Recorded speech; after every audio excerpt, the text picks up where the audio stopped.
My lord? My lord. My lord.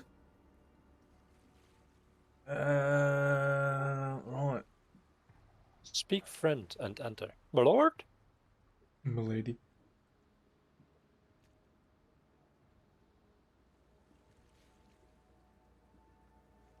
Okay. I had the fucking My lord? title wrong. Mlad.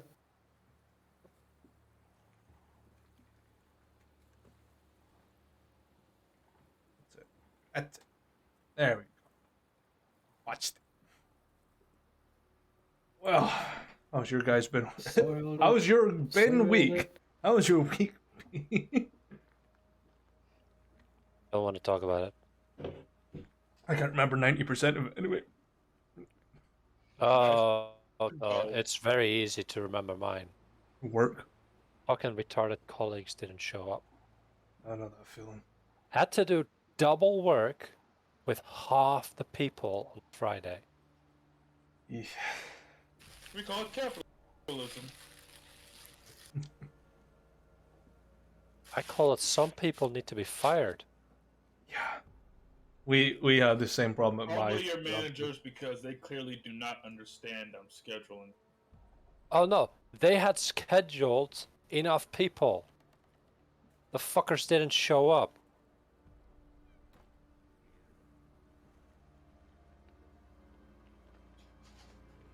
They had scheduled extra people, well, one extra person, and then out of the 5 people that are supposed to be working, only 3 showed up.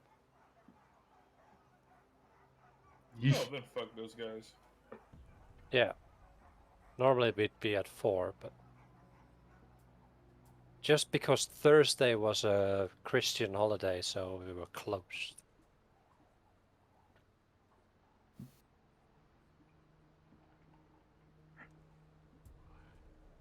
Well, how exciting. Pretty sure if I ended up taking a sick day, things would go shit. Because there's only 5 of us. Dude, every day I have off, it's a shit day. Yeah. It's like, And I have every Thursday off. same. Really, every Friday I come back to work, it's like, oh, glad you're here. Yeah. Hopefully today won't be such a shit day. It's the And those are the team leads. Yeah, like Mondays when I'm off is usually our intake day for stock, and the next day it's like, oh, we haven't done it. I'm like, why? It comes in the middle of the day, and you haven't done it yet. I'm gonna go sit on my ass for 4 hours and log all this shit. What the fuck?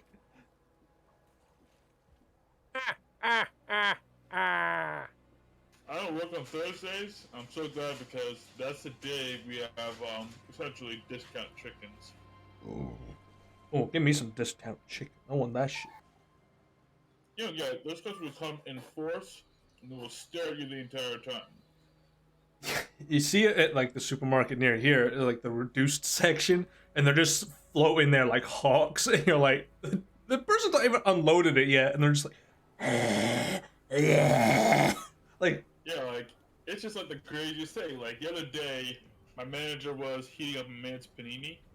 That dude, this old man, was staring at him with, like, death in his eyes the entire time, just trying to heat that panini a couple of degrees with his intense stare. Heating up a man's panini. That's what the kids are calling it nowadays. eat fresh. Yeah, here's what I told him. I said, he thinks you're trying to steal his panini. Fucking word panini. He's just like glaring at him. There's something eerily uncomfortable about like 3 middle-aged women staring at you while you're trying to unload chickens. I have to ask though, why are they calling it panini these days? Imagine Shut the fuck it's called a toasty. guys. We're not boomers. We're not boomers. Jeeves. I call it a toasty as well. I mean, it's bread, Yeah, it's right? toasted. It's got some condiments on it. Not a slice of bread. It's flattened between two pieces of irons while being heated. That's a toasty. Yeah, toasty. Sandwich. They call it paninis because we gotta be famous. Because the grocery store I work at is bougie as hell. Yeah, bougie places will fucking name anything. I think what the fuck did they call cupcakes at one point? I can't remember what it was, and it was the most ridiculous thing ever. And they were selling like these tiny little things, and it was like it was abhorrently expensive for them. Like I ain't gonna touch. And eventually they got reduced, and I bought like 12. It was like, used by. I'm like, oh, job done. Or the janitor there says like, we dropped some shit. You want it? I'm like, yeah, give me that shit.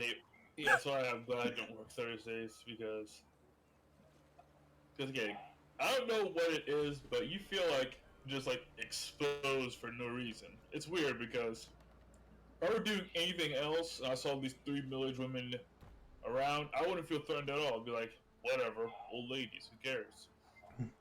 However, when they're waiting for their $5 chickens, it's like some like the fury just comes out. They're $5 chickens. Are they whole chickens or partials? It sounds like chickens be done. Well, the chickens be done. Then they get mad when you tell them, I just put them in, they'll be done for like an hour and a half. Go away. Oh, like a whole rotisserie chicken. Oh. They'll get mad and walk off, but like 7 times out of 10, they'll be right there. 15 minutes where chickens are coming out, staring at you, watching you unload them chickens and put them in boxes. Put them in the buy, and they're just gonna be staring the entire time. Here's the thing: our chickens aren't that good. They're like one of those little young chickens. They're like a pound. They have like a pound of meat each. Right, they aren't fully grown yet. Nope. There's only. You know how chickens have like 6 parts worth eating. You know, breast, wings, legs, etc. Yeah. Yep. These chickens just have breasts and legs. Their wings are shriveled little things. I love No, that, you Rick. know what you should call them to be even more bourgeoisie? Like they could all like one of those chickens could Tiny possibly T-Rexes. fit in this container right here. Ah. And we have the goal to charge $10 for them. That's insane. But you should call them Chicken Little alternative endings. Welcome back. Thank you. We're Welcome just, back. Start yet, huh? we're just talking about $10 chicken. Bro, it's out of the yeah, dude, it's crazy out here. Yeah, we're the same. Like, you can buy 2 chicken breasts, and it's like £5. It's ridiculous. And I'm like, the fuck? Hey, Rook, what's your gas Wow. prices looking like out there? $6.31. A liter? No, a gallon, baby. Oh, a gallon. Don't Oh, use liters. That's real high though. That's real high, bro. I'm feeling it out here, and I got the 420. Actually, 420. that's better. Stay that way. Per liter. We Jesus. It's like $8 in Cali. Hey, that's- how many gallons to a liter? It's like 4.4 liters It's to a like gallon. 4 liters in a gallon, yeah. Something Okay, like so 4 you're still liters. paying half as what Europe is paying. Cool. Yeah. So U.S. It's gallon. 212 over here. A liter. 3.78. 3.79. Yeah, but you got to remember, Jeeves, public transit, not necessarily the greatest in most of the United States. So most people drive. Holy Bro. shit, that's Yeah. that's pretty high. US public transit You sucks. think gas You know prices would why be our higher tran- because of Our that? transit sucks. Because we used to have robust transit back in like the 30s and 40s. You know what happened? General Motors happened. Car companies bought Wait, what? huge sections of railroad, then shut it down so you'd have to buy cars. Wait, so There's actually a famous act that stopped a lot of rail cars and shit being implemented in a lot of places to improve public transit because oil companies would have lost out a lot of money. I don't remember the act's name, but there's like a really famous alliance amongst oil barons and shit to enact it. Yeah, see, America, we are so capitalist that Adam Smith rolled up, he'd be like, "The fuck y'all are doing?" Come to say, Adam Smith is, the guy who literally wrote The Wealth of Nations, the Bible for capitalists. Problem is, like the real Bible, no one actually reads it. Here's a funny thing. There are, I recall there being, last time I read, there were 2 set areas where Adam Smith, the intellectual face behind capitalism, said you don't want business to be in. Number 1, housing. Number 2, medical care. Oh my god. So I just That's did. rich too. Americans fucked up. Yo, I just did the fucking mathematics. So you're saying that like California has like $8 a gallon. Here, the local gas station to your equivalent of a gallon sells it for $8.25 per gallon here. It's fucking mad. I was like, that doesn't sound too bad. $8 a gallon, and I was it's bad over here. It's bad. Yeah, it is. Oh, Like, the funny thing about Adam Smith's book, The Wealth of Nations, is this: capitalism should ultimately be subservient to the government and its interests. the police are it's subservient. the Fucking to read that part. Yeah. No one read that part. Yo, government in its interest. Let's go. More free crack pipes. I'll invest. Give me some of those state bonds, baby. Let me have a crack pipe. Long story short, if I ever need a reason to go back to school and finish out accounting, that's gonna be why. So I can move somewhere else. I first international standard, meaning I can get work anywhere else in the world if I finish out that degree. Hey, we got a booming oil and gas industry in Scotland. If you want it, Hey, always need accountants. the Netherlands has got a worker shortage. Just saying. There's 133 jobs per 100 unemployed people. What the Yoshi's starting a dispensary. Business needs an accountant.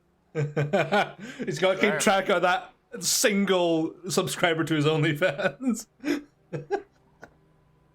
it's good for taxes, right? Yeah. Yeah. So, fuck it. I need to recap. Let's see, it says here you can pay your taxes in cash, favors, winky emojis, or dick pics.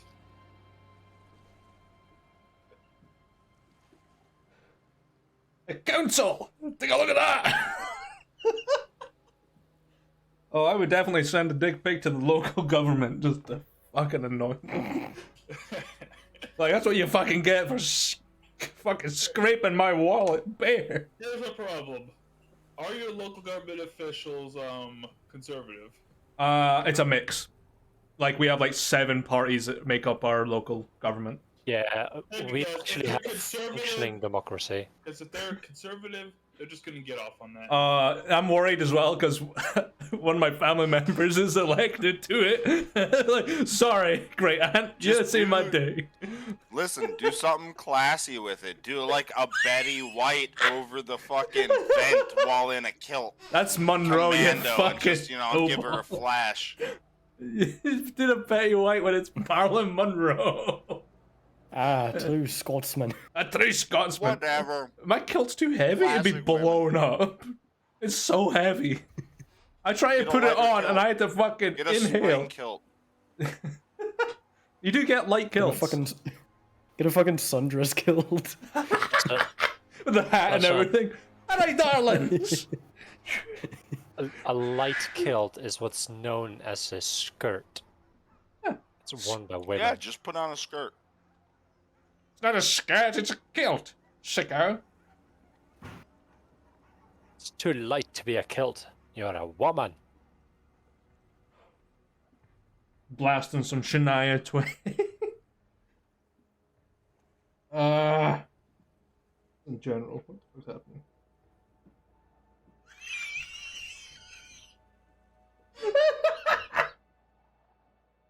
That's fucking funny. Right. We'll recap. Fucking Christ. It's so good. So good. For any viewers that might stop in, it's not in the community Discord for a good reason.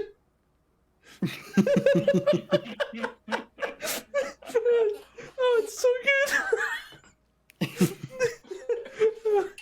Oh, happy Pride Month.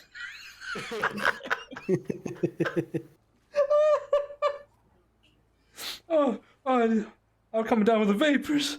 Let me recap. So, are we ready to begin? I don't know, are we? I need a minute. Playing pickleball over there in Scotland. Pickleball? It's a Midwestern thing you wouldn't understand. No fucking clue. It just sounds like you're pickling your balls in the cold. It's just a casual way and kid-friendly way to say masturbation. Jerking the Speaking gherkin. of that, Yeah. hold up. Where's the picture? Wow, we haven't had Chaos Hour in a long time. Also, pickleball is a real thing, but we're just not going to get into that. It just sounds like someone melon balling like a pickle. That's all it sounds like.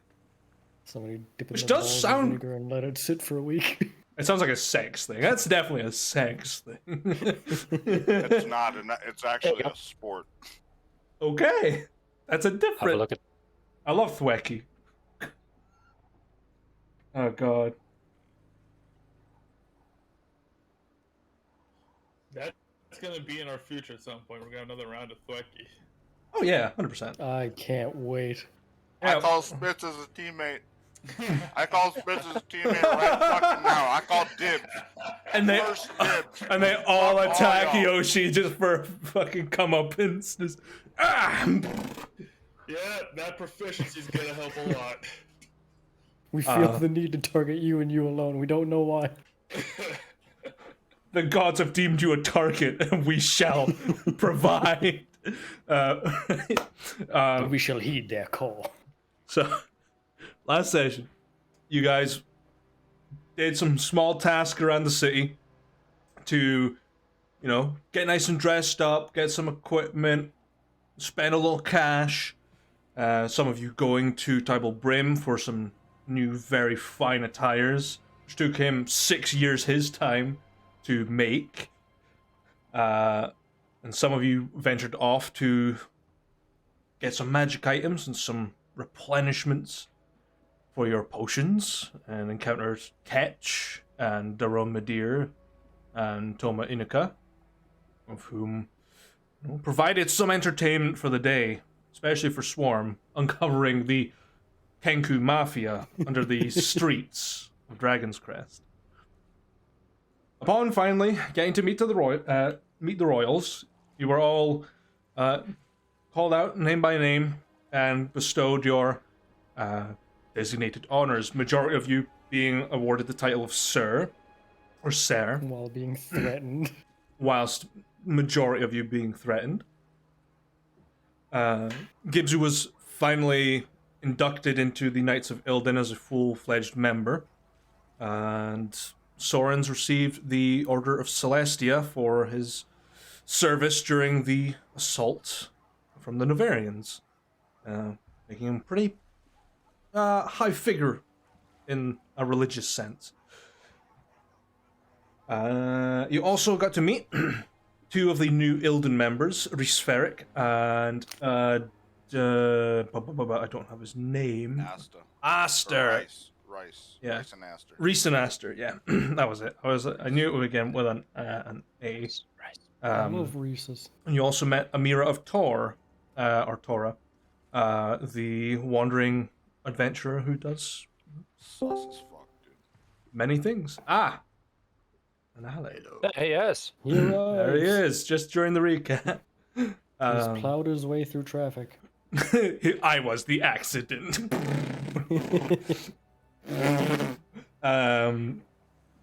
Yeah, but you guys managed to get your awards and mingle with people, while Spitz eventually inquired to Evander to speak with him privately as all the rest of you left to head home or into the town for a night of revelry. We ended off with Spitz and Evander standing in the sort of gardens at the front of the castle.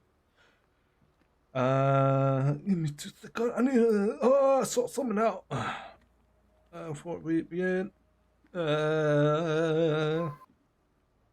I just noticed that the cameras were not on the stream. Whoopsie poop. Awkward. I know. So yeah, I will put on some. Let's find some. Hey, put on something sexy, alright? I'm I'm gonna feel like a goblin of the night. Okay. Hey, my favorite. How'd you know? I can't play that for too long. Cover it. Let me find something different. Stick that on in the background as well.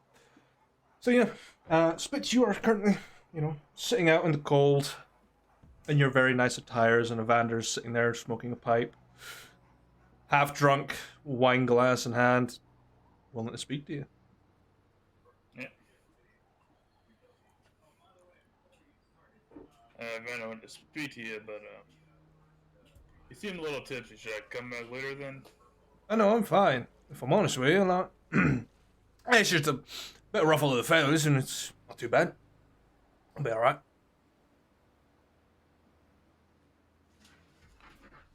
Well, I suppose that's good enough for you then. Or any chance Zaska hand over the report we gave him, or do I gotta fill you in? Let me see. Did he actually receive it? He has not received it. Not yet. Oh shit! This will be that'll be information for you. Alright.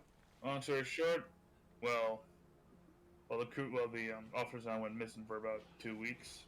Ended up in the plane of paradise. Apparently there are multiple TIF error loss. Because apparently one of them ain't enough. Alright. I had a chat with TIF Prime, the original, so to speak. Currently getting drunk on a beach in literally paradise. And in exchange for a little information, in exchange for a favor, we did find a little bit out about the plans of TIF Alpha, the one that the one that lit half the palace on fire. Right. So. Long story short, they're looking for places of power, in particular 2 cities. Right. The lost city of Demizrin Right.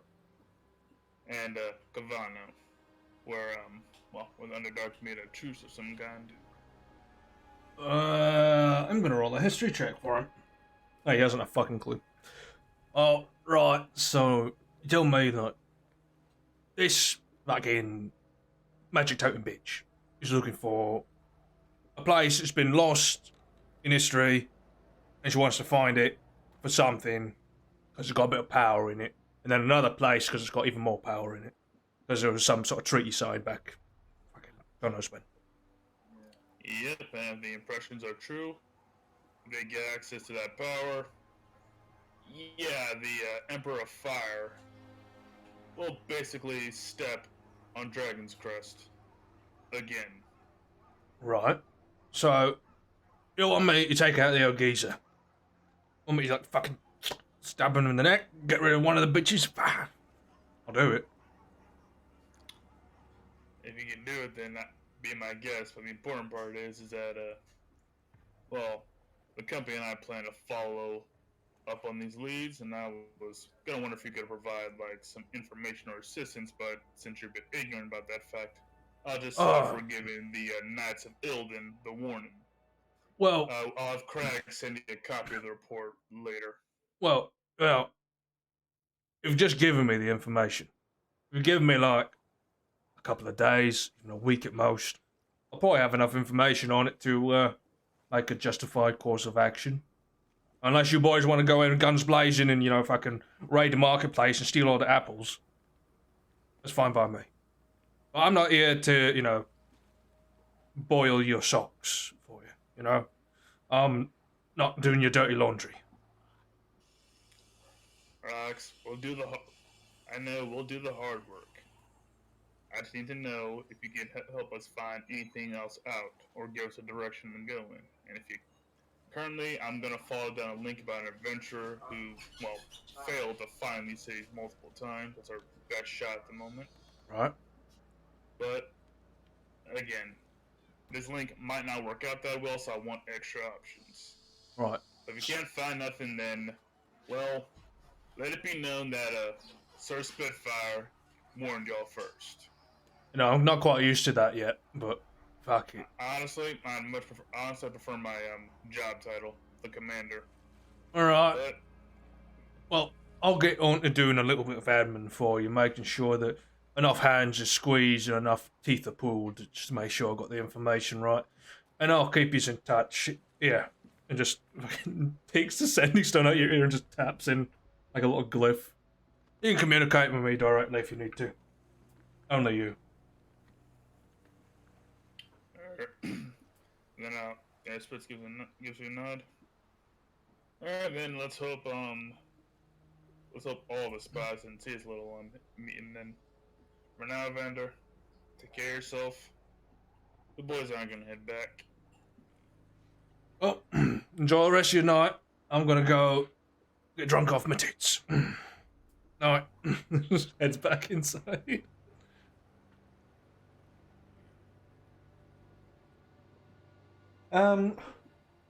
What is your passive perception, by the way, Spitfire?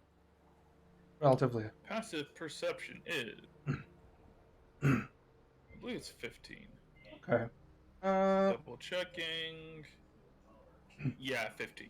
I mean, you've got good eyesight in the dark, and you can see, where you guys have been treading. When Evander's walking away, you see 2 sets of footprints as he walks. And that's it. Oh.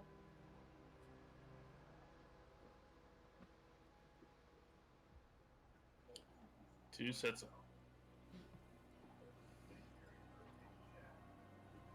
You know what? Let's just shake his head and move on. Okay. 2 sets of footprints. Yep. Almost like there's like a delayed motion, but just off to the side, moving along. Yeah. The night is still weird. relatively young. It's maybe 10 p.m., give or take. You have a night ahead of you, or you can travel back home. It's up to you. It's gonna pour himself a shot of the dragon salt rum and sip it as he heads back to rest for the night. He's got links to chase down tomorrow. Oh, and he'll send a message to Craig telling him, yep, turns out Zaska did not send their spy master a copy of our report, so I'm moving that over, Craig. And he's sure like a tired lizard. I'll do it in the morning. Wait for me, buddy. The line's still open as he just falls asleep. Spit's close to the line.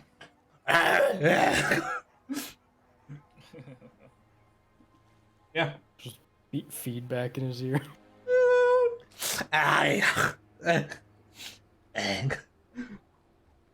Okay.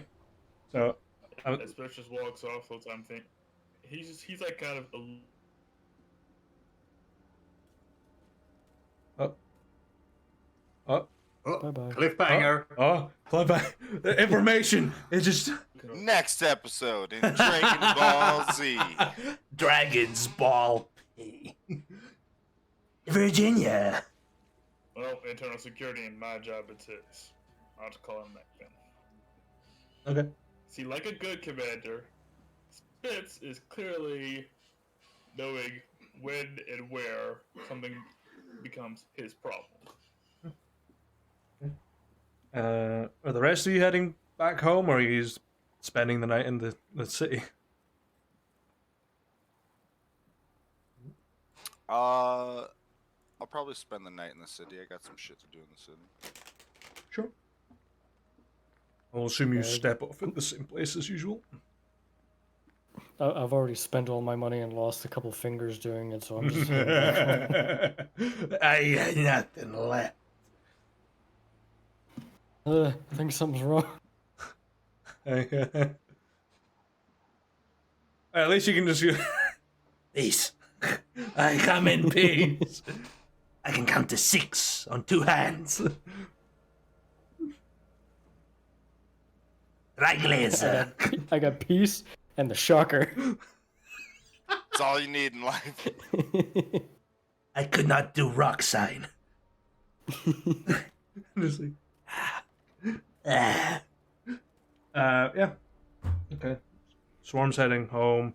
Spitz is heading home. Gibbs is staying. What's Sorens and Raunon up to? Might just head up the Frozen Grove. Okay. I'll assume Gibbs is heading that way as well. Yes, join me, Ronald. I'll- Join. I'll join you guys for a night out. Okay. Sounds like All the merrier. like a set up there joke. A cleric, a druid, and a sorcerer walk into a bar. Was the last day that bar stood. The Frozen Grove's iconic. How dare you? Yeah. You guys sort of split off into your respective small teams, and Swarm and Spitz head off home, and the rest of you waddle in to the pretty busy tavern at this time of night, and the heat finally reaches you. You can see there's several barkeeps trying to keep up with the row of people taking on the area. What? You can easily try and squeeze a table.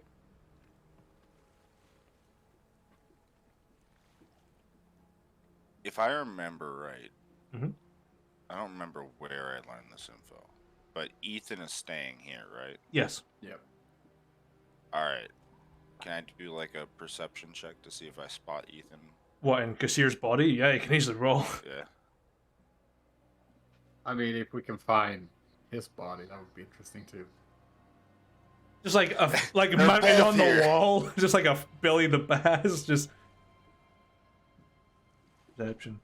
You look around. There's a lot of people in this place right now. Even on the second floor, you can see through the mezzanine. Just everything's full, so it's very hard to spot.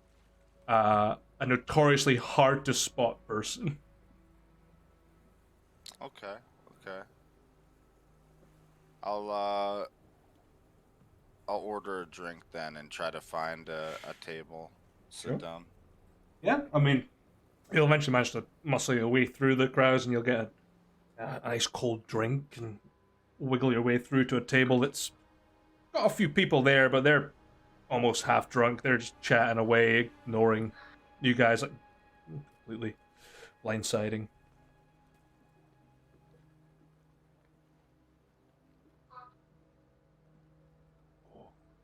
Yeah, I think if we just make ourselves known, I'm sure we'll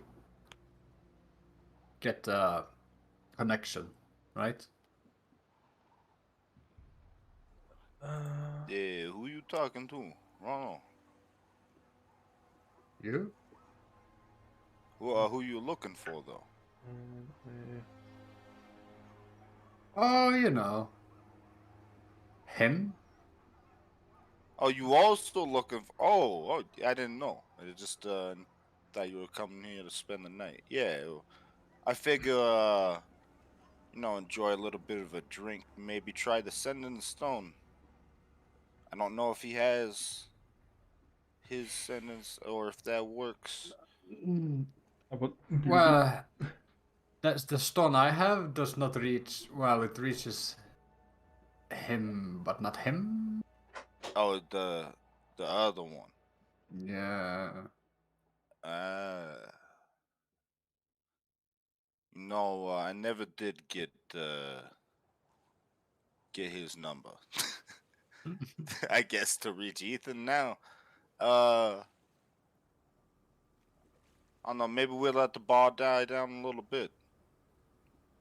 If he's hiding out here, I mean, I would imagine he'd still be here even when there's less people. Or we could ask the bartender. I mean, we all know what he looks like. Yeah. No. Sure. Yeah. You mean what he's supposed to look like? Well, I mean, like both, honestly. Now we kind of know what they both look like. Mhm.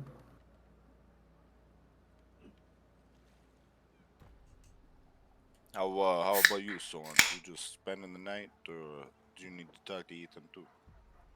No, I'm just thinking we're having a night out. Soren's has never met Get a you. drink, some Have a merriment. couple beers, some Sure. drinks. We can do that too. Yeah, why not? I mean, I got business to take care of here in the city in the morning, anyways. So some drinks sounds nice. Drinks it is. Right, so. And then gives you kind of like a look at both of you in turn, as he's the only one, to my knowledge, with a drink currently, and just like sip it, like slowly. Oh, wait. I will go and order myself a bourbon.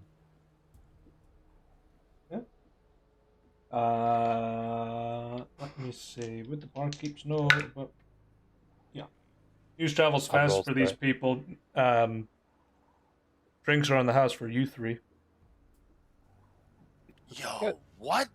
Yeah, because you've just been fucking knighted. News travels fast. Fine, I'll give myself my platinum back. That's a lot for a single drink. Honestly, at this point, I didn't feel like going through and counting the coppers and silvers for a night and however many drinks. So I was like, a plat will cover a night of parties, and I fucking minus the plat. That's a bougie party you're going to. Yeah, you're in the wrong place for that kind Hey, of party. I believe that after partying with the party hat on with Zathros and Maria, Gibbs's tolerance is enough that I think he could handle a plat's worth of liquor drunk between 3 people. I mean, it's not just the drinks, right? It's also the snacks. True. Yeah, there's food. We need our calamari for the sake. Finger food. Yeah, we No, need no, our no, peanuts no, for the no, beer. not that. You don't like calamari? Not finger food. Finger food. Oh, yeah. Where's Swarm when you need him? He's got the finger food. Not that kind of food. What is this imitation finger food? real I don't food. want chicken feet. That's also not real food. Rauno will go up to the barkeep and like, so I like a wolf paw. They just sort of stare at you like, no magic inside the tavern, please. No, it's The drink?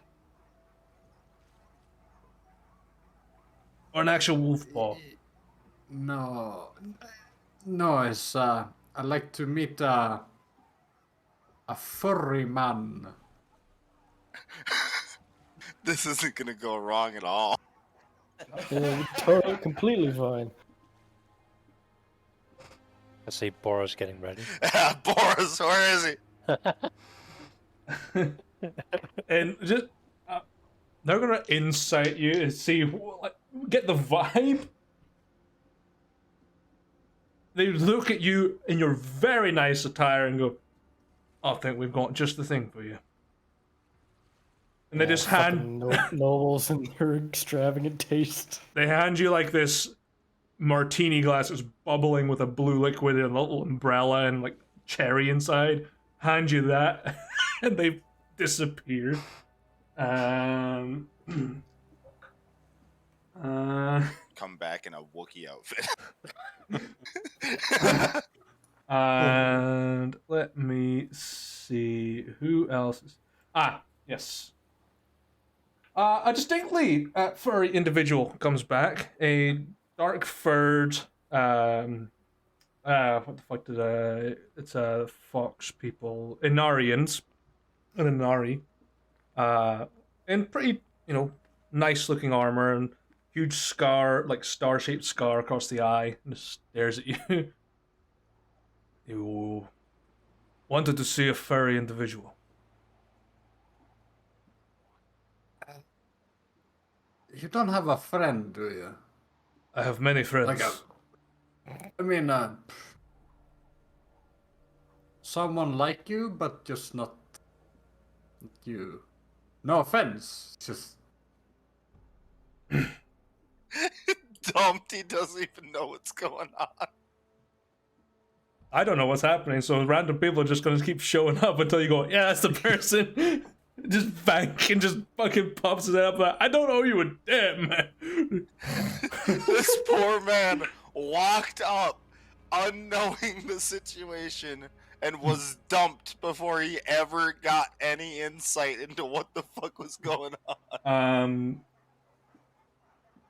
Yeah, I mean, he just sort of It's not me, it's you.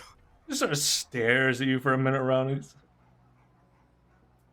You were at the ceremony earlier. You are Hewitt, correct?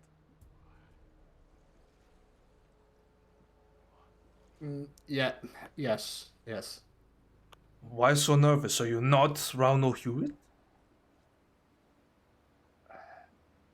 No, I am. It's just, I think there could be some miscommunication Well, going on.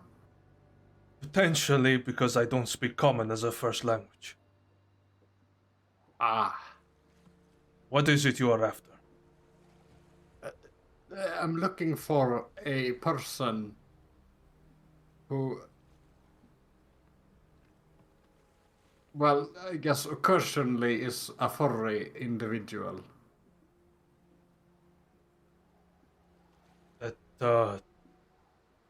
This individual is supposed to be around here? I thought that maybe this individual had some sort of system set up so I could contact them easily, but perhaps not. I'm gonna roll his knowledge advantage because he's starting to catch on. Because this person also knows who you're talking about, and is just making sure. Do they happen to have an eye patch in a different life? Yes, very much. Are they well traveled? Oh yes. Follow me. And just opens up the cellar door and just disappears. He'll go after. They close it down and strike a match and just lead you into this sort of small area, and there's an offshoot behind all these barrels, and there's a door creaks open. And inside you see Sir de Montecar.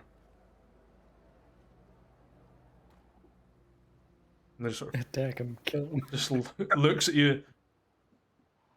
Rauno, how nice to see you finally. Hello, Nocturne. I hope everything went well with your ceremony. Always. I will leave you to your business. Winifred will be getting drunk. Have a good night. And he heads off, leaving you with Ethan? Question mark? Hmm? Oh, we really could have used a better way of reaching you. You asked for a furry individual. The barkeep probably didn't know who you were talking about. There's a lot of them on today. Yeah, and I mean, you're not. Yeah, never mind. Yeah. So how has it been? It's been uh, difficult, to say the least. I'm trapped inside of a body it's not my own. I have to learn all the ins and outs of how it works. I wake up too early, I sleep too late. Things like that. Yeah, as I understand it, a lot of time has passed since we last spoke. We've been away, is what I'm trying to. Yeah. I know. News travels fast in a tavern. Alright, great. So, you wanted to speak to me about something? I mean, we need to resolve this, no? I tried to reach Casir. He was hunting a wolf, a dog or something. He just kind of brushed me off. I tried to kind of lure him back into the, but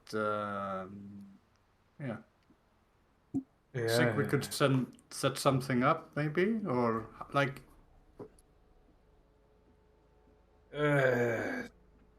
I could see about it, but I highly doubt he will want to come back into his own body. As much as I do like having mine back. We'll just have to see. Right, but what does he want, though? He now has access to every bit of information I knew, and I know nothing of his. I've spent the past few weeks trying to unlock parts of his mind, but I've had tricklings more than a dam bursting. I have consulted with an interesting individual who will more than likely be able to sort the problem.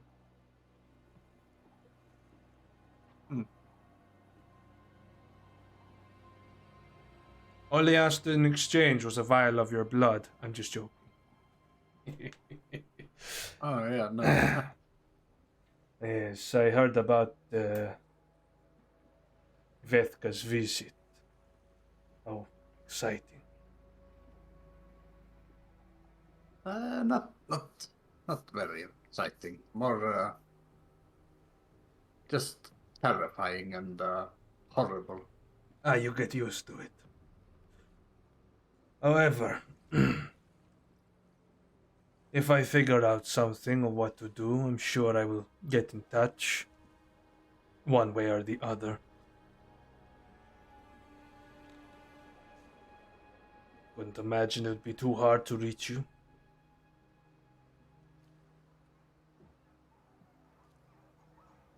Shouldn't be, no? But if you got any better suggestions than what I can think of right now, which is not a lot, feel free to advise. After all, you are the diplomat. I mean, how clever is he? He's not that, Behind the rugged exterior is the machinations of a serial killer. So he's very precise in what he does. There is complexity to his simplicity.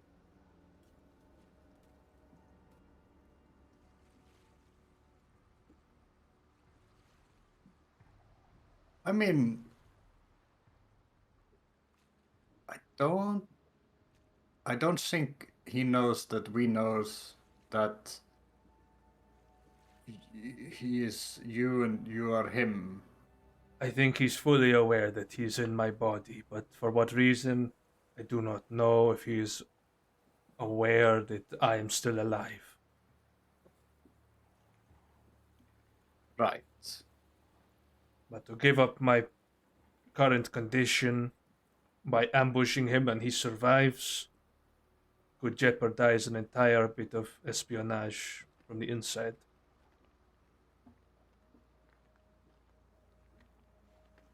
It is more or less to ensure that Novaris doesn't come back to try and reclaim me. So, unless you've got some sort of way to look deeper into my mind or into his mind, I can't help you. Oh, yeah, sure, we can try. If you want to, I've got nowhere else to be. I've been starving this body for about 6 days now, and I'm pretty sure if I go any longer, I'll die. So, any progress would be good. Ah. By the way, yeah, Gibbs is also here. I think he wanted to speak or find you.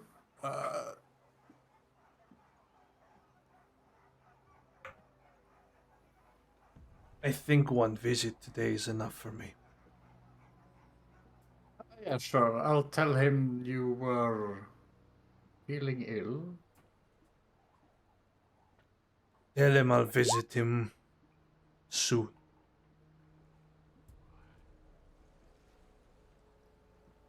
All right.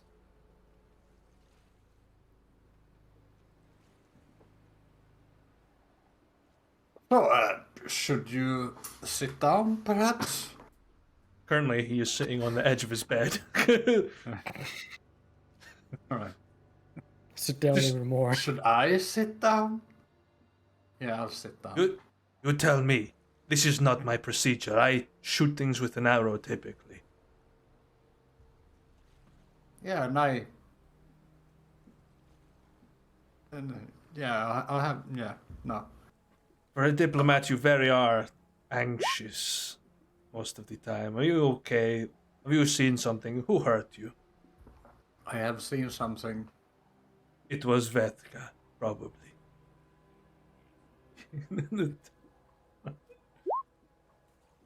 You're not wrong. No. Well, do your thing. We'll see if we can figure out any information.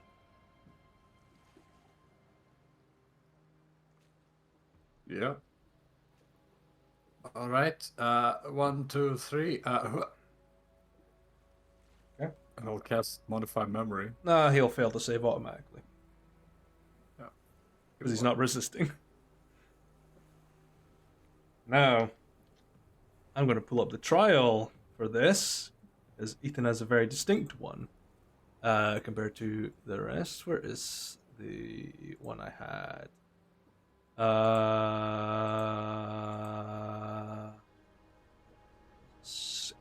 Okay. So, it's a trial. Let's see. Once per round, you have 10 rounds to do this. You need 12 successes. 12 successes? 12 rounds, sorry. I'm reading this back to front. You need 12 successes or 5 failures. The DC is 10. You've got a few goals. Unlock memories from Kassir and restore Ithrandiel's full faculties.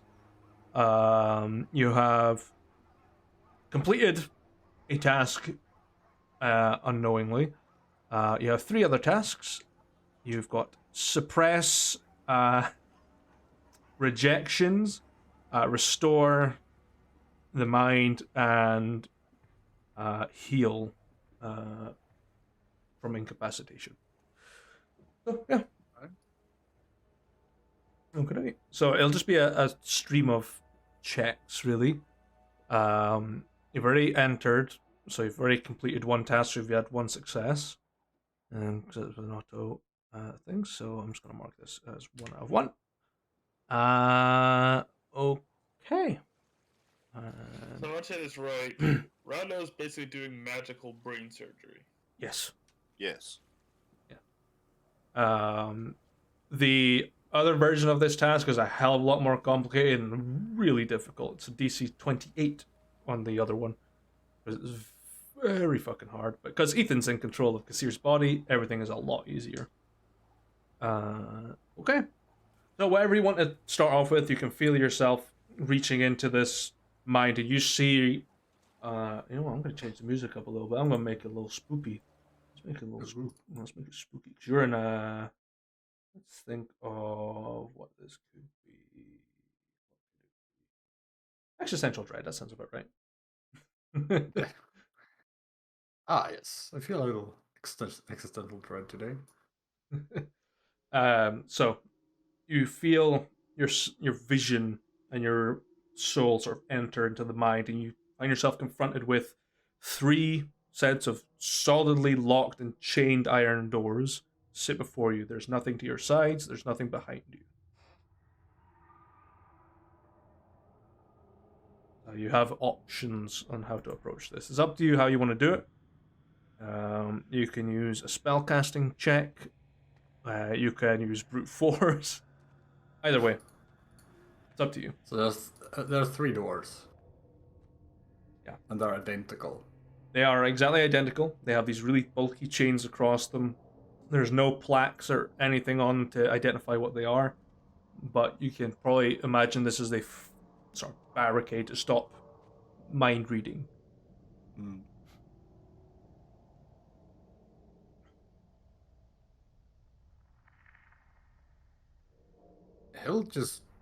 He'll go up to the, let's take the center one, and try and get a feel for it. He'll grab the chains Okay. and try to kind of... Okay. That will be an insight check. That one.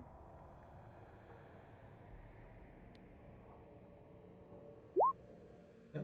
You get a feel for the door, and through your ancestry, we'll say, and some of the sort of background nature effects, you can feel a combination of things through it. The almost abjuration coming off of this device, as it were, that seems to be blocking off some darker memories, perhaps, or darker thoughts. More so than Kassir is probably capable of. There is something there.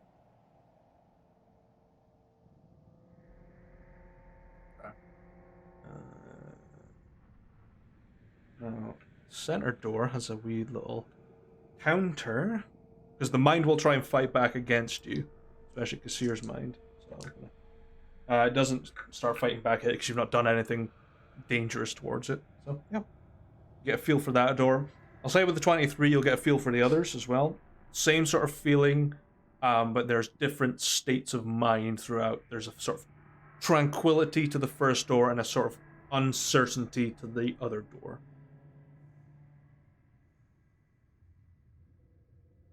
That's the best way to describe it. Yeah, sure. Let's go with the dark and dangerous one first. Okay. How do you want to approach? You want to go through magic means, or do you want to try and break the door down with your astral My might. ethereal muscles. Yeah, he'll probably It's in the use corner. spells. Okay, so it will be just a spellcasting check, so charisma check with proficiency. So, whatever you want to go.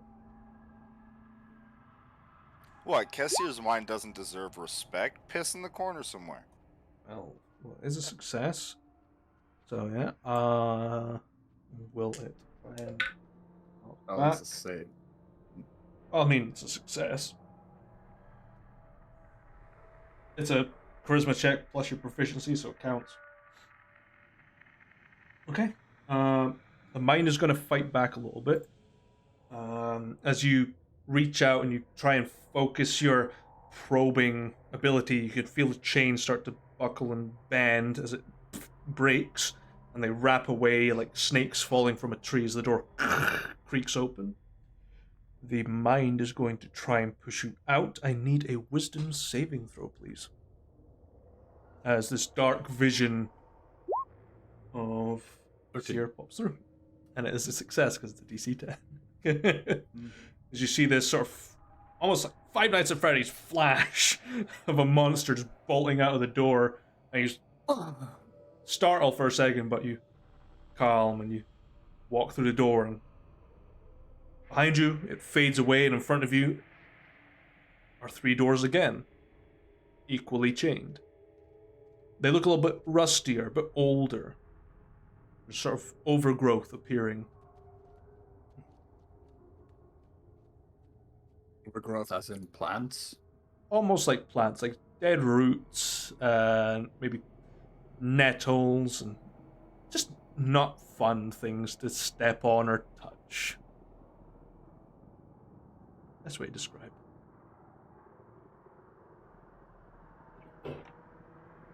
Yeah, he'll probe them as well. Okay, another insight check, please. Okay. Well, anyway. Now the mind's a bit more aware of what you're up to. We'll try and push back as quickly as it can, but you're into the darker section of Kassir's mind, and every single door is worse than the other. The first one's like kind of intent. The other one is the action, and the other bit is the enjoyment of the dark act. So there's different ways you can go. Almost pleasure, and that's the best way to describe it. Sick pleasure. Yeah, that's the best kind. Blah! Sick, dude. It's where we find out we're Kassir's into CBT. Cock and ball torture. So the intent...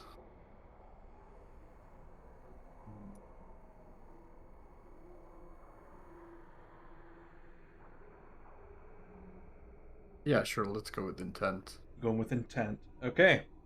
Roll me another charisma check, I guess. Or charisma save, or whatever you want to do. 50. Yeah, so it's another success. 2 in. Suppression. As the chains pull away again and the door grinds open quietly. Now, I don't know much about spirits, so let's base it. What is your charisma's +5, yeah? Yep. Okay. So this part of the mind is going to try and attack you with intent. However, it will have a very Party killer was like, I'm gonna just shut you up. Okay, but it doesn't make it. That's fine, because your +5 means it has a -5 to its roll, so you're all good. Because I'm assuming your AC is not 10. No. Yeah, so you're all good as these 2 hook blades swing at you and they just pass through your body. Unscathing. So I will. I'll repeat my order to swarm. When we catch that werewolf, we skin him. Every time this thing fails against you, Rauno, it counts as a success towards you, not a failure. So far you're on 4 successes for suppressing the barricades. So you've only got 1 left as you march through the door, and this bit's a little different. You've now got a sort of curved wall of 5 doors, and at the center is just a silhouette of an individual. You don't know who, but they seem to be holding a very shattered shield and a very grotesque sword made out of maybe stone or cragged metal, maybe. It's just a silhouette. Yeah, let's go probe the doors. I'll try and guide myself if it's possible in this space. I mean, it's just an extension of you. 15. You didn't even need it. You only need 10. Okay. These doors relate to very distinct memories with intention. One is the massacre in Cursewood. The other one is the attack on the island of Bannerfall. And there is... where is the other memory? The murder of his parents. The plotted assassination of Tiff. And the other memory is on session 77, so I need to look on here.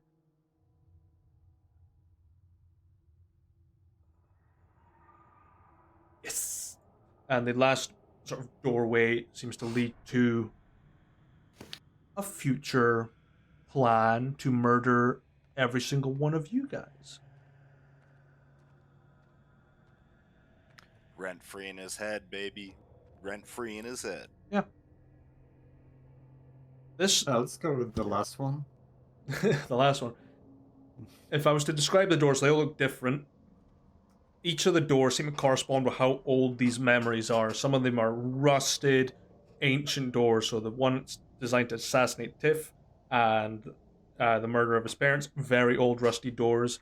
The one about murdering you guys is brand new, spanking, shiny. Polished wood. Yeah. Big Living in his head, chains rent across free, baby. Yeah. Yeah. But they have chains over them. And you've got an opportunity to back through. Okay. Roll the mind push back. 29. Let me see. The last door automatically tries to push back and uses malevolence, so it's going to try and inflict dread on you by doing Nice. it. How much dread does the mind of the seer have? Unmistakable, so that's 20. Significant event within his mind. Okay, let's see.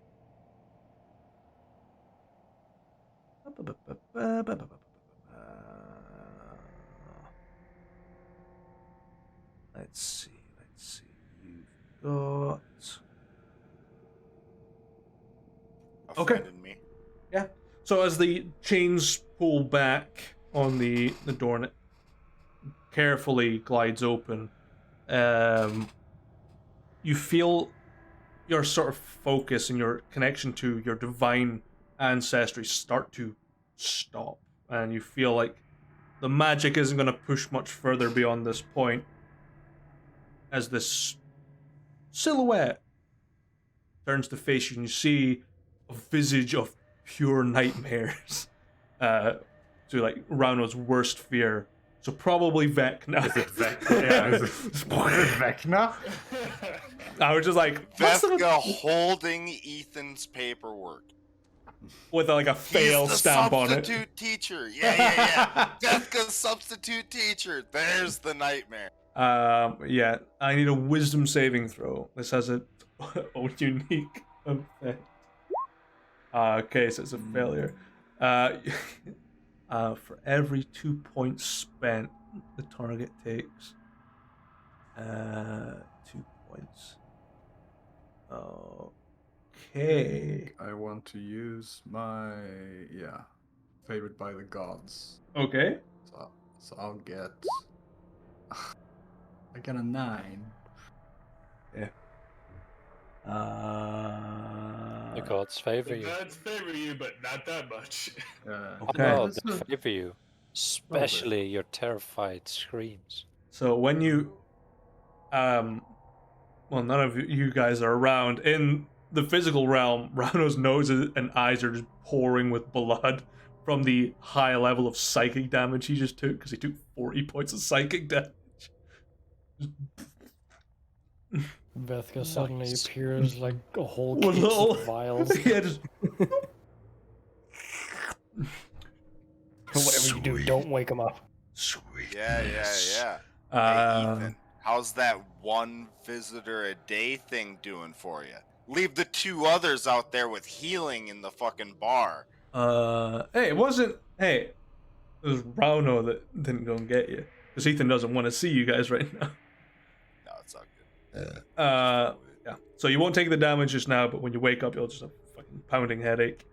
But yeah, you managed to break through and get through the last sort of barricade, completing that section of the task. There's only one last thing to do, and that is to basically restore Ethan's control.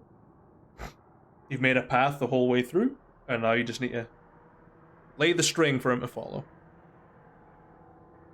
Alright. Whatever way you want to do it. Swear to God, Kashir's got a friggin' Batman origin story. No, someone didn't murder his parents. He murdered his parents. He took it into his own hands to become Batman. I want to be Batman. I'm sorry, mother and father. You must die. Father, you stand in my way. For justice. Batman. The uncle's in the sidelines, like fucking scared as shit. Like, I hope he doesn't hit a Spider-Man face. Don't hit a Spider-Man face. Uncle Ben, what happened? They, them, Coochie. I fucking love those memes. Yeah. However you want to approach basically connecting the dots, you can use magic, or you can just literally walk through his mind with a piece of string. It's up to you. Trail of piss. Nah, he wants a magic string. Yes. It's just a charisma check then. DC 10. Yeah, easily enough. That completes that, and it is a major victory because actually no, it's a minor victory because you did make a little boo boo near the end there. Okay. Yeah, you retract from his mind. You wake up and you feel the searing pain in your head. Your nose is all bleeding, and your eyes are stinging from the blood in your eyes. Ethan has regained control, but to a weaker extent for the time being until he recovers. That's it. He just sort of stares at you. His eyes sort of clouded over slightly. That sucked, by the way. No, it was terrible. You look like you could use a drink, so maybe go upstairs and sort yourself out. Yes, I need a hurry, man. You can go speak to Nocturne. He is very good at pouring drinks. Or cutting off the heads of peasantry. Either way.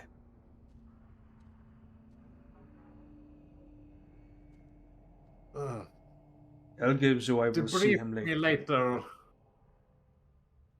of what you've learned and all, you know? I do not own a brief.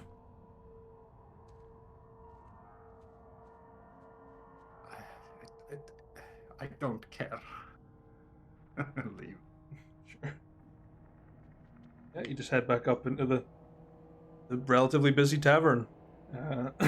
Just clotted blood and Yeah, head just back walk to it up. Yeah, sure.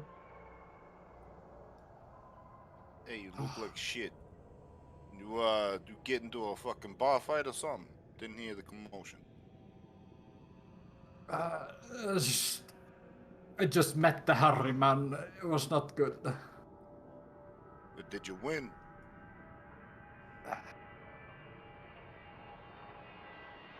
Sure. I just don't feel like it. Uh, there's nothing a couple shots wouldn't fix.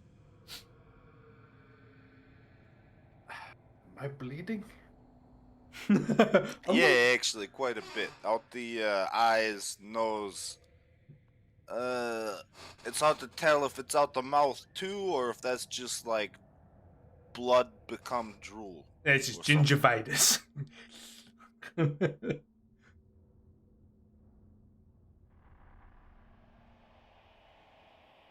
You Alright. know, part of your beard's all red now. Ugh. I'll have to wash it out. Can't you do that prestidigitation? Is That's the the fuck it's what? called. I don't know, the weird magic shit, instant clean something. No, no, it's what you have, help for. Yeah, That is true. true. So did That's you end what up the lovely finding any ladies are for. clues?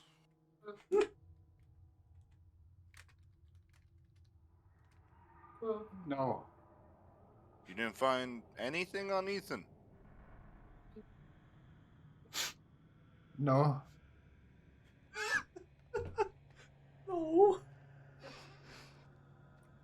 Aren't you supposed to be the head diplomat? You telling me you couldn't talk up the bartender to let you know where he was?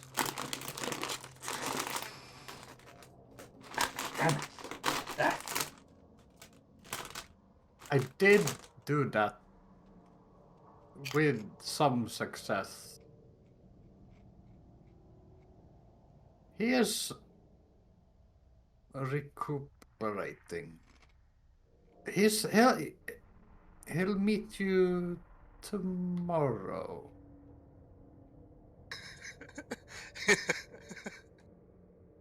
Gives it just kind of like raise an eyebrow, like looking at you.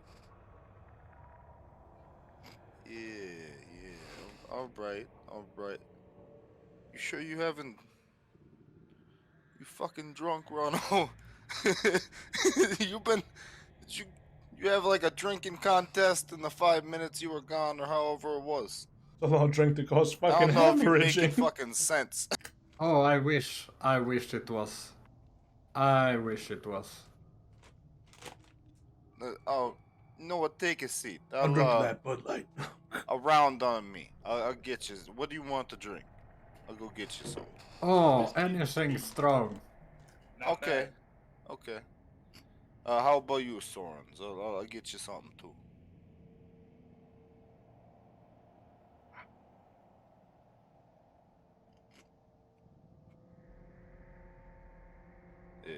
Sorens.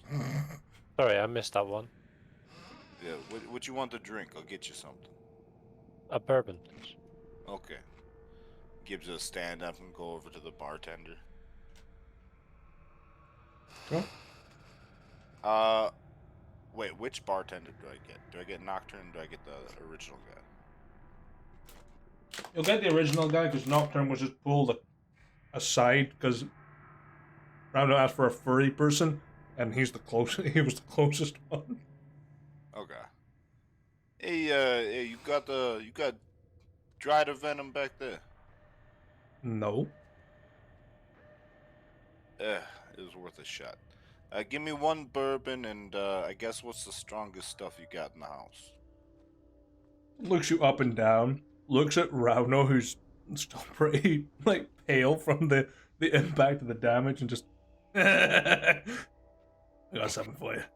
And just Yeah. Give me like 2 of those. give me the vicious laughter. yeah. Gibson doesn't even need to know what it's called, bro. Like, yeah. Nah, I know that grin. You know what I'm talking about.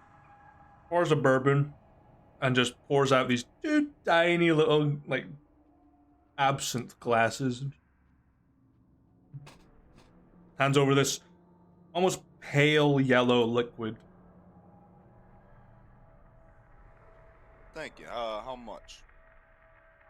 Drinks are on us because you've just been knighted, so. I appreciate that. If our drinking gets a little out of hand and it starts to hurt the house a little bit, just let me know. I don't have a problem with paying for something. I'll remember that. Gibbs will give him a nod and pick up the 3 glasses. He'll set the bourbon in front of Soren's, the 2 fucking absinthe glasses in front of Rano, and he'll sit down and pick up his drink again, and he'll hold it out to cheers. All right, I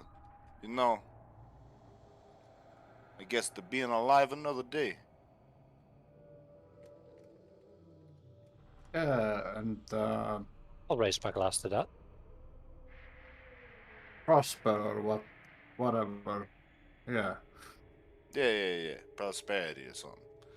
And he'll clink the glasses together and drink some of his drink.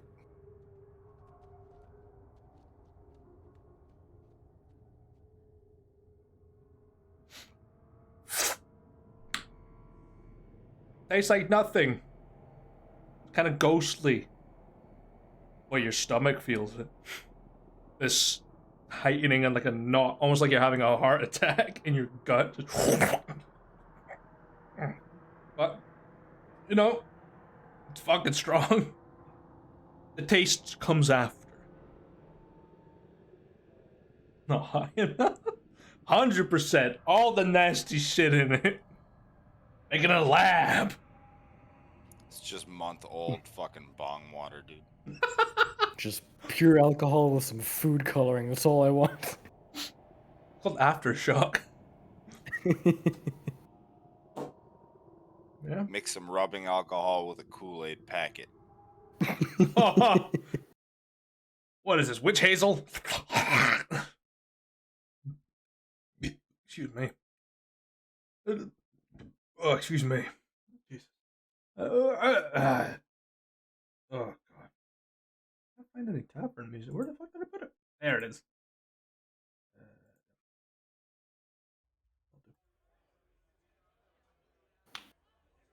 Back But to yeah. the mouse.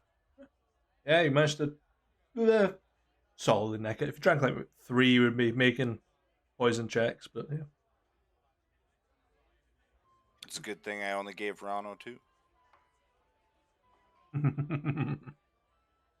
For now. Hey,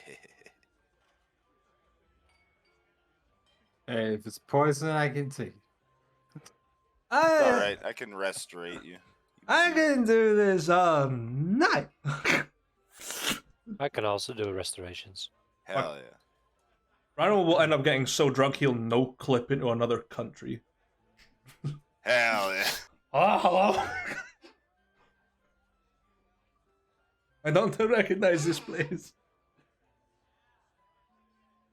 Where are my shoes? Yeah. You can usually. Yeah, let's just hope that we doesn't get so drunk that we prank call Kassir. Hello?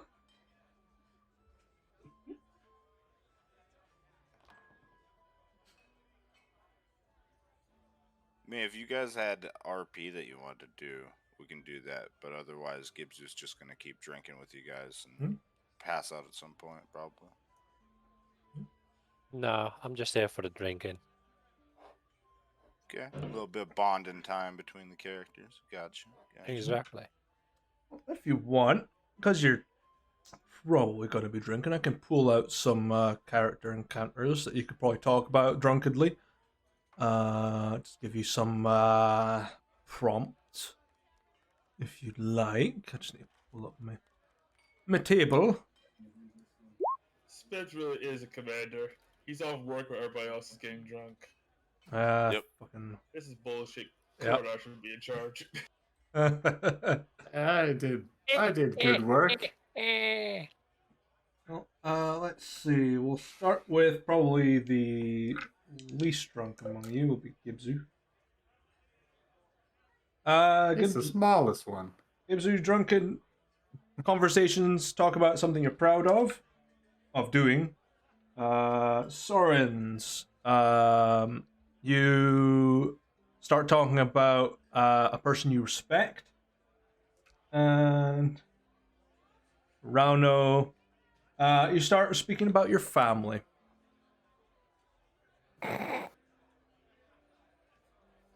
Hey, I'm so proud of you guys. We all became knights now. Now it's not just me anymore. I'm happy. I'm happy. Finally, a full member of the order. I gotta write Silok and let him know that. How you feel now that you're knight now with Ronald and Sowens? I mean, not knight yet, but you got that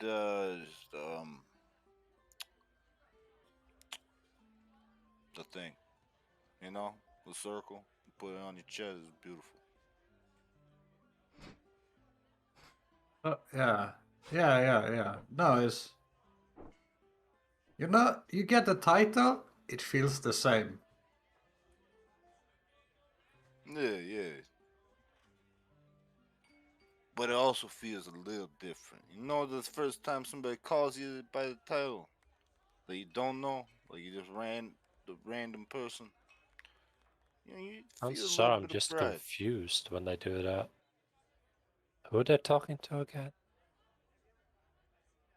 I don't know. Doesn't feel like it's been sitting in yet. Yeah, it'd take a few days. It took a couple of days for it to register for me too. You know.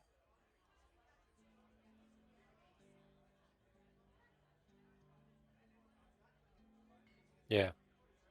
But you gotta make sure you stay out of trouble. It's like the one downside. I mean, you can get into a little bit of trouble, but you know.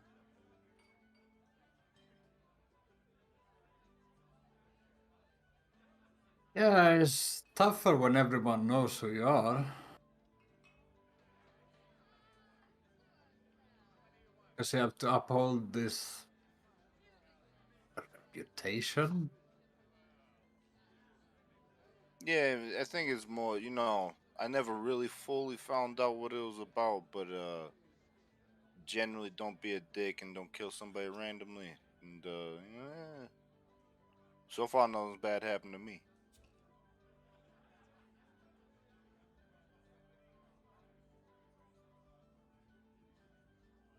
I don't know. Don't know what. I'm not sure. Right. It's only been 2 drinks. The sperm is kind of heavy.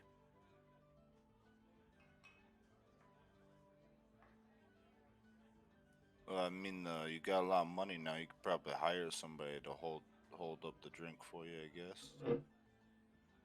No, I mean internally. Oh yeah. I'm not really a bottle a day kind of guy.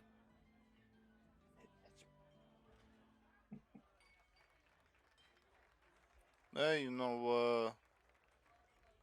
work on it a little bit. You get your tolerance up there. I know a guy. I once came across his hat one time. All right, let me tell you about this. A hat? Yeah. It was like a magical crown, but it was imbued with some really weird shit. Okay, you put the hat on, automatically got a fucking boner, hard as a rock. It would stay that way as long as you had the hat on. I think the dragon called it whiskey dick or something. And then Oh. you could drink as much as you wanted, wouldn't affect you. Literally. Like I 3 would- times your body weight in liquor wouldn't even fucking get you tipsy. That I sounds would like have called bowling. it, a hard hat. You know, I think he told a joke that night. Something about that's what goes on the little guy. Ah,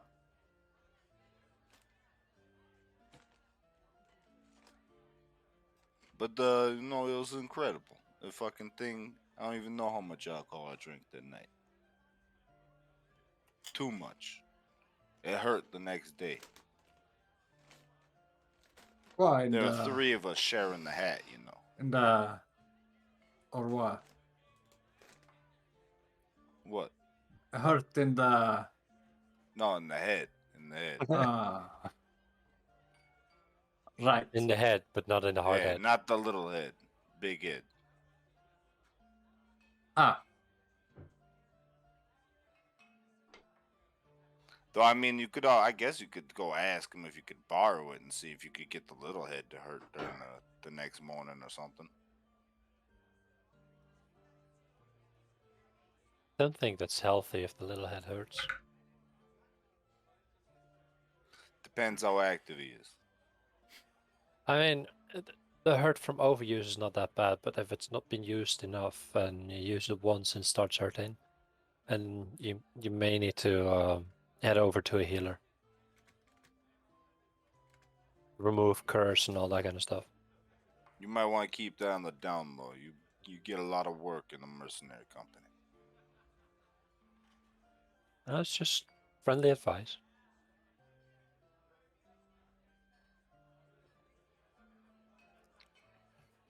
Somehow any RP revolves right back to a dick joke somehow. Of course. Hell yeah. Listen, we're just dicking it out.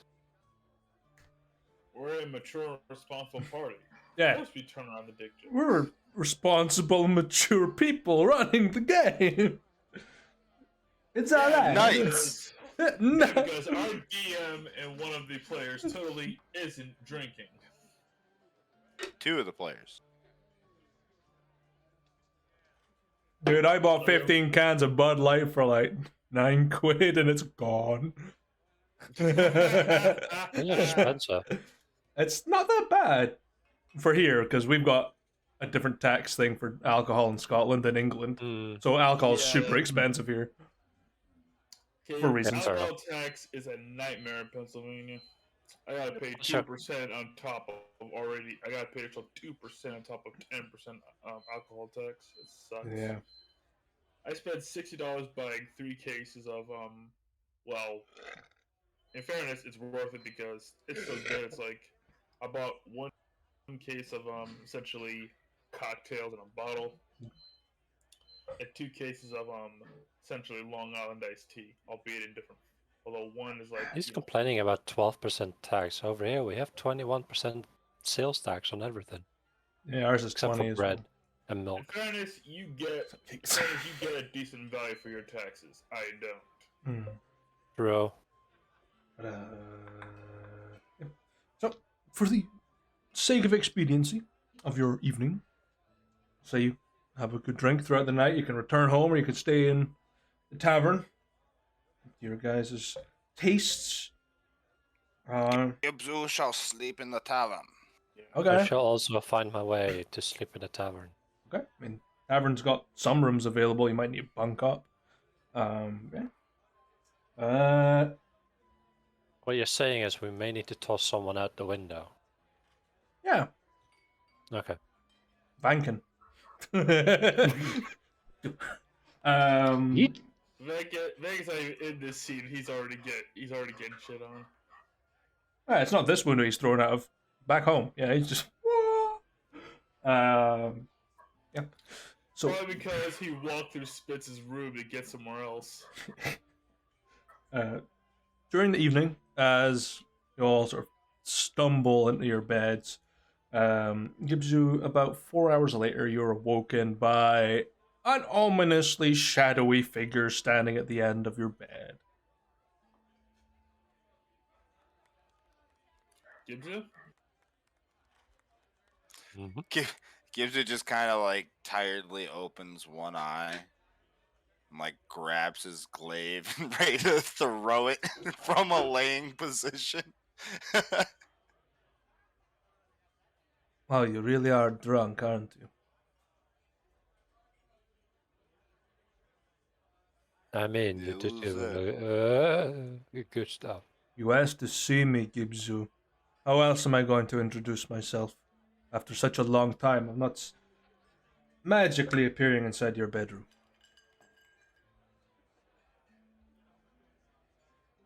Really? You had to wait till 4 o'clock in the morning. It's actually 9 a.m. When the fuck did it get to be 9 a.m.? You've been asleep for about 4 hours. God damn it. Alright, I'll make it real quick. Because I got a headache. You know, you ever hear Amira Toma? Amira of Toma? Amira. That's the one. Amira of Toma. You ever hear of her? Yes. Excellent. I want you to look into her. I want to know everything about her.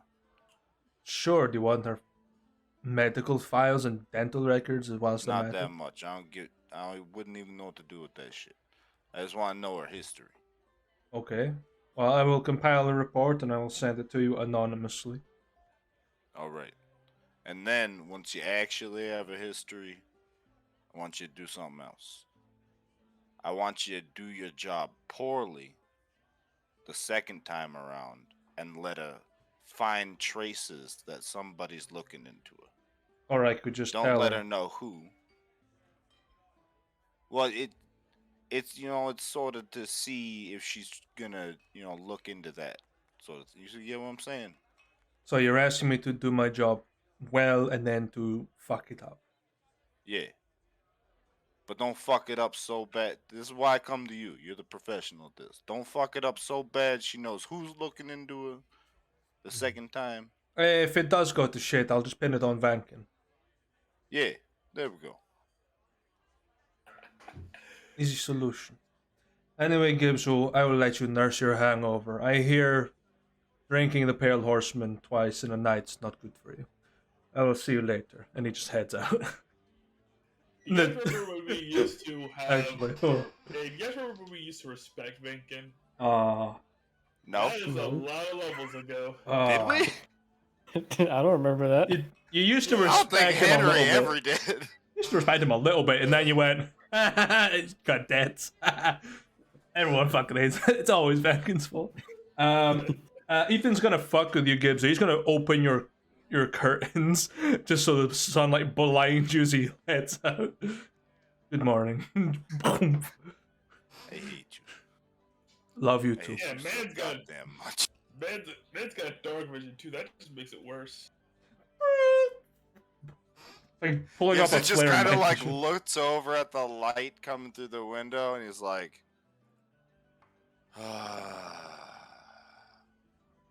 it's not even fucking worth it. Lesser restoration. Just smack himself with druid power. He's like, I'm done with this shit. It just. You still got a little like throbbing pain, but it'll go away.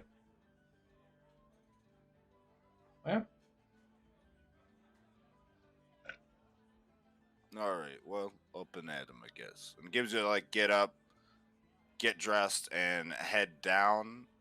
And I guess he'll see if he runs into the other two. If not, he will probably just start going about doing this errand shit that he's got. Just depends on what the other guys want to do. They want to wake up and leave, or they want to stick around. Spitz is up and at him because stuff needs to be taken care of. Mm-hmm. Mainly Spitz to go into town. He needs to get his hands on the ugliest fez he can find. That shouldn't be too Just hard. the ugliest possible fez. I'm talking cancer on a piece of felt ugly.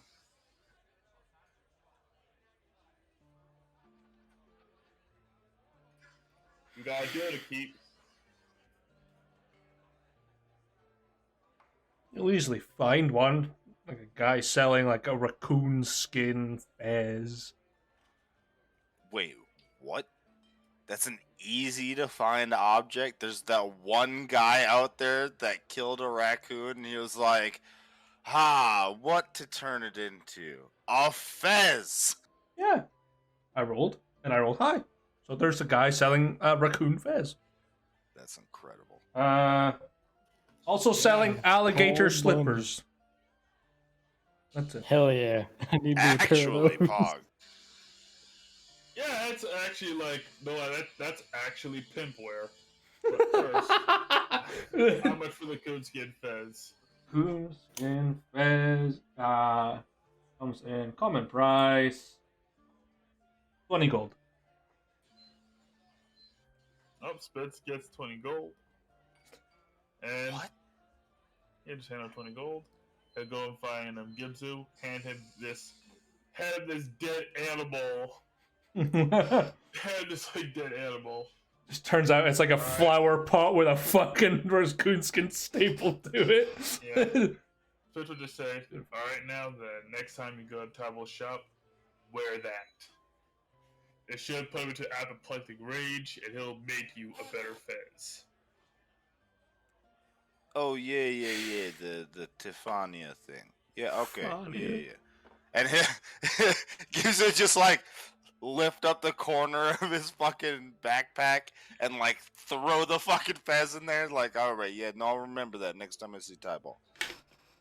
By definition, if Gibzu wanted to, he could cast Reanimate on the hat.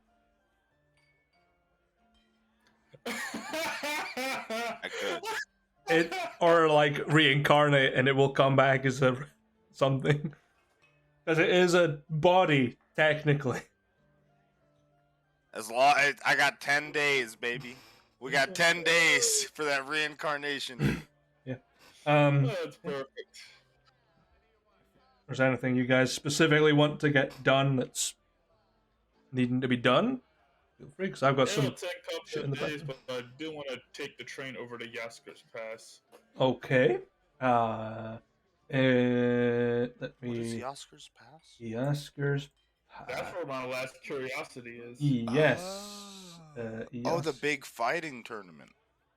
No, that's something different. Oh. Yeah, that's a one shot that will be done at a certain point. Yasker's Pass is. Fuck me, I didn't even circle it like a fucking Also moron. between this arc and the next one. I think it might be near the end of the campaign. Works for me. Spitz ain't got time to go to that kind of show anyway. Yasker's Pass is somewhere. There it is. Ah, I didn't fucking circle it because I'm a moron. Yasker's Pass. Okay, doke. Spitz needs to travel to Yasker's Pass in search of the last curiosity. And the rest of you, I know Sorens is waiting for the Fig Society to get back to him on his curiosity. And potentially on Roundwas as well. For the sake of expediency, Gibzu will write that letter to Sir Lorcan. You already got it. And he will go to the market and he will rent a wagon. Okay. Probably a horse to pull the wagon. And then he's going to bring it to the butchers, and you let me know how much money I have to spend at the butchers and what meat makes sense for Snaggletooth. And he's going to load it up with meat for Snaggletooth. So you're just going to load it up with venison, like a deer carcass. I mean, if that's what his favorite food is, sure. It's the most Just common throw animal some around? But is that what his favorite food is? What do I know that a full-grown hag slayer eats? I should know something about them. I have a small form of them. They eat hags. They eat witches. Witches. Or are they giant slayers or hag slayers? Hag I think slayer. they're Giant slayer. Are they hag slayers? Yeah. Okay. Illness and hag slayer. I don't know if I'm gonna get witch bodies here. All right, what No. like animal? Is it Deers. deers, Yeah, deer. just deer. Okay. Yeah, I'll just buy a fucking wagon full of deer, dude. How much does that run me? For a wagon full, which is typically about 6 carcasses, you'll be running. I think it's gold a carcass. It's like 6 gold. 6 gold. Yeah, gold a carcass. Okay. How much to rent the wagon? And the horse? It depends on how long you're renting it for. I got teleported there, but I made the journey back, so I should know relatively the length of the journey. It was about a week there. Well, a week back. So, but you know the way now, so it's a bit shorter distance because you can probably figure out a better way. So, say Okay. overall it'll take you a week, so you'll be looking at just under a gold. Okay, so 7 gold altogether. Yeah. Excellent. And then that's what Gibzu will initially be doing for this week. He will venture out to Snaggletooth Okay. to seek an audience and give him a thank you. Okay. And everyone else?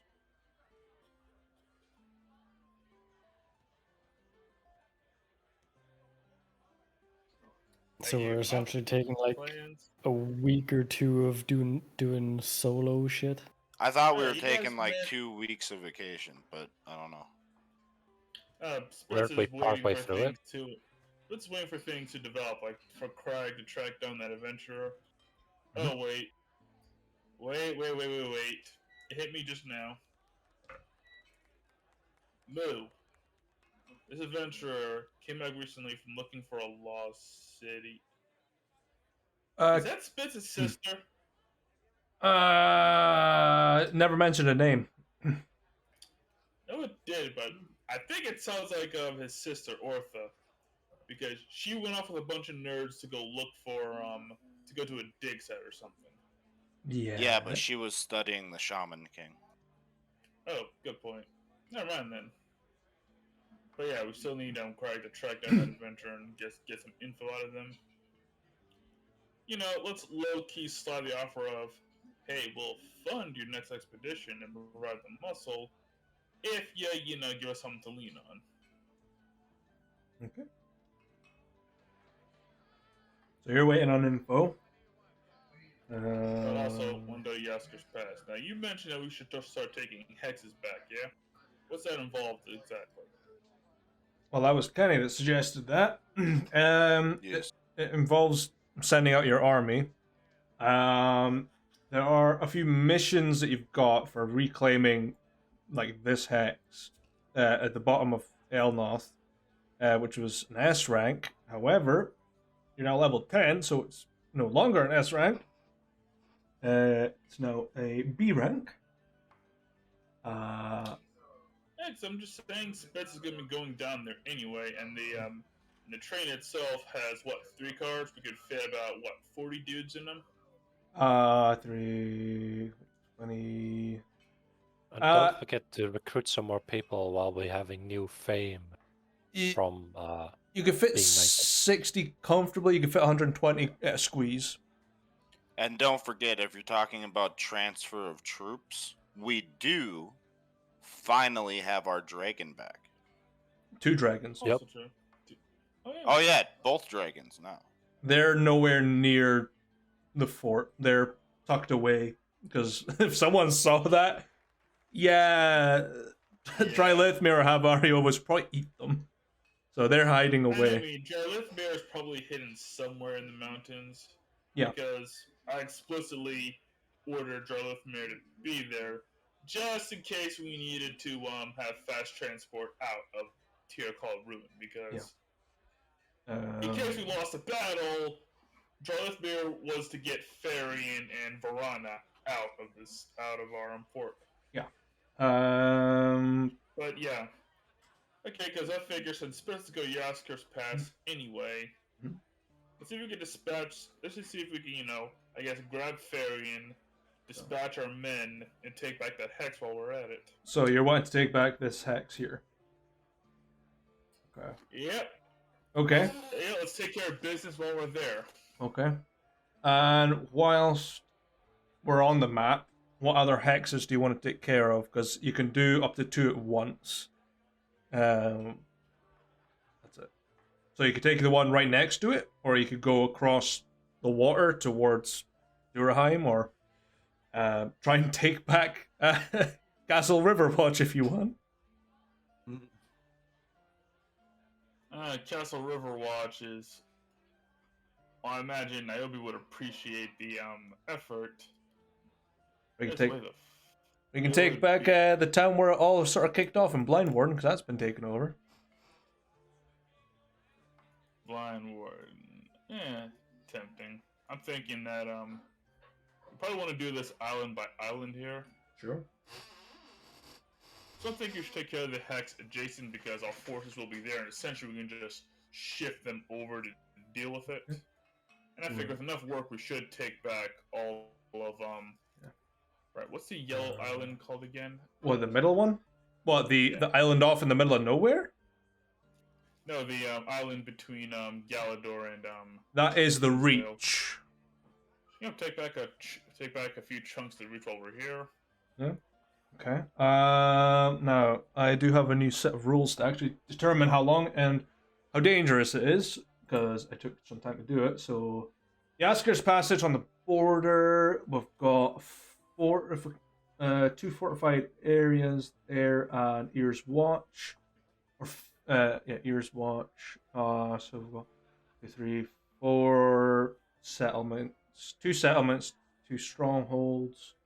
So B rank require. I'm looking at the sheet for this.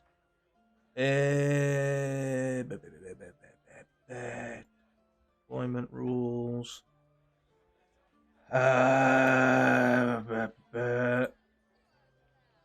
B.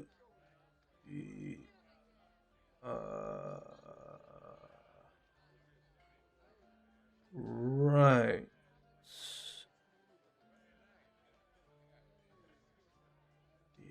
You require 40 individuals to do the trick, and you do need some very specific people. Given the circumstance, you'll need, if it will let me out the fucking document, that'll be smashing. Traits. You will need, I don't know what your specialists are, but you're gonna need a horde breaker and a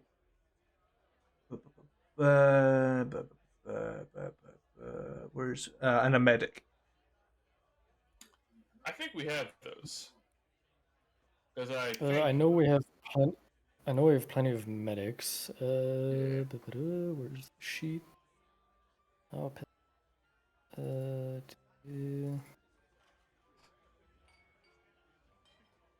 okay, and they need to be at least B rank, you said. You can go lower, but the chance of success is lowered when you do that. Yeah. So if majority of them more. are B, you're good. You're fine. And you said horde breaker? Horde breaker, yeah. Yeah, we do not have one of those. Let me see, because I know Farian passively hires certain people. I'm just gonna have. wasn't Hawk or Sparrow or one of them? Well, weren't Hawk one of and Blackwood's guys, horde breakers. they're one-man armies on their own.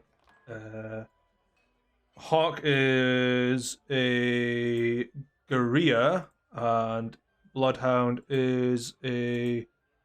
Where is your traits? He's a scout and relentless. Okay. I'm just having. Is Lithmere a horde breaker? Because dragon. Relentless, vengeful, and tough. Okay. So we can't take the hex back. I mean, Varian does hire people passively, and I've not rolled for it in a while. Well, Let's- start rolling. We're famous now, so I think that means we do better when it comes to rolling. How much fame do we need to drop to? I guess get specific talent. If you give me 2 seconds, because I do actually have a list for that. Deploy. B rank costs 40 renown to recruit a specific person. Any skilled individual. Depends. Okay. I don't have the full rundown of that, but trait section tends to tell me.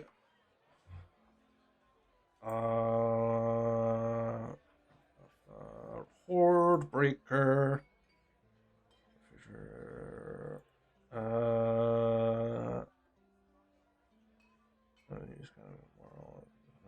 There's too much damn red on this map. Okay, it's a D4 Yep. times 10. It will cost you 70 to hire this person, a Horde breaker at B rank. Let me just check. We can swing that. We've got like 5,000 of it now. Yeah, we can. Bro, it ain't doing us no good stockpiling. Spend that shit as you want. You can also spend it on Farian to upgrade his passives as well. Oh yeah, let me check Farian's passive. Oh, can we spend some of that special currency to make it cheaper to hire Farian's troops for combats? That's him. Because we do have to pay, right? Like him specifically, if we want his troops. And they're Yeah, good troops. you have to pay him. Yeah, because they're mercenaries. He's working alongside you as a joint effort. Mhm. But if you want his troops to do something for you, you have to pay him, and likewise for him. If he wants you guys to do something for him, he'll, pay you. But is there a way to use like the special currency to like Yeah. sway the cost occasionally? Like not like permanently, but I'm saying like Yeah, you we could. have a big thing where like, all right, can I drop like fucking 200 renown to cut this cost in half for this mission or I some shit? think there's a thing about that. So let me see. Yeah, because Farian has a passive ability called Hexbreaker. Reclamation missions become less deadly through detailed planning. Reduces required unit rank size by 2, 3, blah, blah, blah, blah, available. Improving passively hiring. Okay. I don't have anything detailing that. So it depends on what section of the free army you want to hire. If you want to hire the wet work, you're going to be about 700 renown irregardless to hire them. And I mean, that's I wasn't talking about hiring them at all right now. I was just wondering if we could use the currency in the future to do it. I would Like, if say that you was could. an option. Yeah, I would say Okay. you could, but it will correlate to which section of the free armor you want. If you want the assassins, it's going to cost a fuck ton more than it will the I can't remember what the soldiers are. Cost infamy, but okay. They're more like special forces. They do all the They're commandos. like Marines, SAS, KGB, or the Spetsnaz or situation. Do the really dirty shit that no one else will definitely do, and it's probably breaking a lot of laws somewhere. Rangers, sappers, special forces. Kinda, yeah. That's what they do. You get like the what's the other team? Rhino, which is the other team, which is siege masters and tanks. They are currently on the island and will not get to here for months. Oh, Yeah. and if you're talking Rook, if you're talking about upgrading like troop wise for us, we should probably sooner rather than later look into the class-specific territories that we can add to our stuff, because those do give us like specific units or like unique units and stuff. Yeah, maybe worth I'm looking into. But okay, here's what we're gonna do for now. Then is Crag as good as Ethan, or we're just gonna have to wait for Ethan to get fixed before we can start working on this spy shit? Crag basically takes over his abilities. It's just different face. That's it. I wasn't gonna strip it all away from you to start rebuilding. I'm not that much of a dick. Well, I am, but I'm not. Okay, that's good. Alright, so this is on Master Agent upgrades. Yeah, I'm ready floating. We'll drop the Renown and immediately get those fixed up. So it'll take a while, but again, it's a worthy investment. Okay, who are you dropping it into the tactician, or are you dropping like some infamy into saboteur, or? I might do both. Our current limit what's our current limit? 3? I don't think there is a limit for the master agents. 3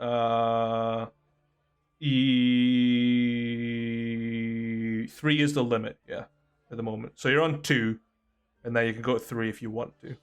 Okay, we'll drop 1,250 Renown to max out Tactician 2. Okay.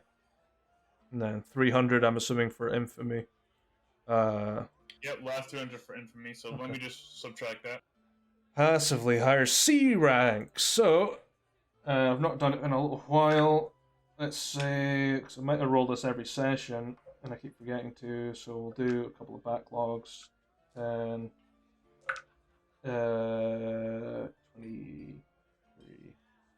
23 D rank soldiers, and 10 C rank passively. And 3, 8 and 2. Okay. Right. Because Yoshi does the fucking extra document, I need 23 D100s, please. Jesus Christ. Just 20? 100. So one's definitely. So we've got. Yeah. 1, 2, 3, 4, 5, 6, 7, 8, 9. Okay, so 9 D rank of skills and Don't. Okay. 3 is our limit. So, and 10 D100. yeah, it'll be 1900, but we may want to max out tier 3 as well. No C rank with. What y'all think skill. about that? Tier 3 is our limit, and we do have the fame to support it. I think we should max out Farian's tier 3 bonus benefits too. It won't come into play for a while, but hey, it'll be worth having queued up. Okay. As long as we can keep affording to hire him for things, though. Oh, we can. We'll have like over 1,200 fame to spare for emergencies. Yeah, every hex you clear, depending on its difficulty, will give you fame. Okay, Yoshi, you're not quite out of the clearing yet. I need 8 D100 and then 2 D100. 1, 2. Okay. And 2 other D ranks have skills, so. Alright, 2W, 9S. Okay. And I get 11 D30, please.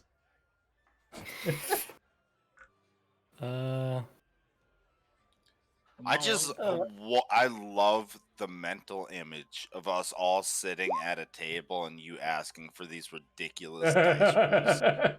And we Like, just bro, grab I them want and just 11 started rolling. D30. I start pouring out my dice. Like, all right, who's got D30s? Like, what the fuck? And someone comes up with a D7. Artisan. Roll me a D1. There Well, D1 is always 1. So. Exactly. 'Cause I 60. said so. 11 D10s, 11 D20s, add them together.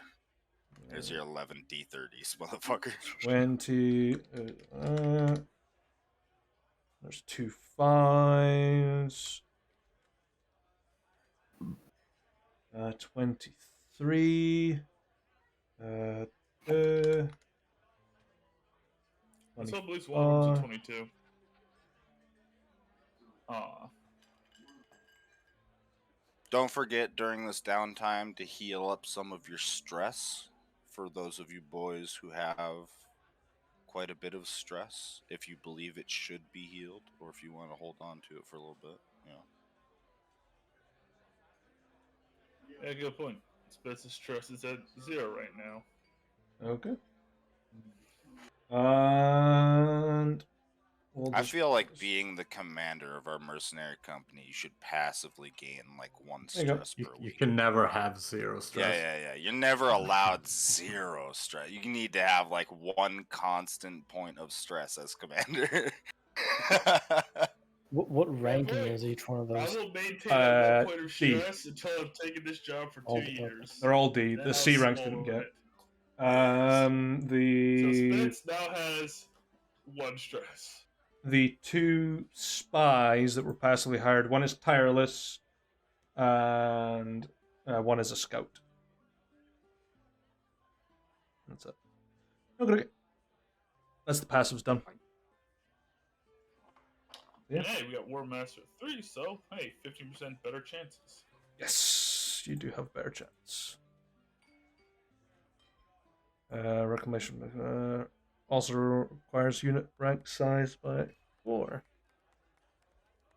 Yep. So, We're not a big army, but we're an elite one. yeah. Well, you've got a really good tactician, so. What kind of resourcefuls? Let me see. Also, artisan's different as well. Resourceful. Let's see. D4. Equipment. So requires half as much equipment as a standard person. The artisan is. There isn't an artisan table there. Well, the artisan table's fucking missing. While he's looking at that, Spitz, what is the company bank account looking like? Enter.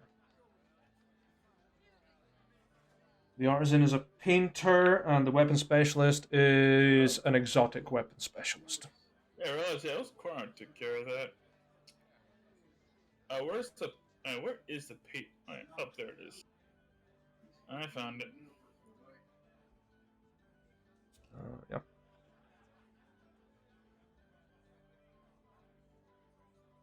Welcome to D&D admin. Yes. Welcome to D&D. AD&D admin Dungeons and Dragons. According to Wagon's Smithery inventory, which I think is our company thing, which is still weird we keep all of our stuff on a.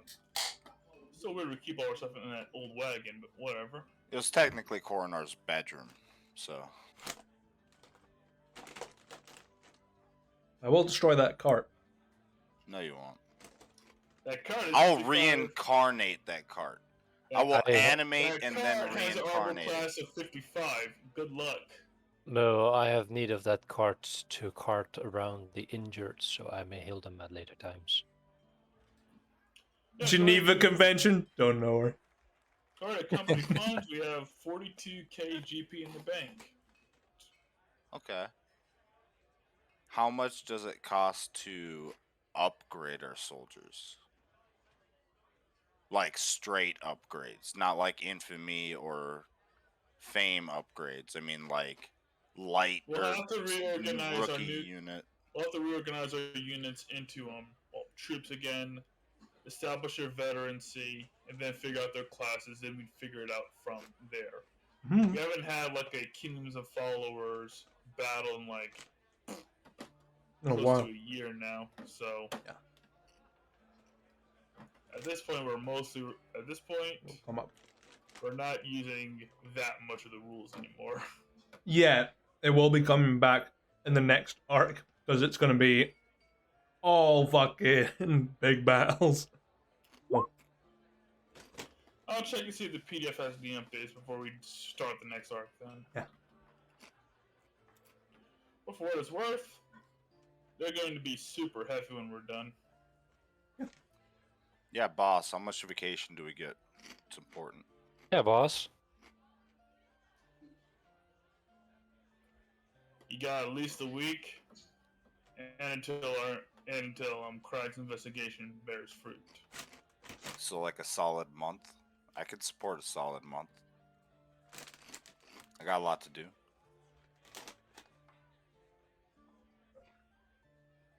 Spitz guarantees a week. Craig guarantees that he hands you that bit of information the same day you asked. You got 7 days then. Unfortunate. Gibbs will be back to you in like a week. Like a week over though. Because I actually had like 2-week things already planned in motion.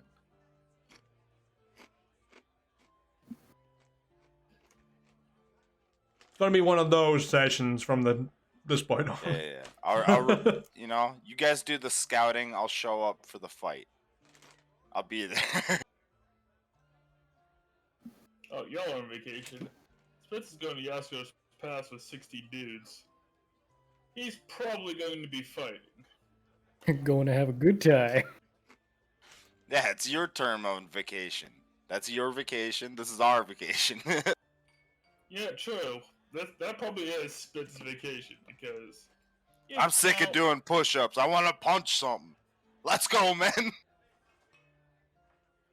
Spitz just relaxes by going to battlefields. Now this here's vacation, boys.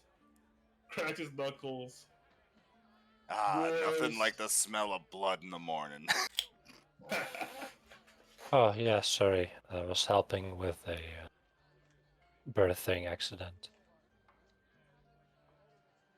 It sucks that you're taking a train. Sure, I can't borrow like the one train car to go somewhere. Bro, take a horse.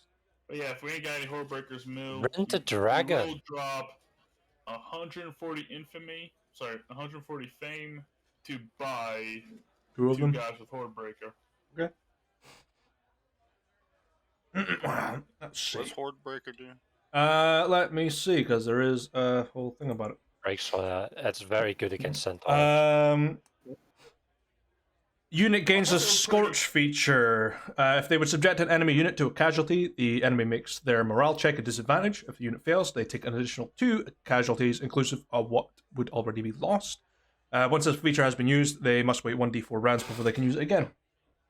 Oh, that's fucking nasty, dude. Yeah, they're really good against a huge number of people. In other words, they clean up levies. Yeah, that's their whole idea. Clean up everything, bro. Like every 1d4 rounds are like, fuck you, bitch, take double. Yeah. Take double and have disadvantage.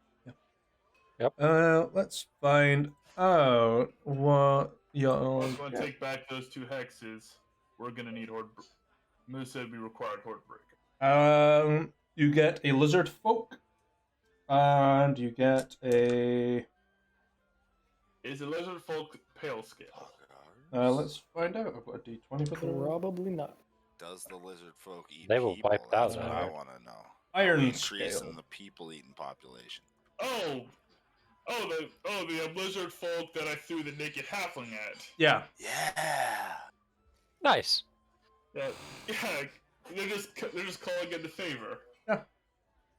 And a half elf.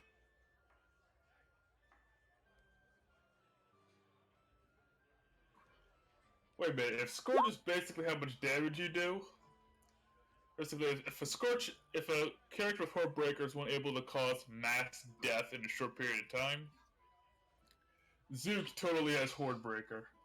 Oh, yeah. Long range horde breaker.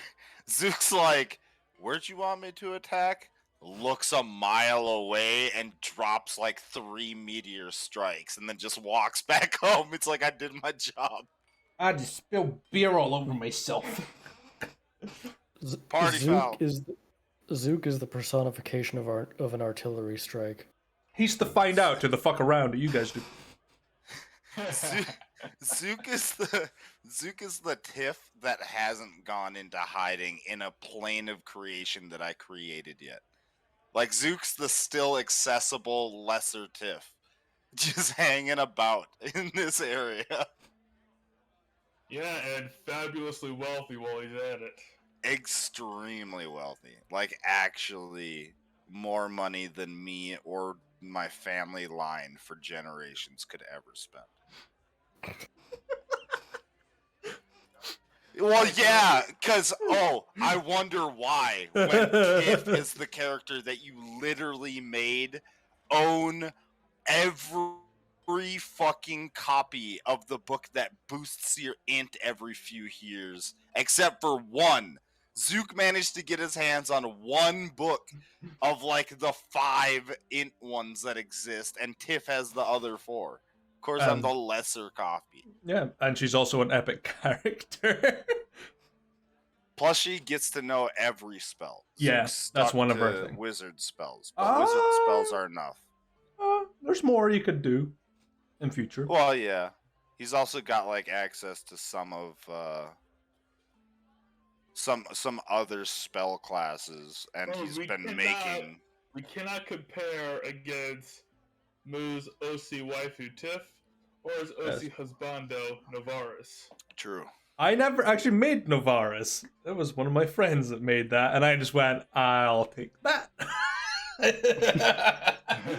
That was back in like 2012. I was like, thank you. I understand this is not going to be the group that takes out Novaris. But I swear to God, before this campaign is over, I may not kill him. But Gibzu is going to fucking at least hit him one time hard enough to put a little bit of fear in Novaris. I don't care if I don't kill him, but I'm going to hit him hard enough to make him think twice, and then I'll walk off. I mean, hey, between Gibzu and Spitz, we did collectively do about 60 points of damage to Novaris. Not bad for level 10s. Not fucking bad for level 10s. When you're 1/5 his level, yeah.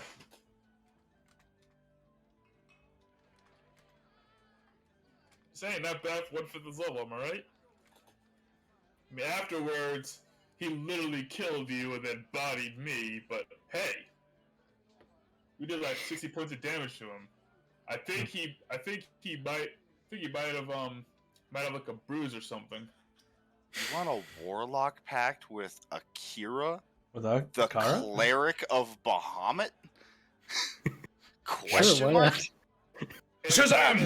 If I understand warlock, if I understand like the average power of creatures, like the weakest creature that you can create a warlock pact with is a lich. Liches are like level 13 or so spellcasters. Yeah. In theory, in a couple of levels, Rauno could be a warlock patron. Why do you think Feth wanted his blood the whole time? Fucking Swarm. Swarm is a warlock patron. Just making tiny little warlocks for Rauno. Oh my god. Zook could totally be a warlock patron. Wait, it's just a magic caster at level 13 plus? Yeah. Yeah, liches are only. Bro, I want to meet the warlock that hits up David for a pact. He's technically a caster. He's not a full caster, but he's technically a caster. And that bitch is level 30. Hey, I want to see the motherfucker that hits up him. It's like, yo. Total qualified too, then. Yeah, dude. Bro can cast 8th level spells. Dude, Daron could have a fucking entire pact of warlocks, and Toma could have an entire pact of fucking warlocks. Like I said, in 3 levels, imagine Swarm as a Warlock patron. Hell yes. You bring me fingies, I give you power. The way of the finger. Exactly. We have the pact of fingers. It's just a middle finger Eldritch Blast. There are no fingers around. You have fingers on hand. You get he just every time he gets a new Warlock patron, they have to cut off a finger he's missing. We'll make nice addition. It's a super long finger. It doesn't look right. And the PHB Lich is like level 18 spellcaster, so I'm a little off on that. But otherwise, yeah, level 18, so access to 1 9th level spell slot. Still like enough. Still like in comparison, other creatures are also again weaker than that. Are viable Warlock patrons. Like, one of the options for a Warlock patron to have is a Sea Hag for Fey Warlocks.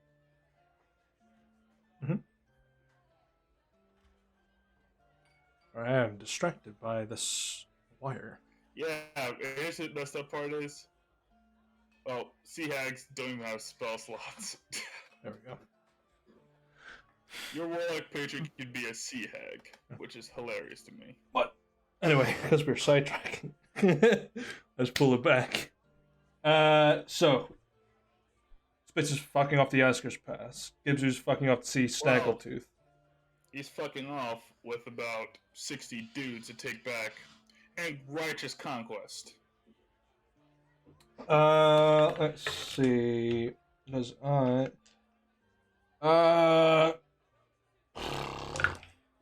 yeah, Farian's staying behind. Yeah, that's fine. He'll give you all like his detailed fucking war plan that you can follow. I got him on Sending Stone. I figure I could easily just Zoom call the battle. Yep. Yo, bro, this is hard to describe. Let me share screen real quick. Yeah, because any units that have to make a morale save make it with advantage. If they already have advantage, gain +5, so they'll be fine. Yeah, boys. I'll go to Yasker's Pass, but first, we're taking back 2 hexes. Yeah, you probably won't be there for the whole time because it won't take you a week to do it. It'll take you like maybe a month-ish, 30 days. Not too bad. Yo, we could take a month off. Just saying. Hint, hint. Wink, wink. Nudge, nudge. Just saying. We could take a month off. We got like 5 years to spend. We could take a month off. That'd be cool. Just fucking. Yo, Ethan, can you make sure Spitz gets captured? I want that fucking vacay, bro. That's terrible. I need at least 2 weeks, man. Could you buy me like a week? Buy me some time. Buy me some time. Yeah. Throw him in a cell. Other side of the country. He'll have to walk back. We'll figure it out. You know that Kira of Linda Ross? Can you get her to fucking hunt down Spitz for me? Where's Amira? What's she doing? But yeah. So he's trunking off with 60 troops. Taking back 2 hexes, like the mercs we pretend to be. Get our rewards, get our fame, and go to Yasker's Pass. I can grab whatever's there. Yep. Right back, going to the bathroom. No worries. I only ask this because I think we have forgotten. You can go ahead and go. I'll just clue you in when you come back. I ask this because I think we have forgotten. How did Blackwood tell us that we had to get more matches specifically for the train? Because I know that's like our limiter. Yeah. And we've been using the train, so I just want to make sure we actually line up like another order or however we get him. He's given you some Arcano mechanics that can do it for you. They stay on the train. It does cost money, or you can go back to the lab. How much money does it cost? They are rare items, but they are consumables, so it will cost you about $5 grand. I'll give you 10. $5 grand for 10? Yeah. 10 uses of the Okay. train. Eventually, you can upgrade the train to not require it, You can have like an internal combustion, but it needs something to set it off. But we're not able to upgrade the train yet, right? We would need to find yeah. somebody that could tink with that kind of shit. Yes, and Crag is already looking into it for you. Okay. Actually, has he completed that yet? He's already completed just- that, but yeah. Okay. I'll wait until Rook comes back, but I'm pretty sure we're gonna spend $5,000 from the company fund to get 10 more matches. Is there like a time basis on that? No, Is it like we give them? It's just Yeah. instant. it's just Okay. basically you just pay it and they quickly build them and then hand you them. It doesn't. It's the material cost more than anything. Because I don't know what we're down to, but I think we've used at least 4 matches by now. Yeah, so we so got to be hitting like the halfway point of what we had. You had 8 matches. Yeah. Yeah. Perfect timing, dude. Look at that shit. Yeah. Who'd have thought? Look at us. Look at us. Damn, Daniel. All right, Rook. Server mute. I'm gonna fill you in. I asked because I knew we were getting low. The matches to make the train run, like our limiting factor on that. We have about 7 more of them. Did you already pay to have 10 made? Because we were given, Moo said we were given 8, and I know we've used at least like 4 or 5. But I asked No, Moo, and he we're said we given- could spend money. It's $5,000 to buy 10, like instantly, basically. Yeah, I'll take it out of yeah, fuck it, I'll pay for it. It's $5,000. Alright, take 500 plat, give me my matches. I just want to make sure we don't end up running out on those at some point, like inconveniently. So I was Oh, we asking got about it. 15 of the fuckers now, so we should be good.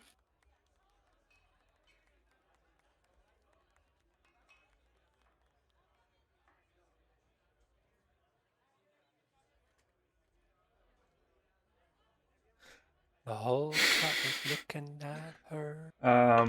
Okay. As for the rest of you, what do you want to do? Well, everyone else fucking fights a war. Feeds a doggo. And a fuck knows what Yes. Swarm's doing. Everyone's Uh, fighting a war. I'll find if there's another medical ward that I can assist in. I mean, Gray's always looking for help. Or you could come with me. You would count as the medic. You count as a B rank medic. Damn right, Count as a I'm gonna do my D duty. rank medic. You're a B rank medic with a D rank attitude, motherfucker.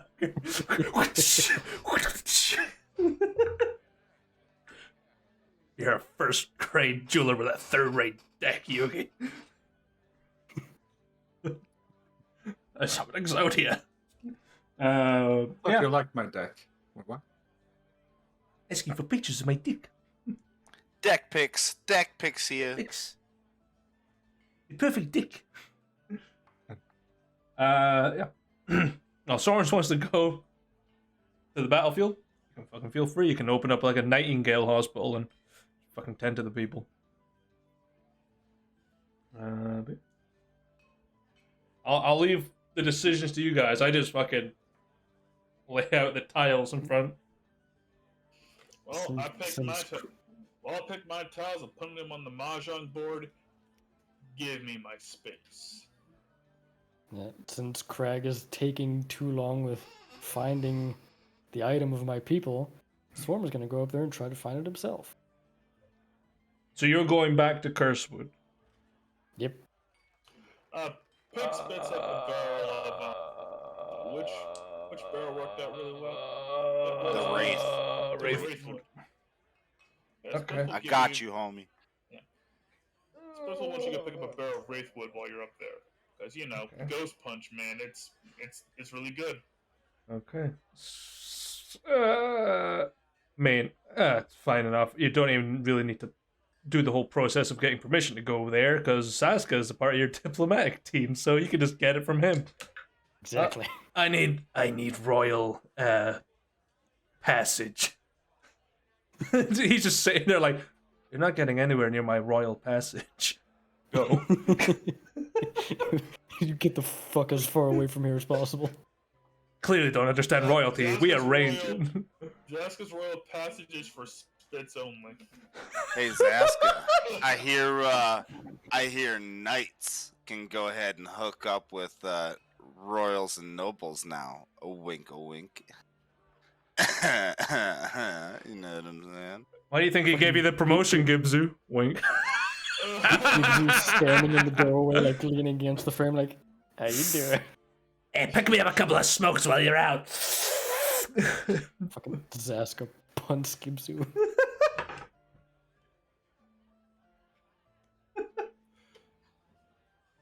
You can do it. My royal decree, I kick you in my royal wee wee. I just know that Spits and Zaska's first extended interaction could be interpreted as flirting. It's hilarious. It is the the Top Gun volleyball scene of interactions. Hey, once you go short and green, you'll never look for another queen.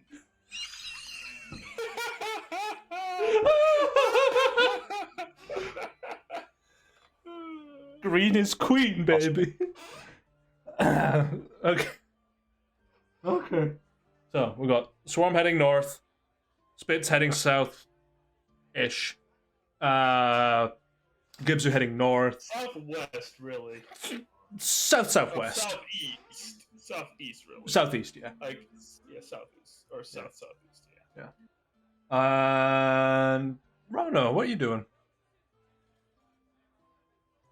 Want to go on a diplomatic journey into the Curse Woods? Nah. Yes, join me. I don't know. Doesn't sound very pleasant. I mean, Vethka's waiting to It has visit. the word curse in it. Yeah, it's farther away from Vethka. Spitz went with me, said it's perfectly fine. He got some good barrels out of it. It's all good. You know, Want to go visit Best Doggo? Have taste for dwarf? I think halflings and short dwarves. people in general, yeah. Really like dwarf. You want to come meet Best Doggo? Really like dwarf. Want even decided better to use? Shut the fuck up.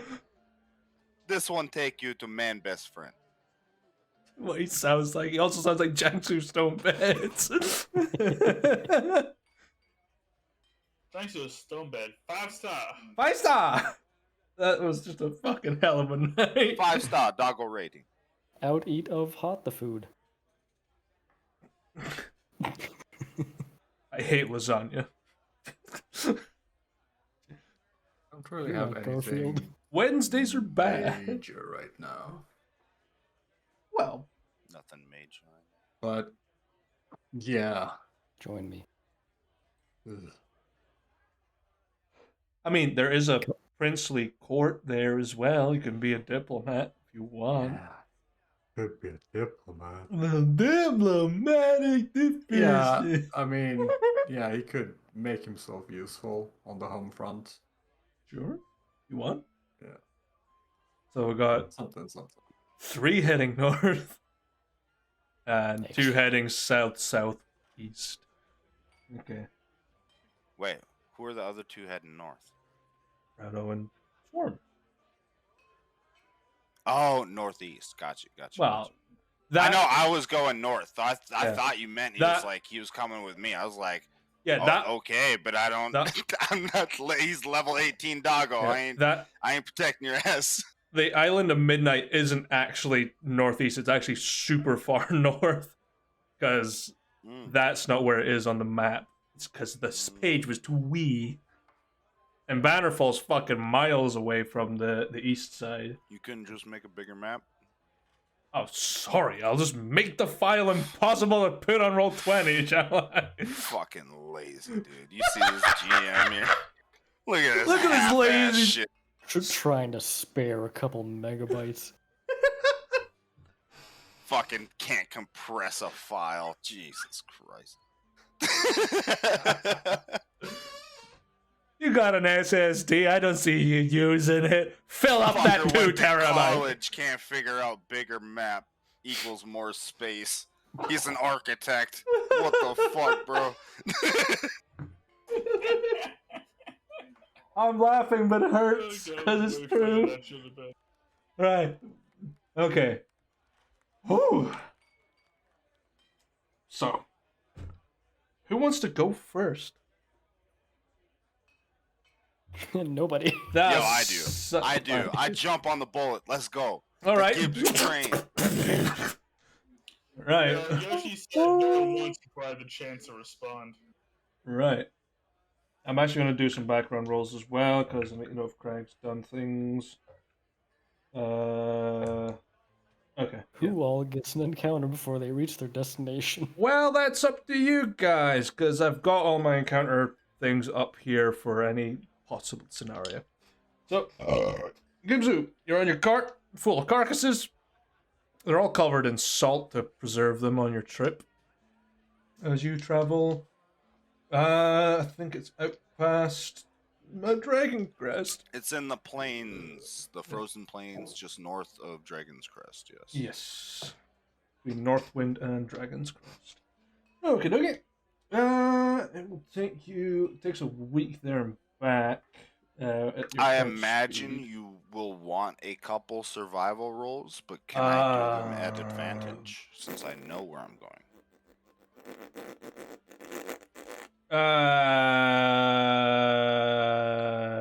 Yeah, sure. Give me 2.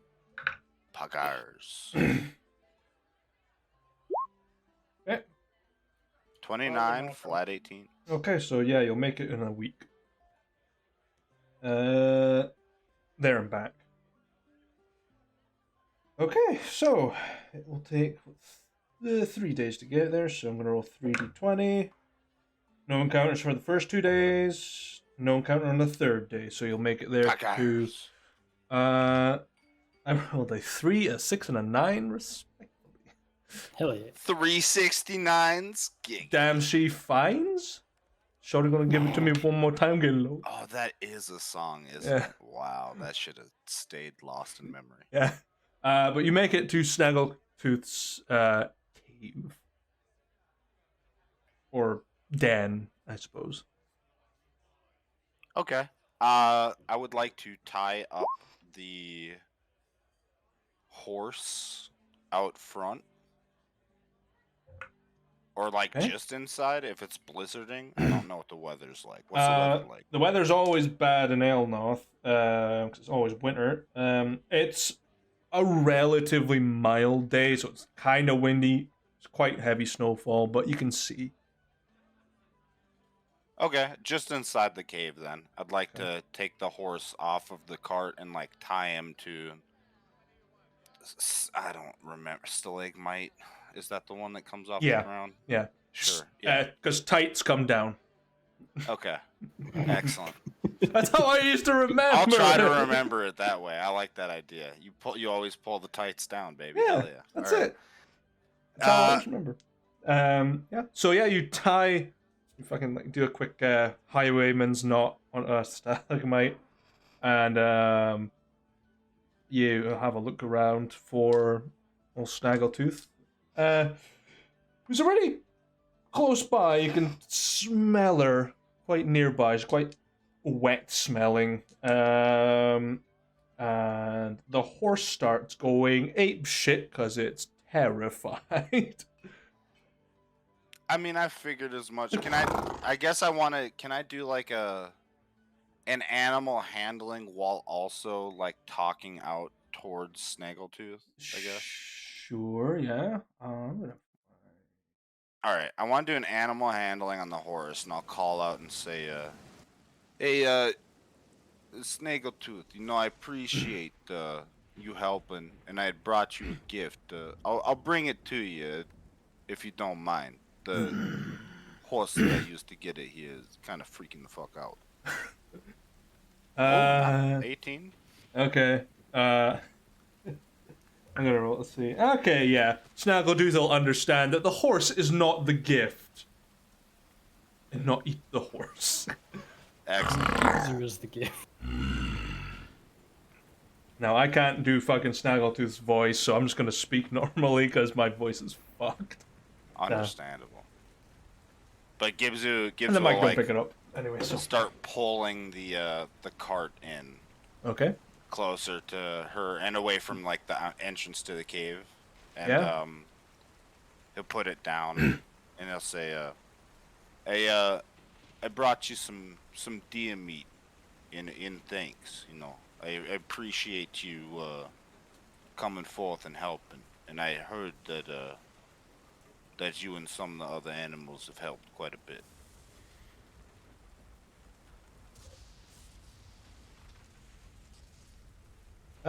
She appreciates it. No, gives you a sort of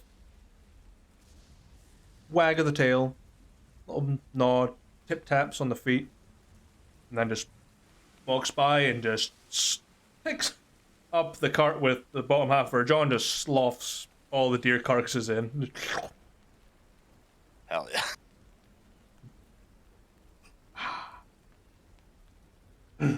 Yeah. Anything else you want to do with Snaggletooth? Not unless she initiates something else. This is really just like a Gibbs who wanted to show appreciation, because it's kind of like off the wall. Yeah, She's nothing. just like this powerful ass monster in the north, and Gibbs who just one day showed up with like a gold coin. Is like, hey, listen, I have this idea, but what if we made an animal army, and what if you just had free range to eat these people? She doesn't say anything, but she will cough up an item for you. A small coin made of brass with an eye symbol on one side and the visage of a mind flare-esque creature on the other side. Still covered in slobber. Yeah. And like bits of deer. Caught inside the throat. She coughs up a coin of fate for you. Okay. I still don't think I have had any character in 3 campaigns that have ever properly used a coin of fate. Well, Tiff told you the secret of it. You don't call the face that shows up. You call it the one that lands in your hand, face down. Now, I mean, I don't think I've ever called a coin of fate, period. I think I've always just flipped them and been like, let's see. yeah. A coin of fate. Whatever. A coin of fate is also counts as a fate point as well if you use it correctly. Oh, interesting. But it does need to be like pinged over your dying corpse, and if it lands on the wrong side, you just die. So it's a dangerous. So it's like fate a point. last ditch effort. Yeah. I don't have the spell slot, but let's see if the coin of fate works. Okay, I got you. Yeah, it's essentially just like it's your fate. Just what happens. The end of the thread happens, or it keeps going. So one or the other.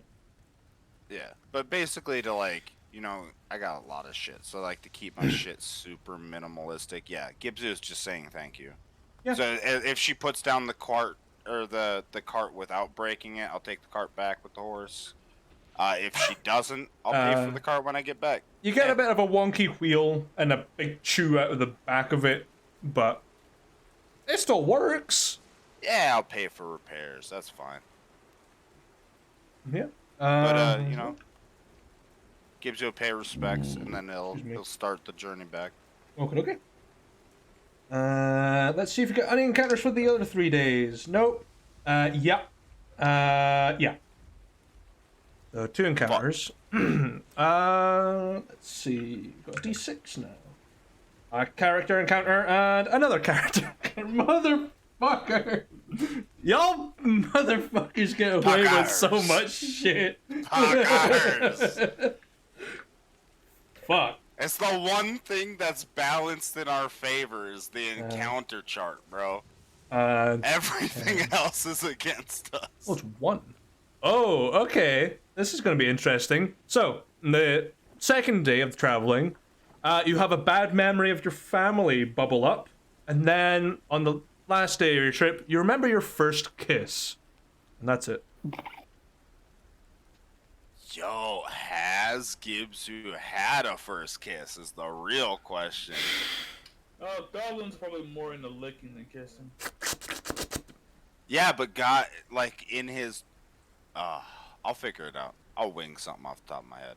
I like this kind of shit. Okay, so bad memory. I mean, Gibbs is a druid. He'll just be like absentmindedly talking to the horse while he travels back. He'll share this story with this random horse, and hopefully, you know, make his day a little bit. He'll think back and he'll be like, yeah, the horse tells you a little bit about its day and its family. I mean, I do have the capability of talking to this horse if I really want to, but Gibbs will just, you know, like reminisce a little bit on the passing of his tribe and everyone he knew and cared for. He'll think back to the flames rising up in that night and the fire druids that he still has not come across, but is keeping an eye out for. Maybe for good intentions, maybe for bad. He hasn't fully decided yet, but he knows that they played a part. And he'll speak out loud, just sort of reminiscing to himself. And God damn, I miss everyone that I used to know. Got a lot of good new friends now and new family. New, I guess, tribe of sorts, but I don't know. I could have done better. I could have definitely done better. This gives you one of those horse smiles, like. Hey, I know you got me, bud. I can't really do it. And what was the other one? My first kiss? Yeah. Okay. Yeah. Now Gibbs thinks back. He's like, never had a girlfriend. He's always been studying his shamanistic stuff. But he thinks back and, you know, he'll like look around a little bit for any suspiciously moving spy-like piles of snow before talking to this horse about this. So there's definitely a spy. All right, no, I mean he's actively looking. So like, do you want a perception check? Sure. Yeah. So as you're speaking to the horse, you notice an indiscriminate, almost seamless seam around the center of the horse.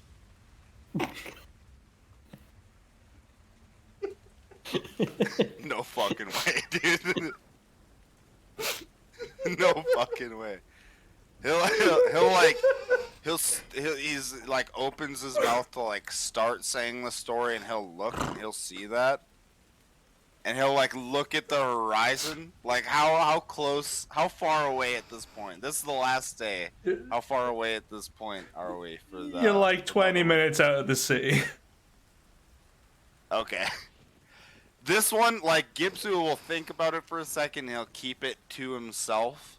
Mm-hmm. No, it's just not that funny that way. I'm gonna say I didn't see the scene. Gibsu didn't see the scene, because it's funnier if it's out there. If you saw it, but you were like, it's probably just a trick of the light or something. It's some fucking snow falling down make the horse look weird for a second. Gibsu's gonna go into this story. He's gonna say, hey, listen, you keep this shit to yourself, alright? You know, when I was little, I got taken to the Feywild with my teacher, and, you know, time's all wonky between here and there. And at the time, Queen Van Nestor wasn't a queen yet. It was Queen Celestra. Okay? God damn, she was beautiful. She was beautiful. Made my little goblin hormones fucking go wild. We came back from the trip and, you know, my teacher might have walked in on me kissing the pillow, you know, mumbling something about Queen Celestra. We'll leave it at that. But, you know, listen, between me and you, my imagination made her a great kisser. Oh, I'm gonna roll wisdom saves for the two people dressed as the horse. You've never heard a horse laugh before, but it goes as the head ends fucking dying and the leg half's fucking like shaking violently.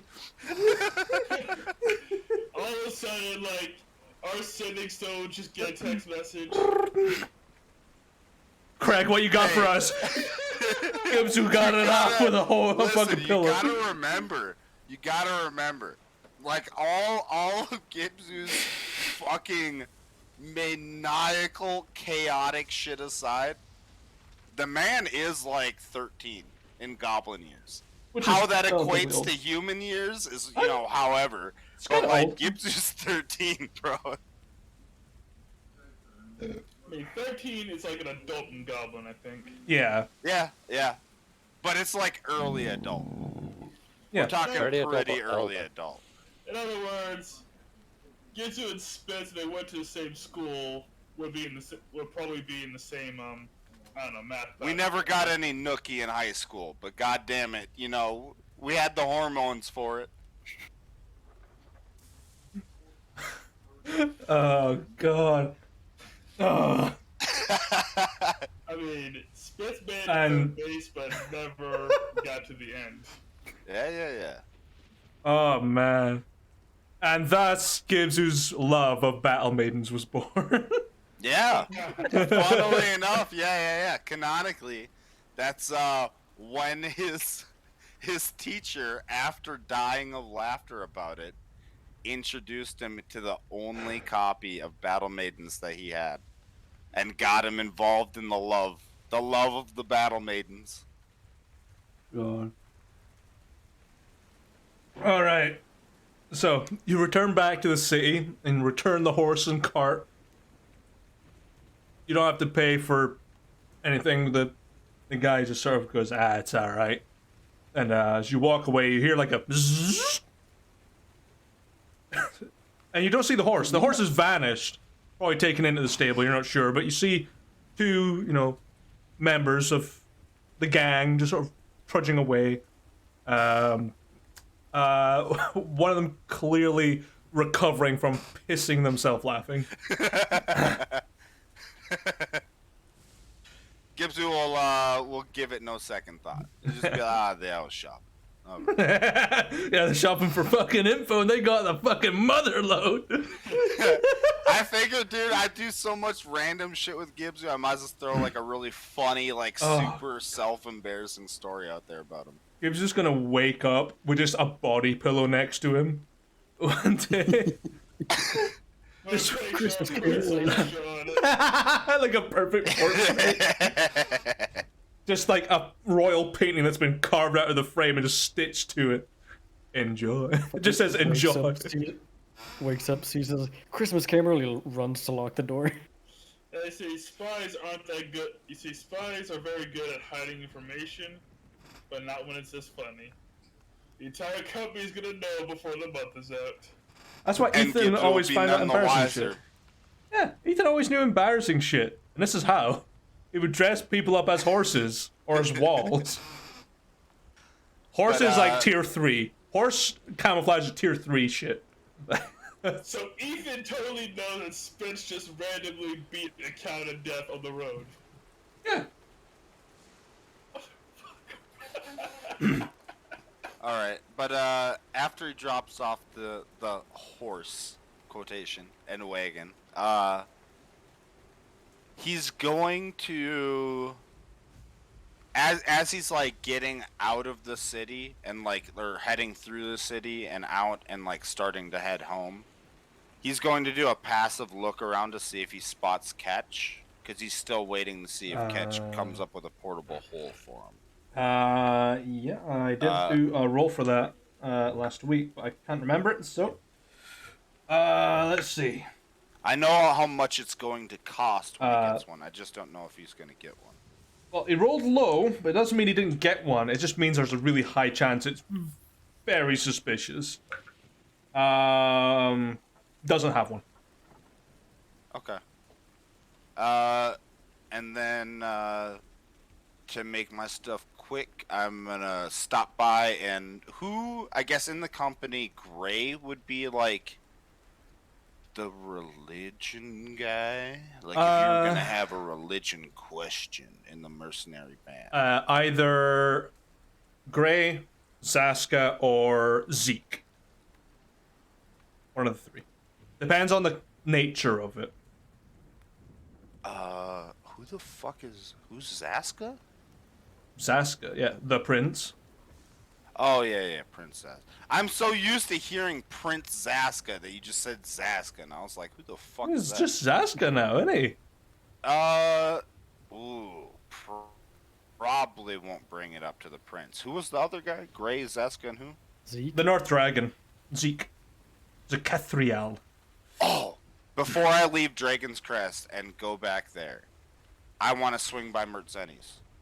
I know where they live. Yes. I'll swing by the palace, see if Mertzeni's there. If she's not, I want to swing past their house. Is she in the palace? Yes, she's in the palace. Okay.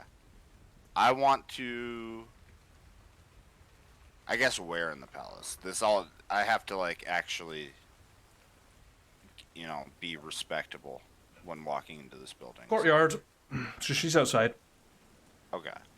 I want to approach Mertzeni, give like a slight bow or like a nod, kind of like I don't know, fellow respect between knights. Whatever that would fucking be. Yeah. She stares at you weirdly and goes, Yeah, look, I know. All right, I don't know if I'm supposed to act different since I'm a full member now, or something. To royalty, yes, but to me, no. Oh, so there's no like seniority, something. In terms of position, there is, but that's Ludovic. He is the senior knight. Okay. You're pretty versed in like religious sort of things, right? Mm-hmm. Like religion.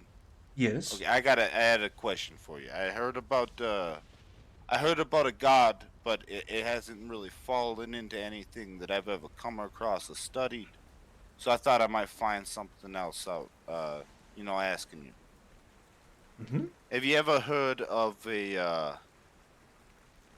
I was told it was like one of four created gods or something. But have you heard of like a Valeric? I think I'm saying that right. No. Just because it's forbidden information for her to know, I'm going to roll my Call of Cthulhu dice. Yes. She just... no, I don't know. Okay. Even on a +8, she doesn't know. Yeah, it was worth a shot. I figured I'd ask you. You would need to speak to someone a little older, maybe someone a bit more in keeping with forbidden knowledge to most clerics.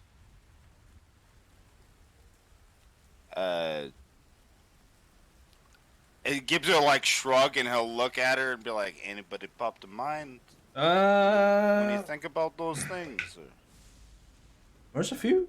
Okay, who would she bring up? That's the question. Who does she know that would actually know something like this?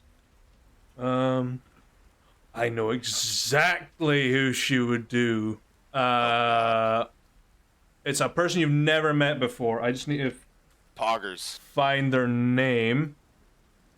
Because this is a character I've never brought up in any campaign. Where are you? Oh man, As you're don't tease called. us. They are called the God Slayer. Oh. Uh, Okay. Let me make a new fucking line in the old journal here. Wait a minute. A cleric's a friend with somebody named the God Slayer. Yes. There are evil gods in the world, Yeah. It's just good Kratos, bro. Like, Right. This is gonna be. Are we talking like PS2 era Kratos or like 2018 era Kratos? like 2022, friendly to everybody but gods Kratos. Ah. Okay. Yeah. Mentions this person, Godslayer Zakharov. German Kratos? The Russian name. I was about to say Zakharov is not fucking German. Yeah, hi, Fucking knows, dude. Hello, my name is Gunther the Godslayer. Big summer blowout. Ooh, okay. So this is where things could get a little interesting. Can I do a roll? Has Gibzu?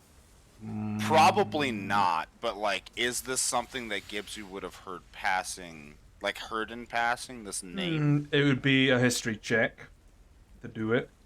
Knowing my Golden background and that I'm fine if it's at disadvantage, would this be like a disadvantage thing for me? No, it's a story you would have heard. A lot of people know of Okay. this person. History. How detailed? Depends. You know, I was studying a lot. Yeah, not super knowledgeable of this person, but all you know is you've heard of them.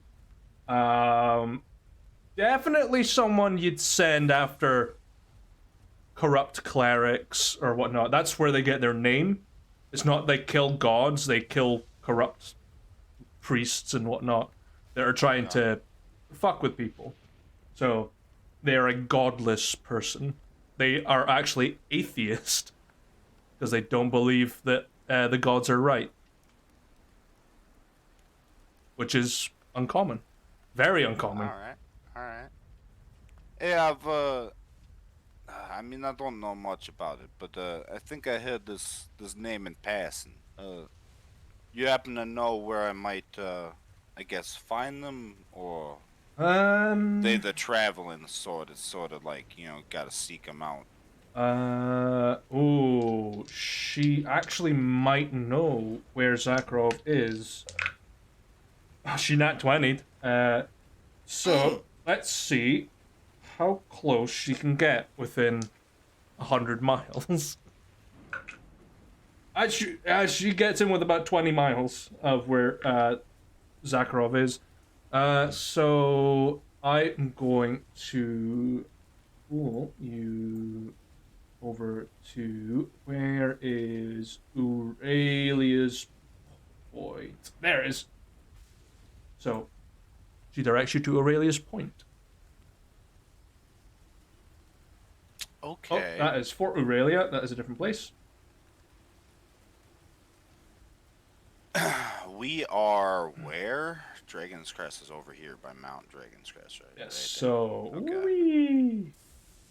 That is a good, what? 1, 2, 3, 4, 5, 550 miles ish, give or take. What how fast can I cover that in? Oh, it's days travel. Okay. So Hex is days of travel. So 10, 20, 30, 40, 55 days travel. Okay, but that's like taking normal means. Yeah. I'm a druid that can change into a big ass owl for like 10 hours at a time and just fly as the crow flies. How long would that take? How long can your form hold? Technically, I can keep popping just sections of my form to keep the form held, so I could stay technically in form for 40 hours straight before I would need a rest. Going at, I think the Plight Owl is 60-foot base movement flight, so 120 per round. It would take you about 20 odd days to get there.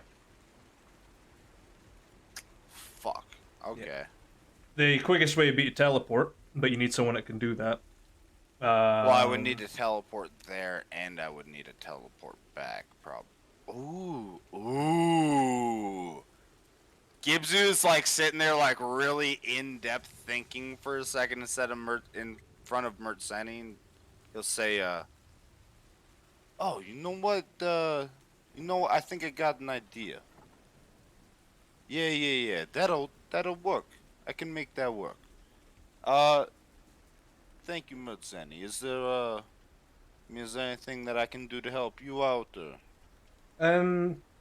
Actually, I think she does have a little job for you guys in general, but she'll pass it on to you as a fellow knight. Let's just see if she wants to do it, because it's a very personal thing. Yes, she'll pass it on to you. She just sort of like leans in towards you. She's not much taller than you are. She's quite short as a dwarf, and sort of. It is Ludovic's birthday in a couple of weeks, and I wanted to get him something nice. If you're going to Aurelia's Point, could you potentially pass the ruins of Slankaril and pick up a lodestone from the Broken Fey Gate? I wanted to make him a hammer out of it. Gibbs will, think for a second. He'll say, yeah, you know what? I can absolutely take a little bit of time out of my way. Do you, I guess I'm not super versed in that area. Do you happen to know, like, where, at least somewhat closely, that the Fey Gate might be located? You know, the Fays, their tendency to hide those things is fucking incredible. It's literally within like a few days' travel from there. It's just out in the open there. It was once a giant fortress made by the ancient dwarves, and then it fell into the hands of elves, and then it got destroyed during the last Novarian invasion. So Gibbs will nod and say, okay, what kind of size are we talking? If we're talking about like a destroyed gate, there's probably like, variable sizes of rubble. Like what kind of hammer? You've seen Ludovic's hammer. I want to make one similar in size. Oh, the big hammer. Yeah. Okay. Even if Gotcha. it's two broken bits, I can use them for both ends. You'll definitely find the stone there big enough. She actually doesn't know how big the Fey Gate in Slankarel is, but historically it was fucking massive. It was as big as the Emerald Mirror, so it's fucking huge. And when's like the deadline?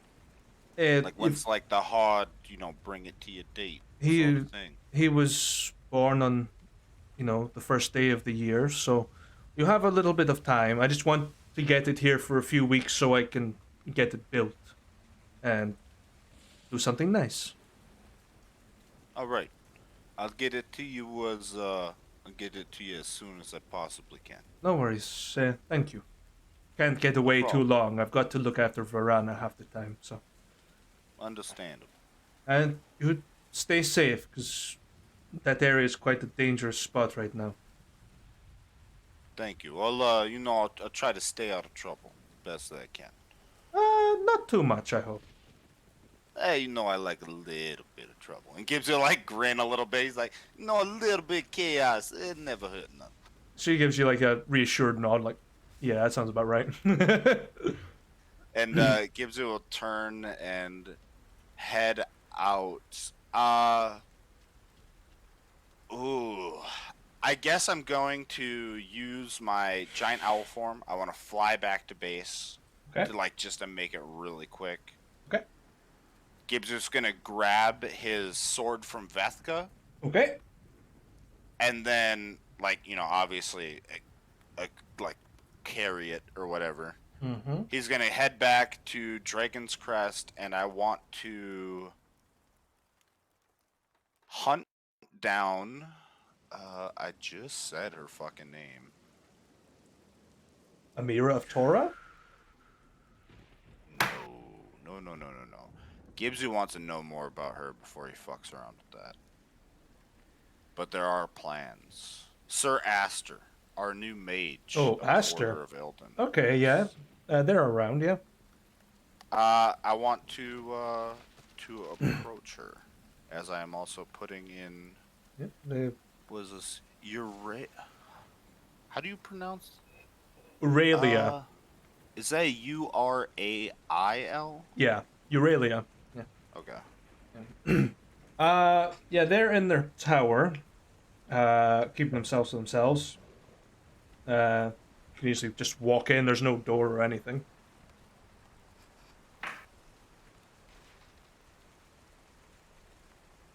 Okay, I will walk in, knock on like the I guess frame And you go where there would be a door. ah. Just puts away their book. Sir Gibsu. Pleasure. Yeah, thank you, Sir Asta. I was hoping that I could well, hopefully borrow your talents for a moment, if possible. For Do you happen to? I guess I don't know really like how versed in magic you are. Do you happen to have the ability to teleport? um, to a degree, it depends. Really. Where are you teleporting something here, or are you going somewhere? Well, I was hoping, you know, if you could, I was hoping to have you teleport me to Aurelia's Point. Off to, I believe Mercedes said the southeast, like east southeast. That's just out past Kingsvale, to the north. As far as I remember, there's a fortress just to the north of there. Yeah, a ruined fortress. Yeah. Well, there's two. There's Fort Aurelia, and then there's Slankaril. I'm assuming you're going to the town there. I was just told Aurelia's Point. Yeah, so you're going to the town there, not the Yeah, fortress. Yeah. Okay. Yeah, I kind of know the area. I can get you within maybe a couple of miles. I mean, I would greatly appreciate that if you could do that. Yeah, sure. Follow me, and just heads up into the tower to the third floor, where you see this almost occult setup with writing all over the floor and candles everywhere. All right, stand in the middle. I mean, before you send me, do you I guess want any money to cover some of the costs of casting the spell? I ordered a book. When you come back, if you go on past the library, just say that Sir Astor's orders is being collected, and they'll hand it to you. I'm too nervous to go out right now, so yeah. Like a library here in Yeah, Dragon's Crest. Yeah. Okay. Yeah, no, I can do that when I come back. I can swing by for you. I'll trade you a book for it as well, just for you know your time. But bye. Just teleport your ass into Shadywood, which is the town nearby Aurelius Point. So you are all the way over here in this tiny little town. And for the first time ever, you actually see Doral in the not too far away, and it's fucking blocking out the sun. Gibsu, once he sees Doral, then makes the connection. He was like, "Oh, that Kingsvale, shit." It crouched down a little bit, like that's gonna help at all, like to hide from Doral. Smaller target. I'm not here. Yeah. And is there? I guess, do I get teleported to the middle of town? You can see the town of Shadywood. There's a big sign and a gate that lets you in. Behind you is the actual Shadywood, and there's a clear path. It's been cleared out all the way to a little town in the distance, maybe a few miles, which is Aurelius Point.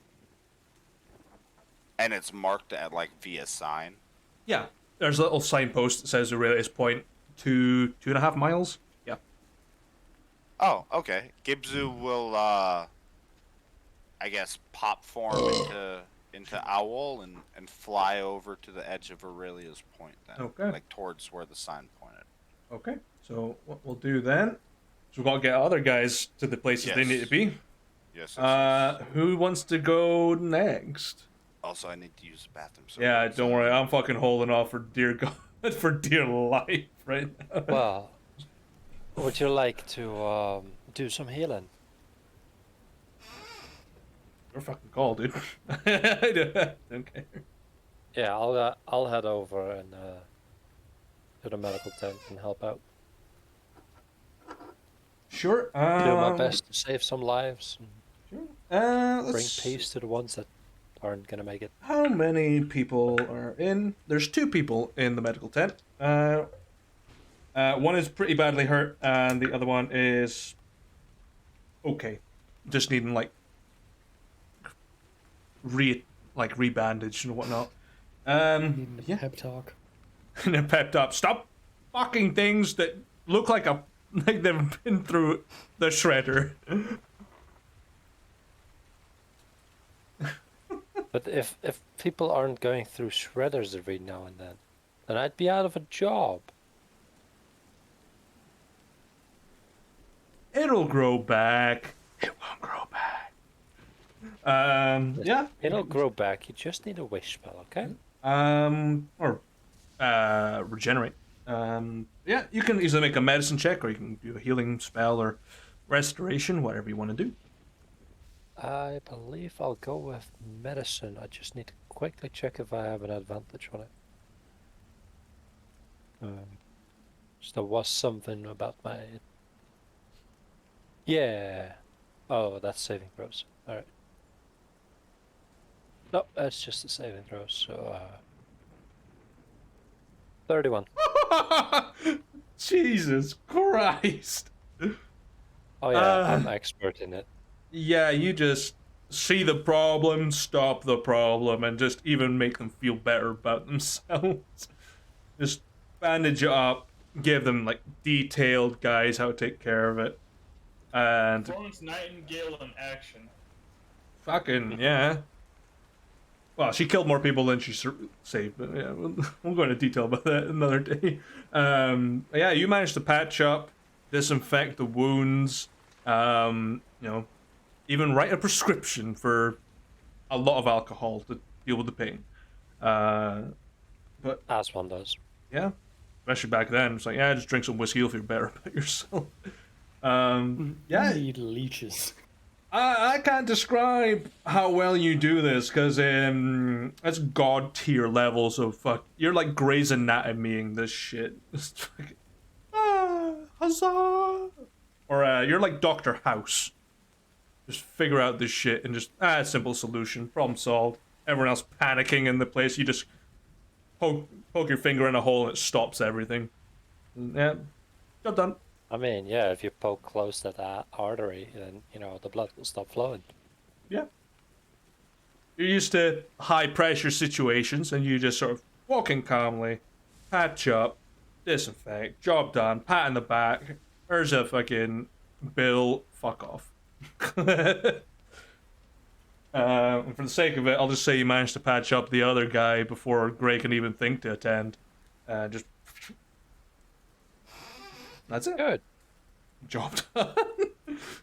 Man, fucking hell. Amazing. I need to injure some more soldiers, though. Once Spitz is back, there'll be a lot more. You've got your hands full later. Exactly. There'll be more coming my way. No problem. And if there aren't any in the town of Fort, I can always go to the town and check out their physicians. Yeah, See I if they mean, need help. you could easily just do like health checkups with the troops that are in the fort and make sure they're not like, you know, scurvy ridden or whatnot. Bro, we've had some horrible soups of late. They weren't Hey. very nutritious. Hey, it makes you big and strong by burying you. Mold. Yeah, not enough mold. Just stick a bit of that soup in a wound and wow, it's disinfected. No bacterial infection with the soup.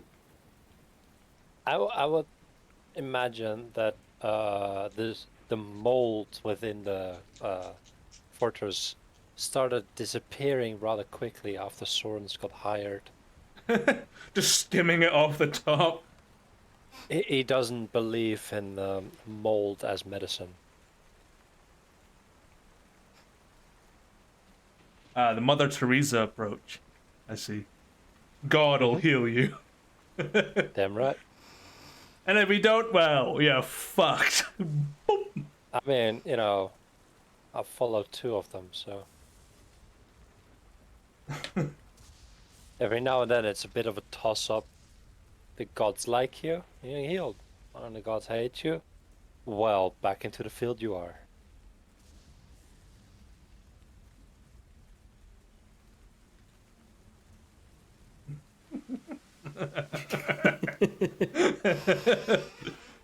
Yeah.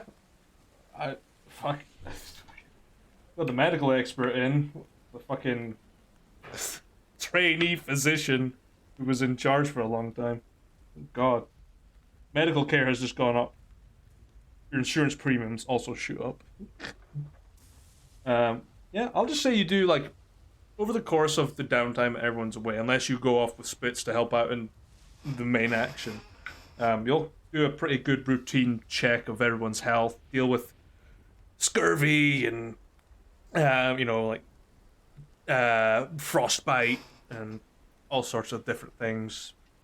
Surprisingly, a lot of rotting teeth and ear infections, just menial things. You'll get occasionally like a spicy and exciting thing like gonorrhea.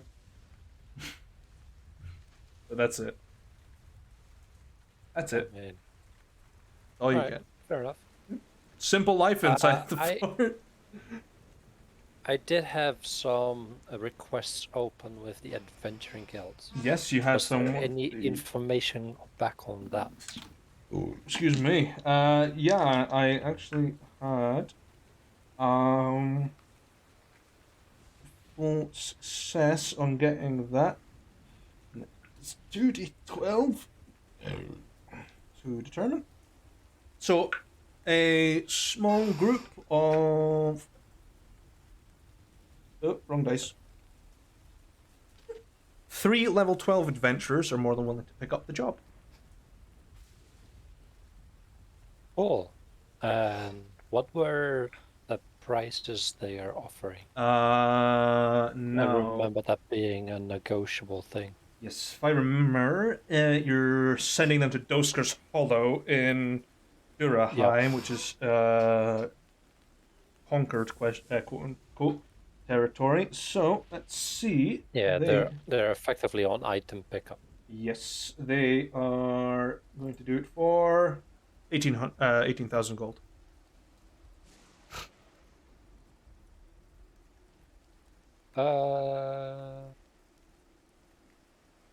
That's their starting offer. I mean, it's not bad when you consider the fact that the curiosities are practically priceless. True, but on the other hand, it's literally walk there, pick it up, walk back. Without Well, getting no, killed. it's walk there, clear out the dungeon that it's in. No, it's an archaeological find. Yeah. It has already been discovered. Yeah. It It's just needs just- to be picked up and brought back. Kind of. They'll need to take care of Novarians as well. It's not like Fight the Dragon or something weird. I mean, you could hire hopscotch. Hopscotch will pick something up that is designated to you. They won't pick it up if it's just a random item.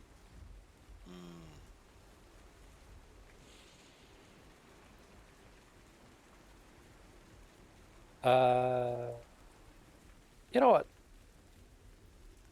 They... I will offer them 17,000 with 2,000 up front and free healing afterwards.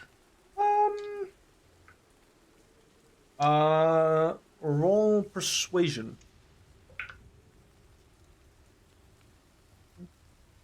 There it is.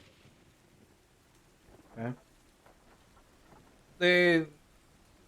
You're getting like communications from the guild that's doing it for you. They are willing to do it for 17,500 gold and free healing after. Sure. Okay. Yeah. Okay. Yeah. So whatever you want to put down up front, fair dues, but you can just pay them when they come back, if they come back.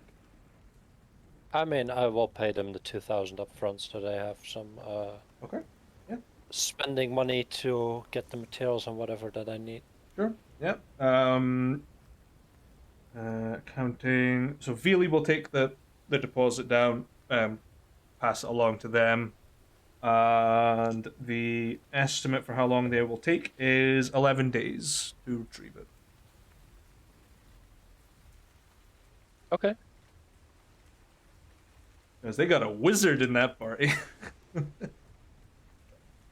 They'll teleport their ass there. Yeah. And then each day I'll roll a D100, see how they get on. I don't know if Round Nose one's up on the board as well. No, he was never informed of it. I see. Of what? Because his curiosity is also available nearby. I can't remember where. But that one was in a dungeon, I believe. In Arkal Ruin, yeah. God, nature called. I wasn't aware of that either.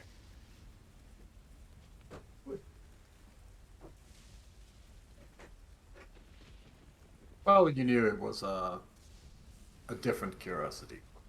Yeah. Yeah. The different one was in Loheim, in the hands of a private collector. That's all I know about it. Yeah, something like that. Oh yeah, the private collector one. Yeah. Which is not entirely anywhere near Dusker's Hollow. Not even close.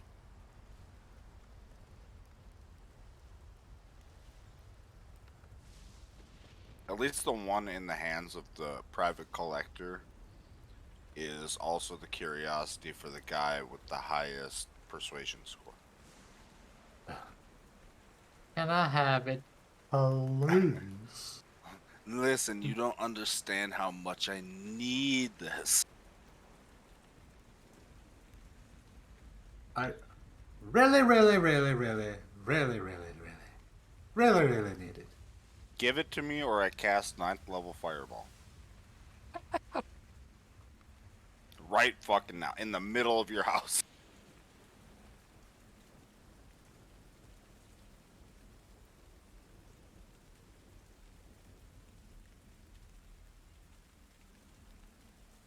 Yep.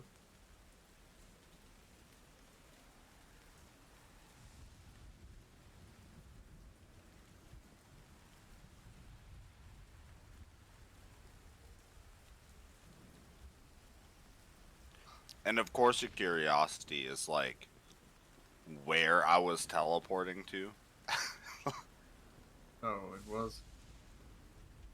Somebody's in Dasker's Hollow. That's like southwest or southeast of me.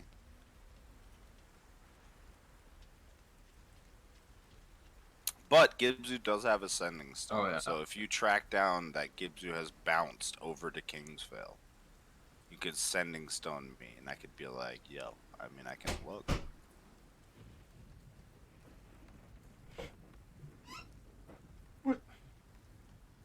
Um.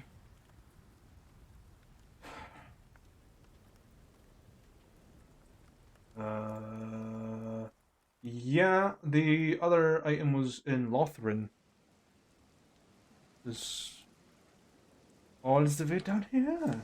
Private collector, right? Yeah. Yes, in the hands of a private collector. Yeah. I believe you have the one from the dungeon. Did we ever get a name for that private Yeah, collector? but I just remembered that there was a dungeon. I didn't. You never got a name. Okay. No, it's a private collector. Yeah. So 11 days. I'm gonna make a note here. Bu- bu- bu.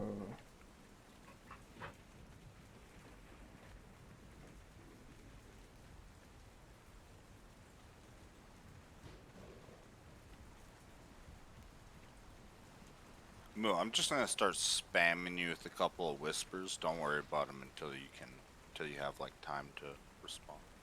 Okay, no worries. Go for this curio right now. Okay.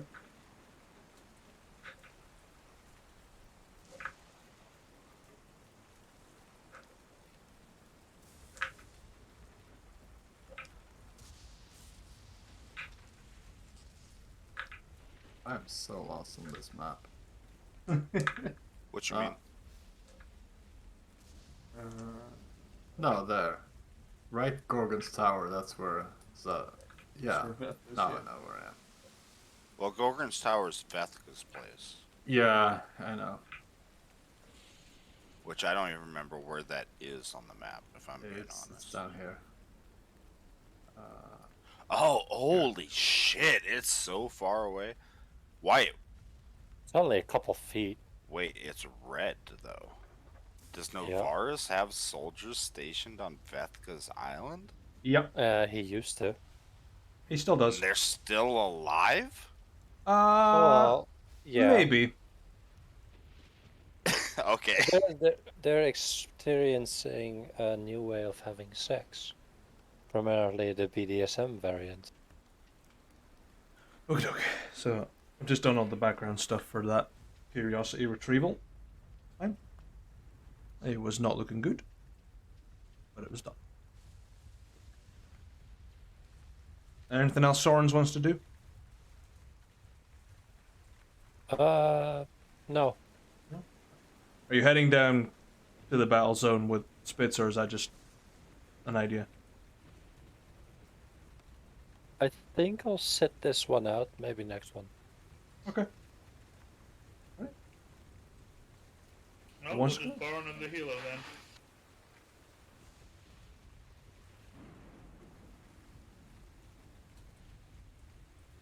Yeah, you get a couple of field medics. Who wants to go next? We've only got 2 more places I do. we need to go. You want to go next? Okay. You hop aboard the train. 60 soldiers on, in tow.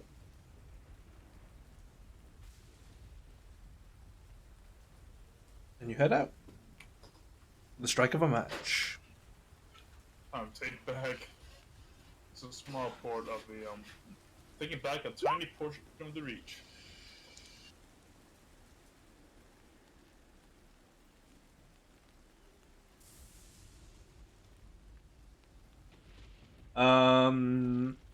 So let's see. You are heading from here. I need to check 'cause that's. And the train it's a day ahead. So 1. Alright. Let's see if the train needs to stop at any given point in time. First day is okay. Train needs to stop at the edge of the River Ivor, so you stop like on the border over here. Just so it can cool down and you set up camp for a bit.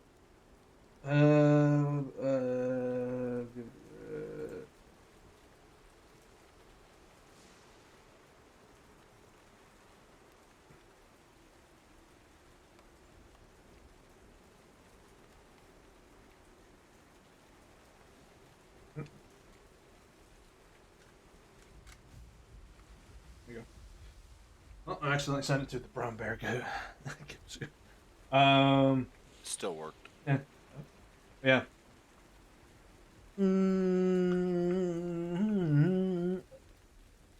There is an encounter whilst you guys have stopped train. Well, it changes music out. Let's make it ambient nature. Do down by the sea. Under the sea.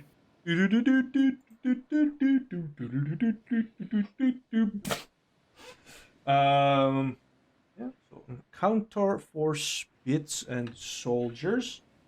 Let's see. Bet you it's gonna be a fucking easy one. 5 is not. 1, 2, 3, 4. Oh, it is an easy one, you motherfucker. It's a discovery. 91. Reroll, huh?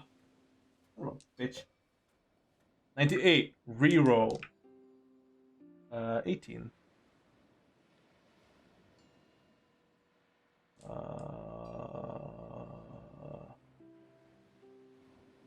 Okay. Scribes. Okay. In your campsite, Spitz, with all your soldiers, as you allow the thunder rail to power down for Timothy, the armored engine, to reset itself. You make camp in an old ruined temple to a god long since forgotten, a statue of them probably once standing proud on this plinth, broken, the arms laying strewn into the overgrown heather on the ground, the head tucked and mossed over in the corner as the light of the fading day cascades across the broken arches and shattered windows.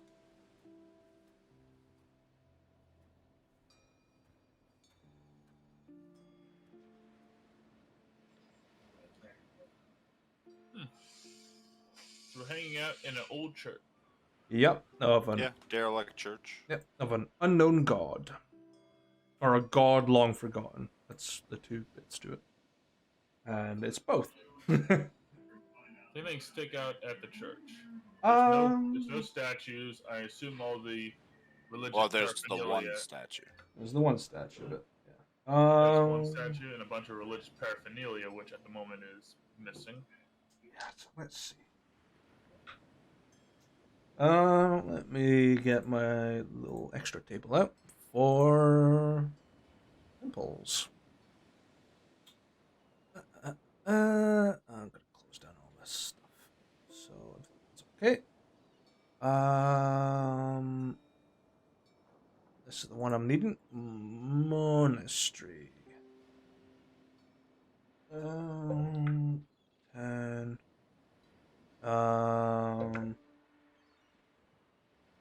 Okay.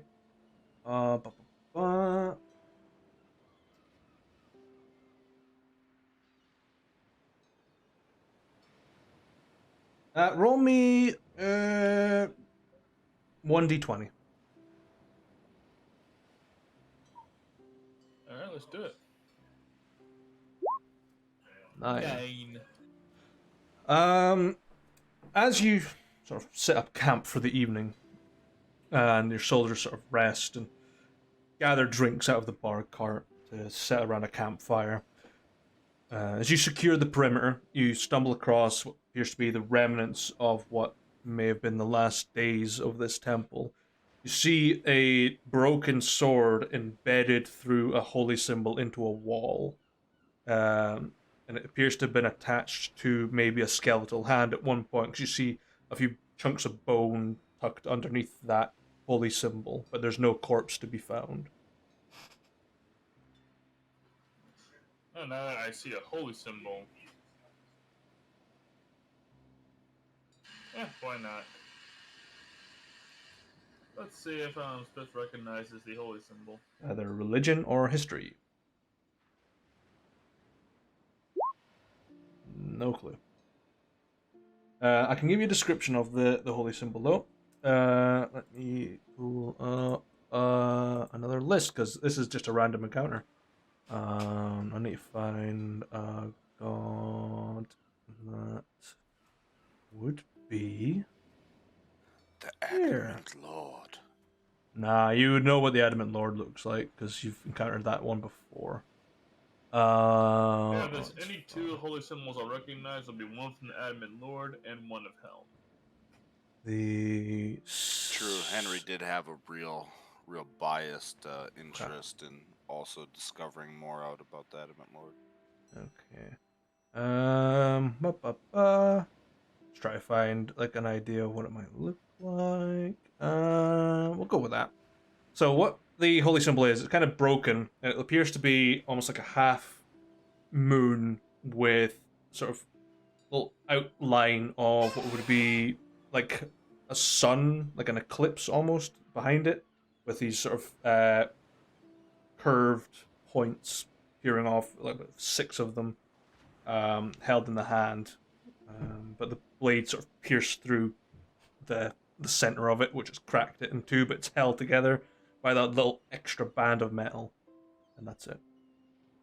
What god it relates to, no clue. Fistful shrug. Well, churches get raided all the time. And he'll go back to the campfire. Okay. That is the encounter. Y'all motherfuckers so lucky.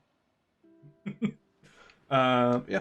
The new day dawns, and you smell this thick sea air hitting you as the train sort of roars back to life, and everyone gets back on board as the train makes its way to the edge of this kingdom and begins laying down tracks and supports into the water and keeps going very slowly across the river. Excuse me. Where would you like the train to stop? You can stop it off in the mountains, or you can stop it off at Ayers Watch, or further south. It's up to you.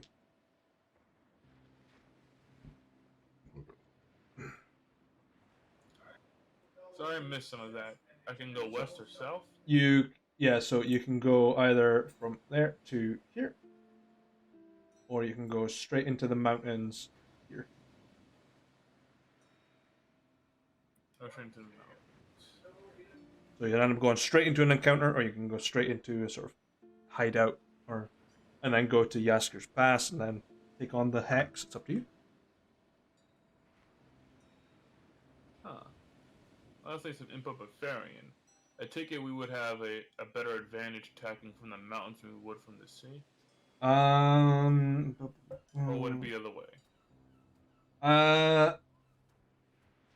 Varian has detailed that attacking from high ground is typically a better idea. You've got archers. And also, if you really need to bust open Ayers Watch through its fortifications, just drive the train into it. The train can take it, maybe.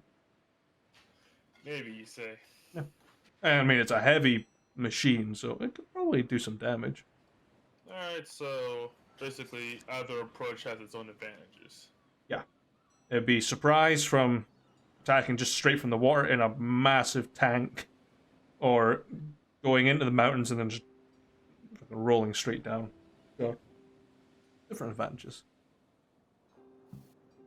Yep, screw it. Let's slam the train through that through the fortification. Let the boys just rush out. They ain't gonna see that coming. Yes, a Trojan train. Data gift. It's a threat. It's like imagine someone threw like a brick through your window, but then that brick had like bombs inside of it. I love C4 bricks thrown through my window. It's like you cut me off at an intersection, so I followed you home and parked in your living room. Like, fuck you, bitch. Someone's probably done that out of spite. Okay. Florida man. Sounds like a Florida man thing, yeah. Okay. Now, the train doesn't have a unit, but it technically counts as a siege unit when used in this sort of scenario, because the Thunder Rail it's required for this mission because of the troop size. Let me see. Oh, Rook, you also had to step away for this. This is during the conversation of 5,000 gold equals 10 matches. But apparently Craig has found somebody that can unlock an upgrade tree for the train. Track that bastard down right now. Yeah. this thing. So we can upgrade the train to even not need matches. Okay, let me see. We've got. It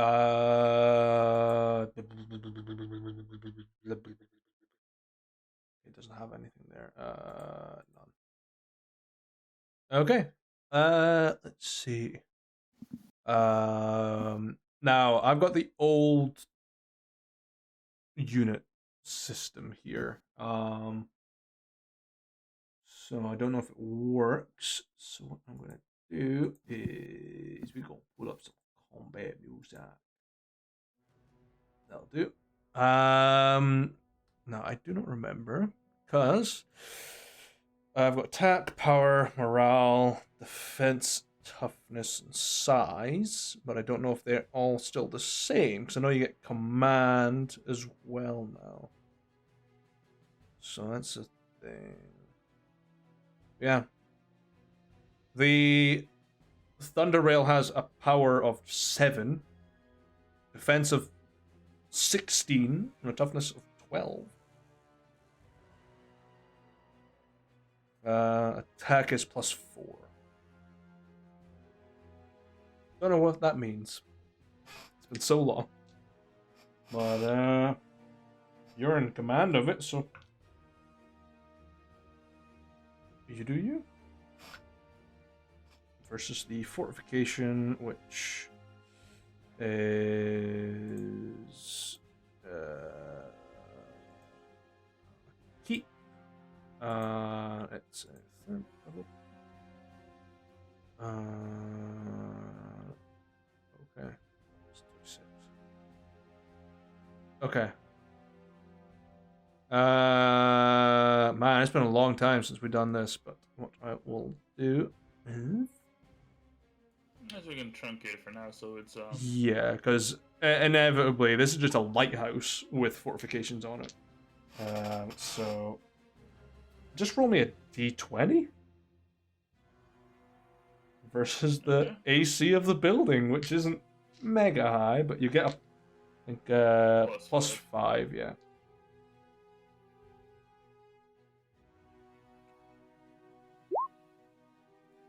Oh, 17 though. Oh no, that was with the +5, 12. yeah, that's 12. Okay.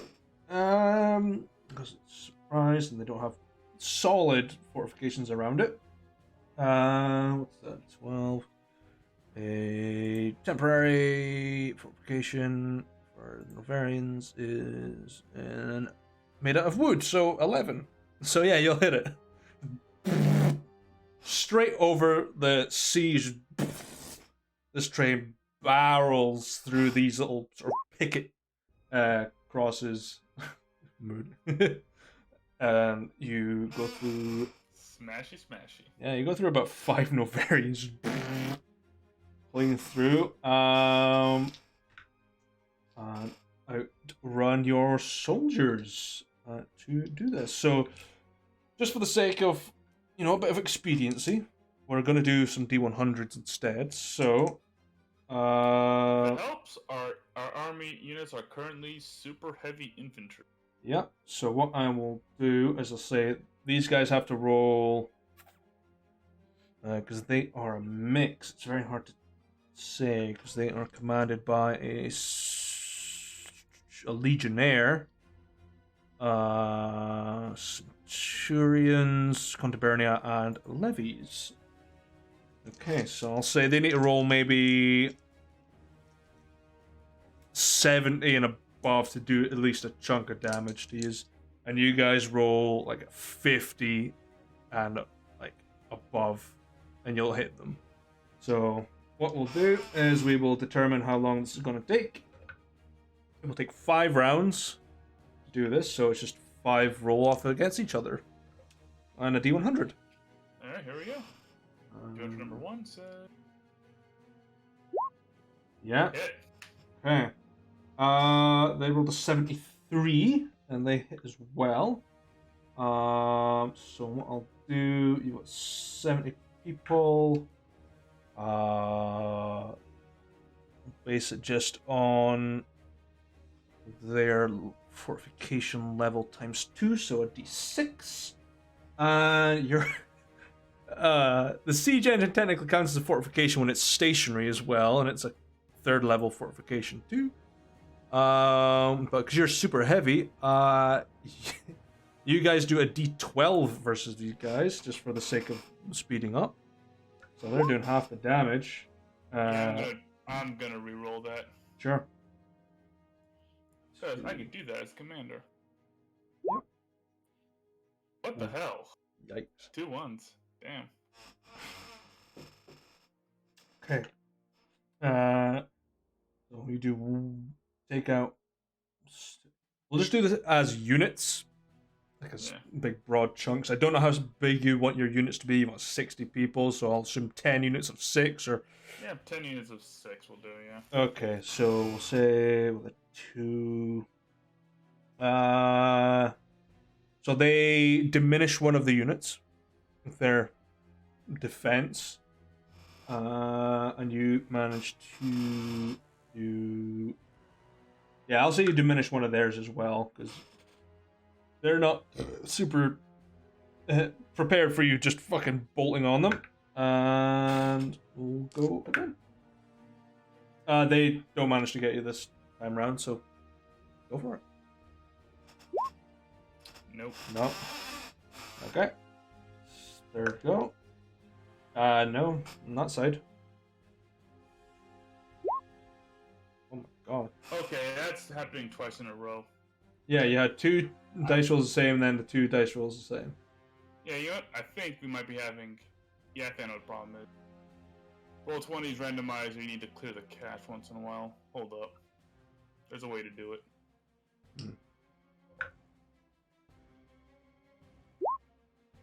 Okay. That should cause it to randomize a bit better now. And because 2 15s in a row is ridiculous. That's literally 0.001%.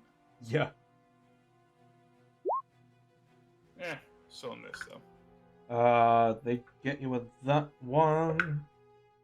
Yeah, they'll take out that diminished unit and diminish another one.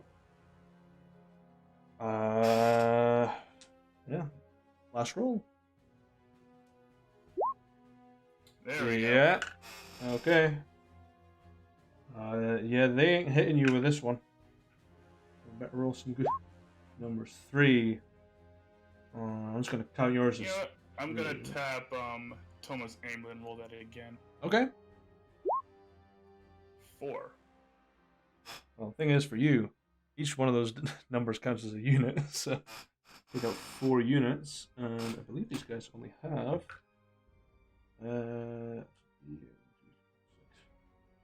They got 1 unit left. Right. I'm gonna roll morale for them.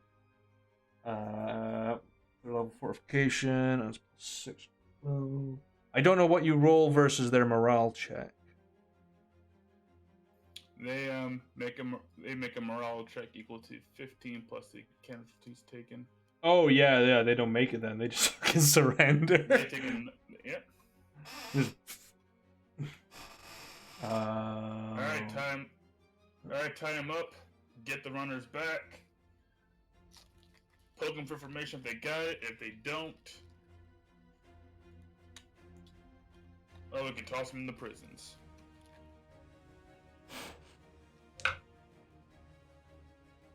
There's only 2 more. They managed to crack the Legionnaire. Your Horde Breakers fucking scare the living shit out of these people. You could have actually used their ability if you wanted to. Oh, I forgot about it, to be honest. It's like, yep, okay.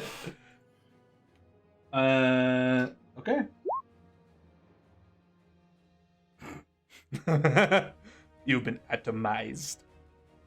For the Senate. Execute Order 9090-100. Yeah. So you will get. Ooh. How am I feeling with that? Because that was a nat 20 to break them, so I'm going to give detailed information. Semi-detailed, so I'm going to zoom in a little bit on the map. Yes, they will give you some information on the fortified town of Stonehold, which is near Yasker's Pass. And the whereabouts, like the main troop camp is, just in the mines nearby. Supposedly would be large enough for the train to drive through. You'll never see it coming. Just... so yeah, you have an upper hand advantage over here.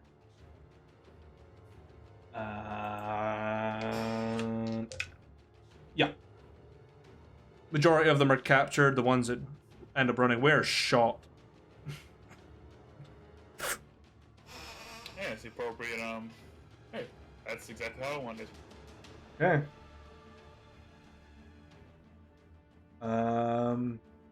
Right, the train actually took a bit of damage from doing that, so... Yeah, the train's fine. Still running. Wherever you want to go from here. Well, my original destination was Gasker's Pass. As I think it's just a town and not fortified. Yeah, it's literally just a town built in a pass through the mountain. That's all it is. Oh, does that mean...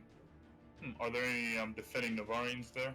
As far as your intelligence says, yes, there are like flanking garrisons, like checkpoints throughout, but a train would typically be able to barrel through them without problem, because they're not fortified in any way, shape, or form.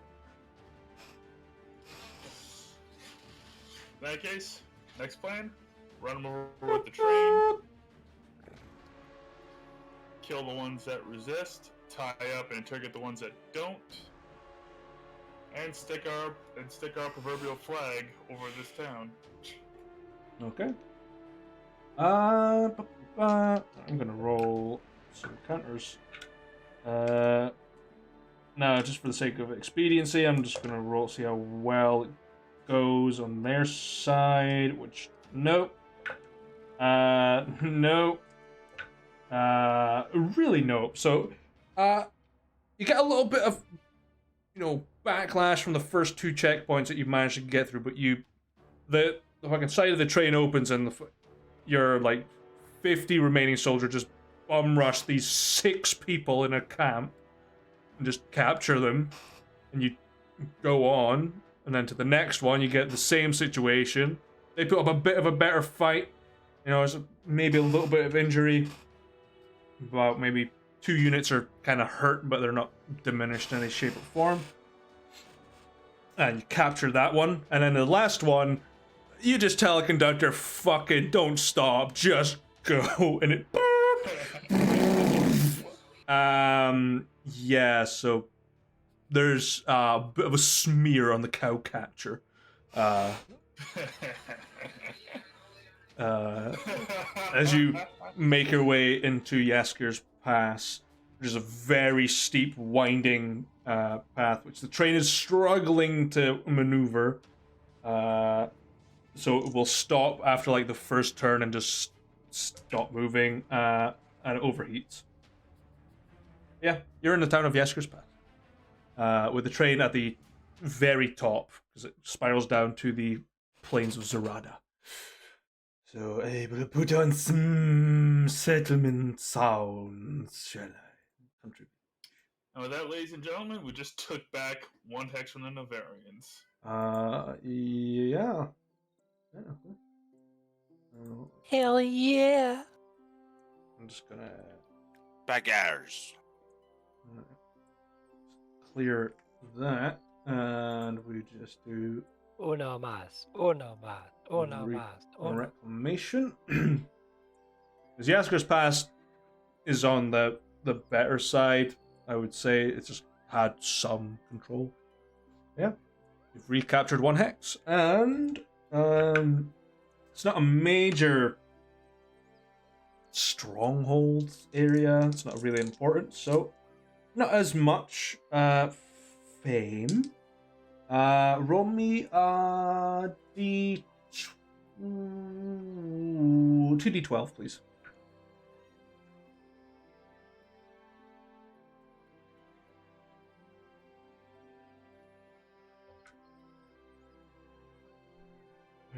Sorry, what dice did you want me to roll? 2d12. 12.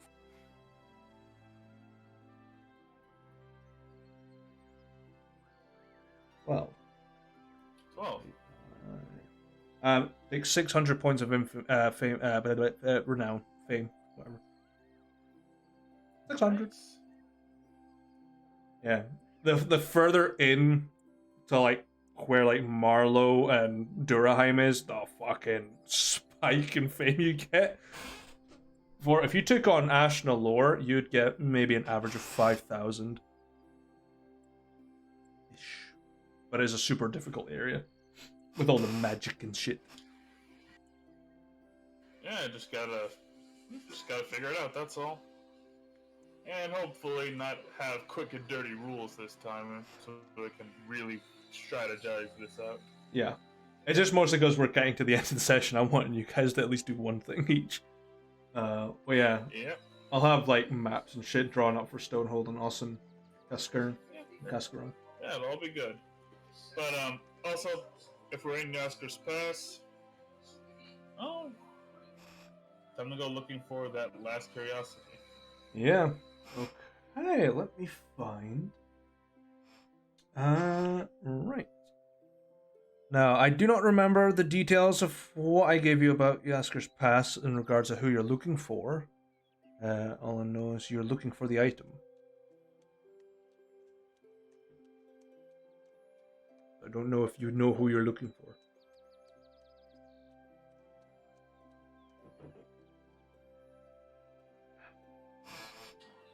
As I recall, what I'm looking for.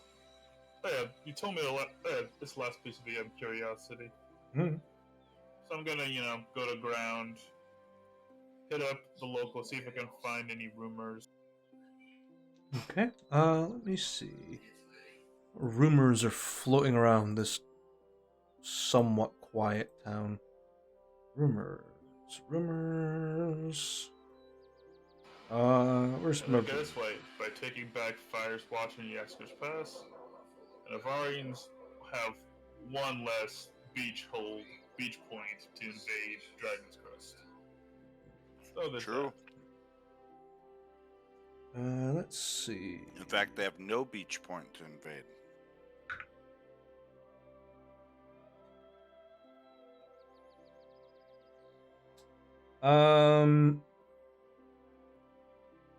Yeah, as you're asking around the town, your soldiers have already begun spreading rumors of what just happened. So you're getting a lot of positive praise of the Elnothian and Reach alliance. So, your battle is considered good aid from the northern neighbors. You got some rumors of a blind sage who has come to town in the past month, who has taught spirituality and strengthening the mind, the soul, and the body. D30, that's an interesting one. 20.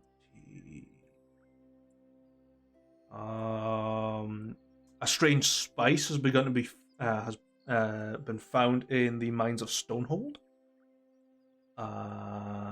There is a rumor of a dragon which has set up a small apothecary in a cave in the mountains. Considered itself as a collector of herbs, spices, and animals and people. I like this dragon. Spence is gonna stay away from that dragon. 9. There is an explorer in town who is a noblewoman from the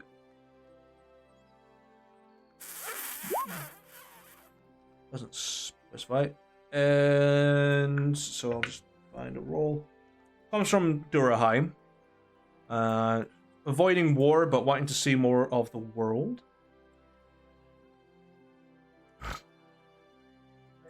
Okay, make a note, buy her a drink, and talk to her later.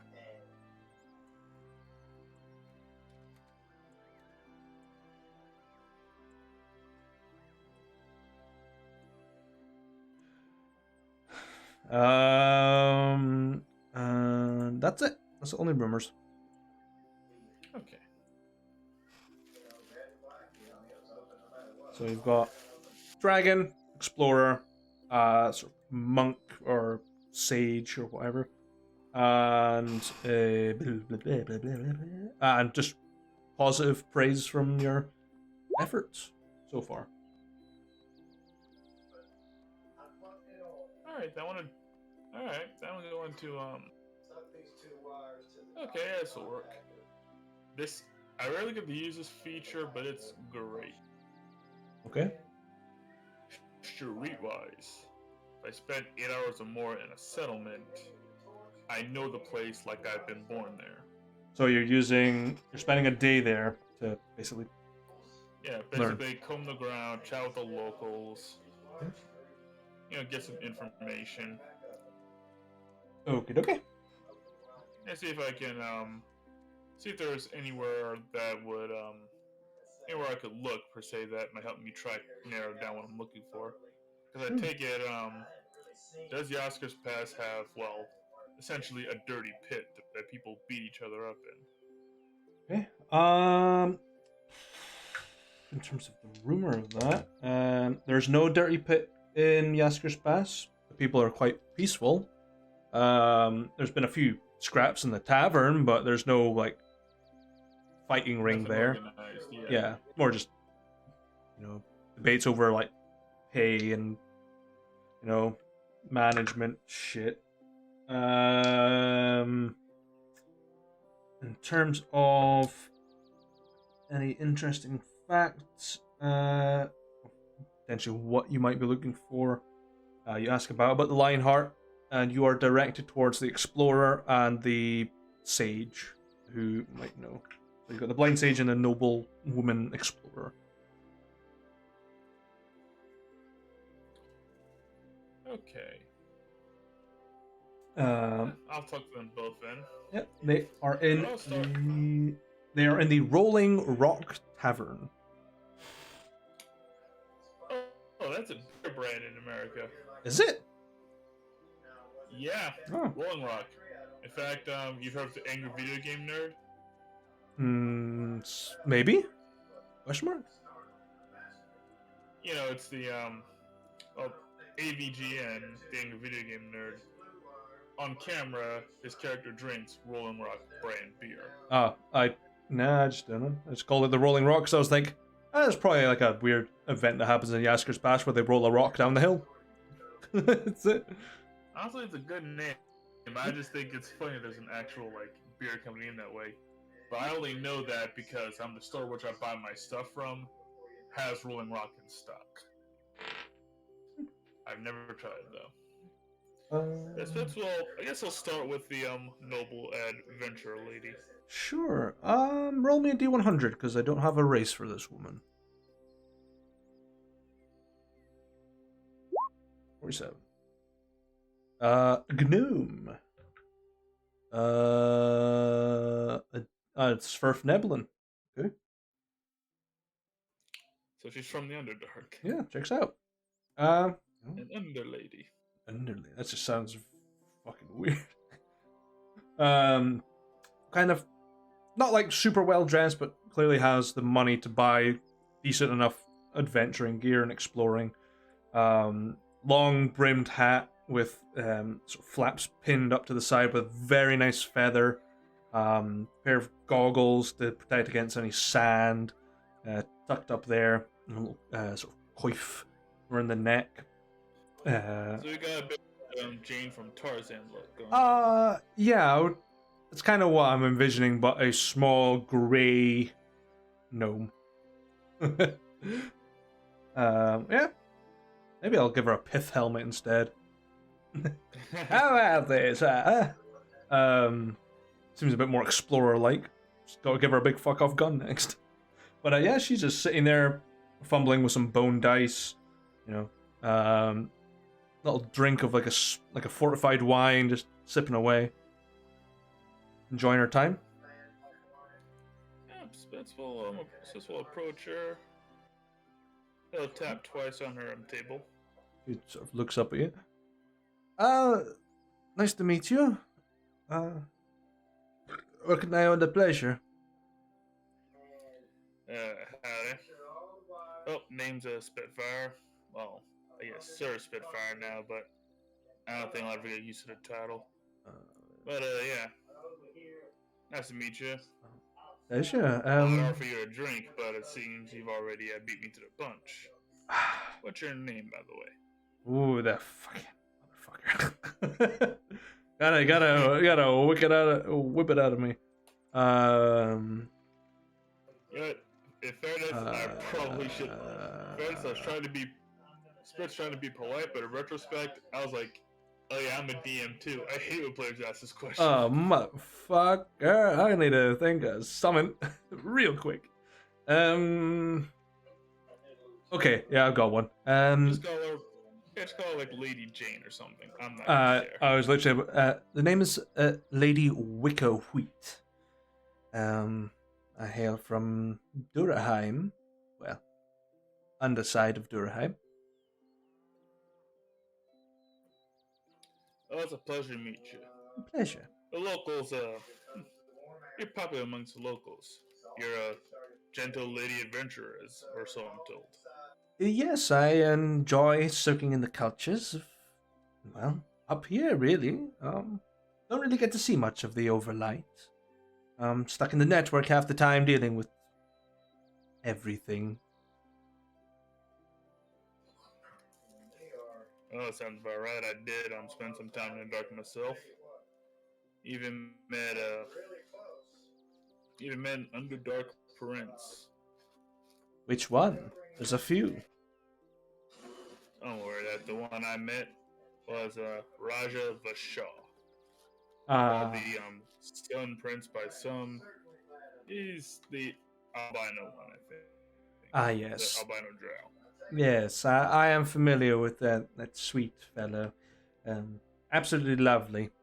But I come from the merchant city of Baron.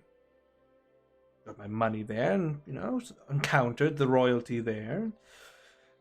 Got used to seeing all sorts. Raja was very kind when I visited. And, his fellow sibling is a little bit harsher on the tongue, so to speak. And then ventured off into the city of spiders and Selena. Almost got eaten. Oh well. Then I ventured out to look for, the lost cities, but I never had a chance to get around to it because upstairs called my name. Sounds like you found yourself plenty of adventure. Yes, indeed. You look like an adventurer yourself. Oh, I'd call myself more of a mercenary, but I've done a lot of adventure in my time. Well, I say my time, but I've been at this for like less than a year, if you can believe it or not. She sort of looks you up and down. I would say, judging by your age, yes, but by your appearance, no. I think you've done this a little bit longer than a year in terms of rough and tumble life, I'd say. Yeah, but on my position, I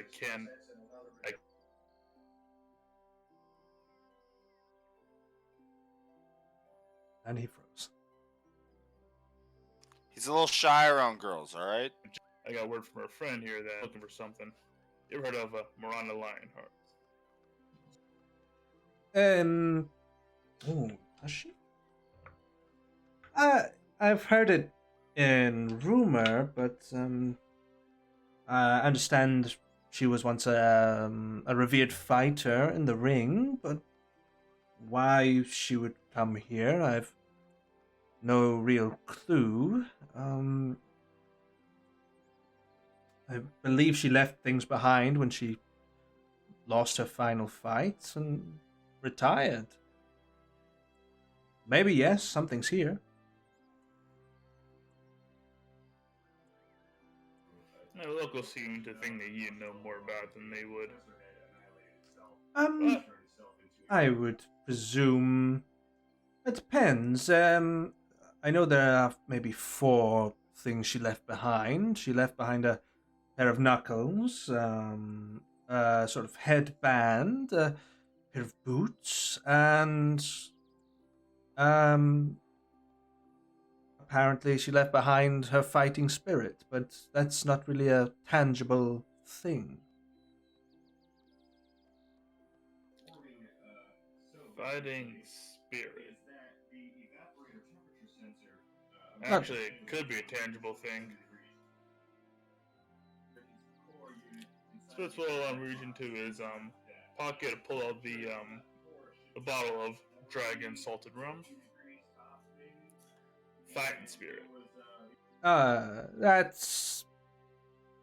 That's indeed fighting spirit, but I think it's more of a spiritual thing. I would think, the fire that burns within most ring fighters and most soldiers. I would hope that sort of tenacity. I think that's what they meant, more than a bottle of booze. Fair. I met plenty of fires during my time, and many of them draw their spirits from something like this. This is aged dragon salt and rum, by the way. Do you want some? No, as such a fair lady, I'd rather not have my tights flying around my head tonight. I'm okay. I don't want to be airing out my cupboards, so to speak. I understand that. Spitz will just tuck it away. But thank you for the offer. I'd rather stick to a nice sweet wine for the time being. So, I don't really know where you could find such a fighting spirit, but if you're wanting to uncover a bit more about the self, sure the very faithful blind sage will help you find a part of you that will muster that spirit, perhaps.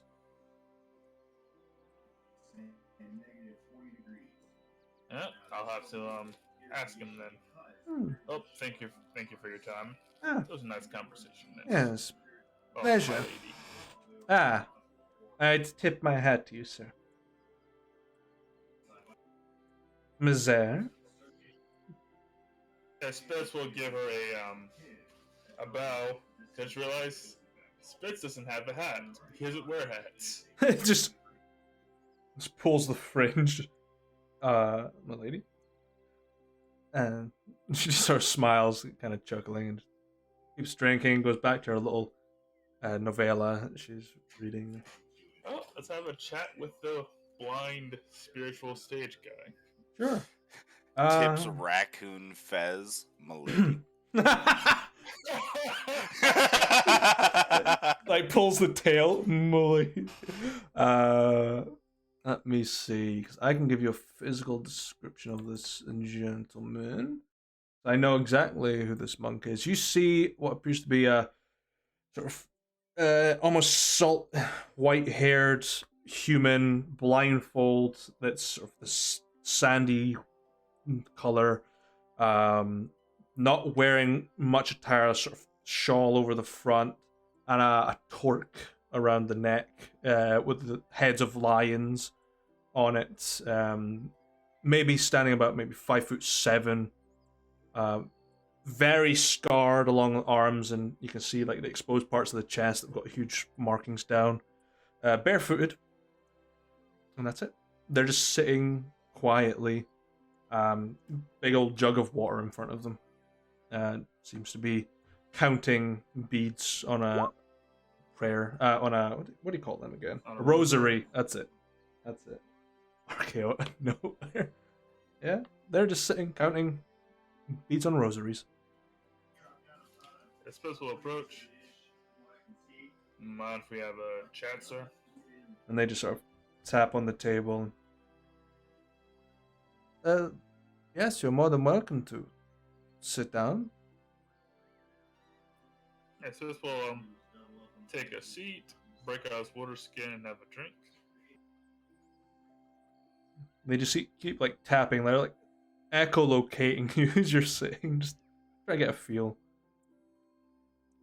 Yeah, Spitz will tap in front of him twice. Ah, so you're a half orc, quite burly in size, maybe early 20s, perhaps. Yeah, close enough. It's very hard to tell when you're blind. So tell me, what brings you to my table? Well, according to the people around town and that nice lady over there, he said you might be able to help me look for something. I can help you find yourself, perhaps, or we can talk about the spirit and the heart and the mind. It is everything I was taught and everything I teach now. Why don't you tell me about it then? What is the heart and the spirit and the mind from your perspective? They are all... Okay, that sounds really insensitive considering you're blind. It's fine. I once was able to see, and I lost my sight in a match against a much more superior opponent. But, in my opinion, the mind is separate from the heart, but the two are connected through the spirit. And sometimes the heart will drive the spirit to much more ambitious things, while the mind will keep itself reserved to calculate and drive through thought more than action. Sometimes it is when we step back from an intense situation that we see a clearer picture of what we can do to absolve the situation, whereas the heart will drive itself further and wedge the problem aside through brute force, or perhaps through sheer passion for a project, perhaps. I see it in woodworkers, I see it in fighters, I see it in adventurers, and even in the gods and the earth itself. But judging by your size and the way you carry yourself, quite light-footed, you're a fighter, a boxer perhaps. You are seeking a lion heart, I assume. Yep. I got word from a dear friend of mine that the last piece of her legacy can be found here. Now, according to that lady across the way, she left her fighting spirit here. I admit, I assumed it was a different kind of spirit, so I'll accept that flaw in my character, as it were. It In regards to is... descriptions of the mind, the heart, and the spirit, I think I'm the kind of person who is guided heavily by his hearts. And then that is what will stop you from finding the lion heart. You need to understand the mind a bit better in an intense situation. After all, it was that of which cost her her final fight. The mind proved stronger than the heart. But the heart did get a few good licks in.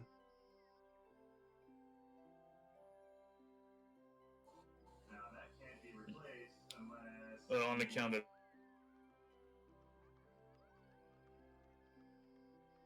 And it froze again. And it froze again. her first and only she saw when she was handed her defeat.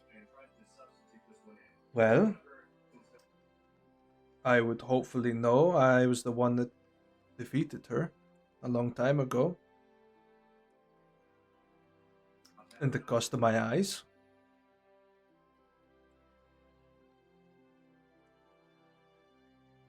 Well, I'll be damned.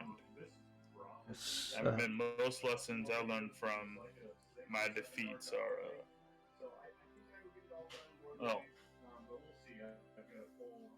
it's kind of strange when it comes to battles in the pits or whatever, or even on the field of battle. Most lessons I derived from a defeat are typically the kind of crushing to my technique or where I have misjudged myself or my opponent. and that Other times, though, the worst defeats, well, they aren't the kind of thing that tech.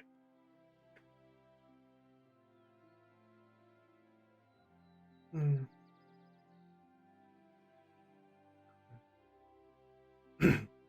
And it's and it froze again. He needs to get more in touch with the spirit, you know? AT&T.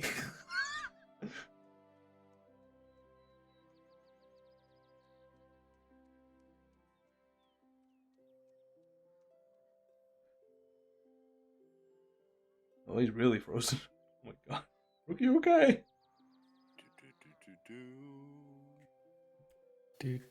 Welcome to American Internet, where freedom pays for fuck all. Oh, there he is. Yeah, there he is. Yeah. How much of my last You froze for quite None a of chunk it. of it. Yeah. Yeah, okay. You froze it like at the start. Yeah. Well, when it comes, okay, let's start from the beginning then. Well, when it comes to most kinds of defeats, when I'm bested in the ring or on the field of battle, first thing that come to mind are usually, well, my mistakes. Moments where I misjudged myself or my opponents. But that's a shallow thing. It's The worst defeats I'd say are the ones that change a man as a person. I've only been on this journey of mine for a few months now. I walked out with 3 friends. None of them are with me now. I got new friends and a bigger purpose now, but well, I've been through a lot lately.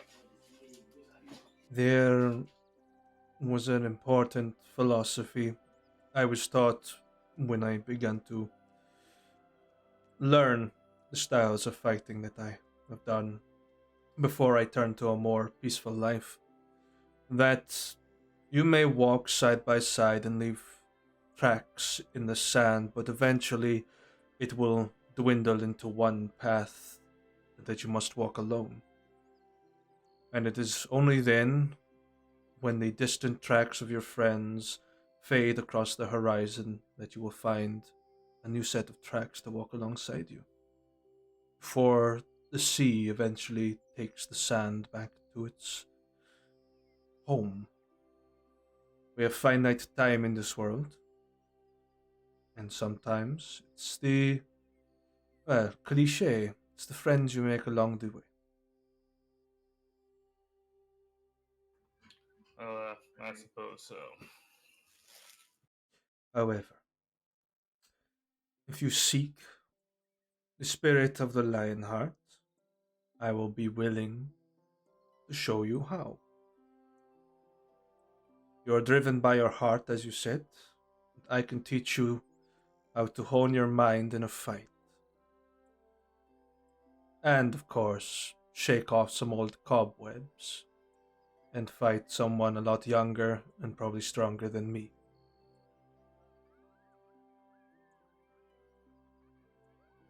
Oh, I ain't an educator or smart man, but if you're gonna help me use my mind, and not just in battle but in life, I appreciate that. I have a bit of that, well, my daddy would say a smart mouth. Somebody wiser than me might say cunning. I got a bit of that. But I ain't a learned or smart man. But if you can got this, I'd like to see it done. I don't Then, hold back in training my body. Why should the mind be any different? I do not expect you to hold back during this either. Even when fighting me, I can take a hit.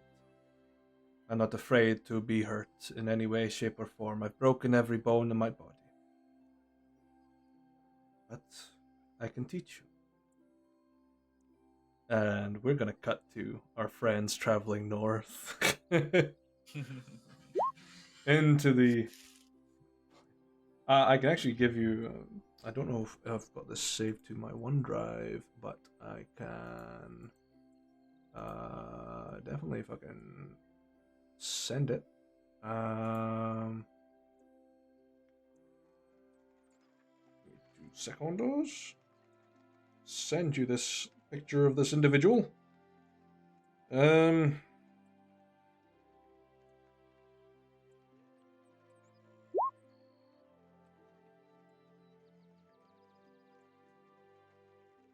A train?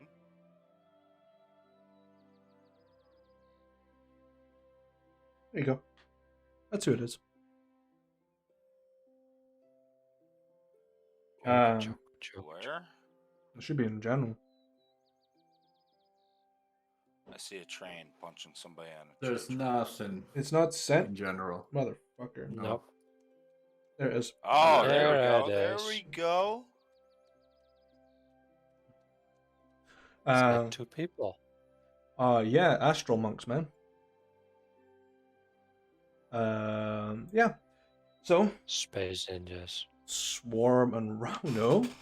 I presume you guys are taking horse and carriage. You're muted, dumbass. Yep, 'cause I don't know anybody that can teleport me. Kick. There's a fucking I- mage. Like right next to Wow. you. He can't teleport me.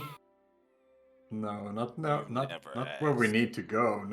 No. I mean, you could. It'd just be a little bit of a gamble. A little bit of a roll on the wheel of the spice of life. The wheel of wild magic. Can get us back though. Yeah, well, you can definitely get you back. Yeah, but I don't have Take the the red. portal where we need to go. I mean, you could ask Aster or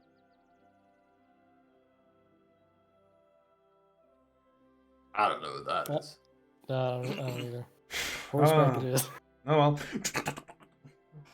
Well, you know where to go, Swarm. You know to go to Ushel's Pier to Yeah. speak to Winnie and whatnot just to get across.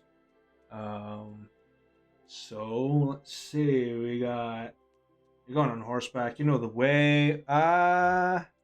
Give me both of you. Give me survival checks, or one if you've both got proficiency. One of you roll advantage. Oh god, shit. I'll probably help him with Okay. some Okay. like a D4 or whatever. Alright. Guidance. A little bit of guidance. Okay. Yeah. Right. Yeah. You'll... So 14 plus D4. 9 and 18. plus a 17 D4. pagas. 17, yeah.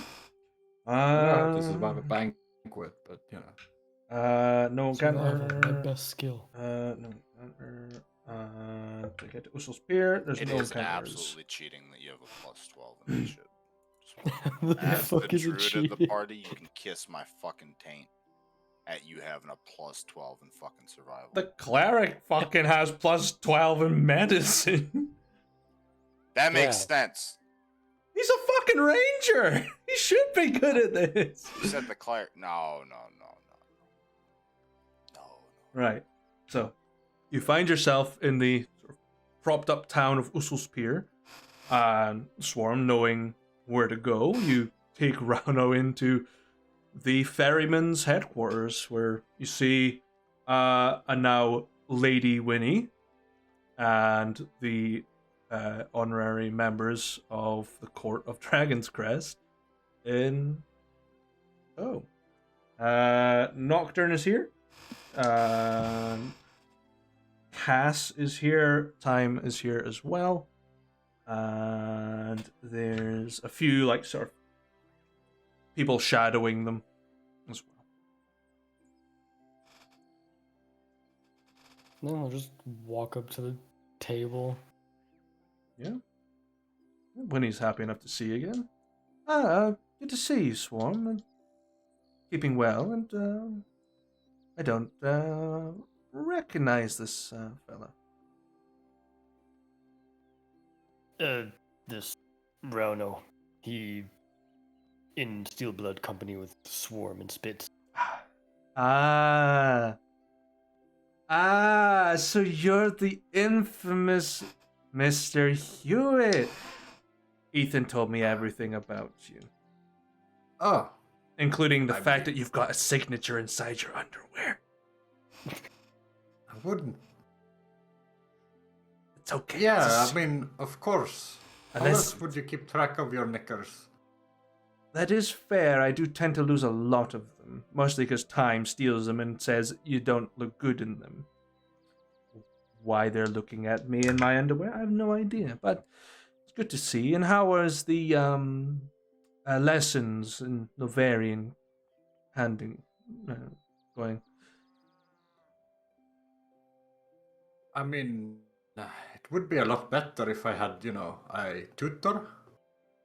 Well, I don't speak it, so can't help you there. But I'm sure I could easily find someone for you. I'm looking to teach, perhaps. Or Nocturne is a very, decent diplomat and speaks quite a bit of languages, but Novarian might not be on the table. Find Yeah, I out. mean, it's fine to have it on ice. Yeah. Now, I suppose it's just, Plenty of ice to go around in Elnorth. But, anyway, gentlemen, I presume you're not here for a chit-chat and a catch-up? Swarm here to butter pastries across to Cursewood. Yeah. You're wanting passage. Yep, Swarm just nods. Right. Nocturne just sort of looks at you both and just spots around and just goes, you found your furry friend at least. That's good to see. Happy, I suppose, that Ethan has found a decent friend. You need to come up with a better phrase to find him. Unless, gentlemen, I will get the boat yeah, no, prepared. of course. Yeah. Help yourself to nibbles. I will have the boat prepared for the journey across the water. We do need to do a supply run anyways. We've been holding it off because the weather has not been too good out here. We will see you in 20 minutes. I'll take that silence and the gentle nod as yes. Heads out. You're just left with Time and Winnie. Cass ends up helping out. Sit, drink, eat. Glance over the nibbles. Sure. They look decent enough. There's some dips and breadsticks. And they bit my tongue. Fucker. And maybe a canapé or two. That's it.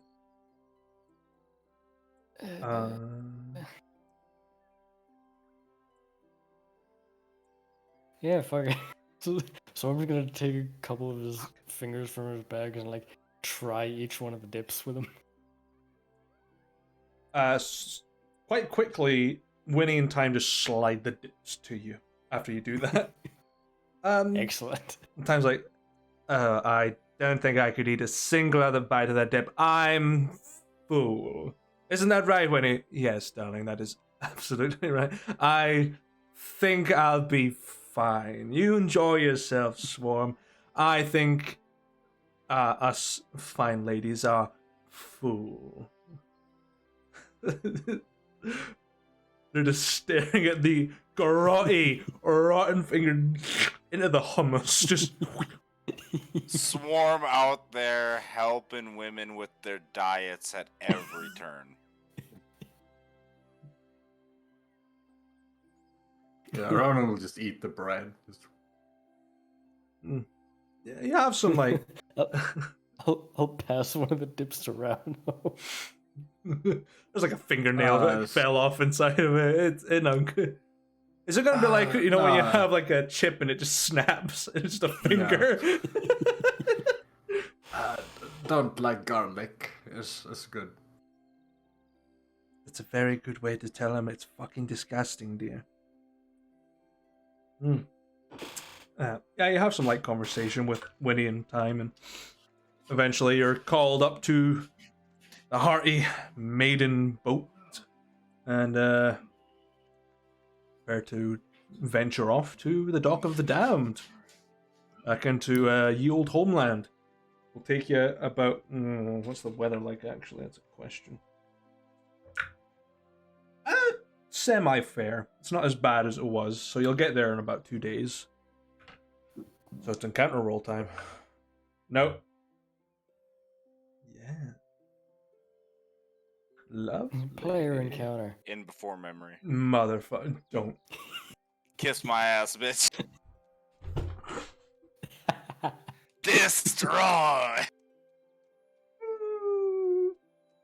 Fuck you and your plans. How you liking those 17 monsters you put in that little channel that are never gonna see a light of fucking day? As long as we have memories to go back to. Motherfuckers. Okay. That's for Swarm and for... Fucking before every expedition. Wow, this is going to be a So real fucking easy one. So, Swarm, a place you'd love to visit, and Rauno, a person you're absolutely terrified of. I wonder who. place I'd love to visit. Home. Tahiti. The hell is Tahiti, Dutch? Mangoes and tuberculosis.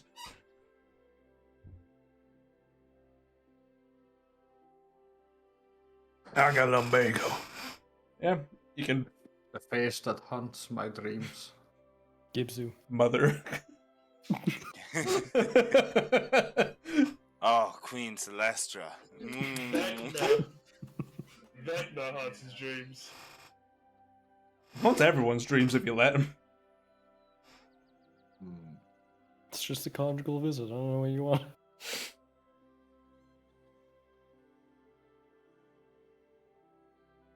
Technically, Vecna counts as a foreign embassy, so he has diplomatic immunity.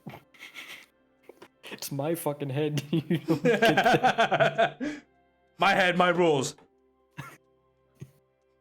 Fuck off, Moon Man. Well, it's a good thing Swarm doesn't care about any laws whatsoever.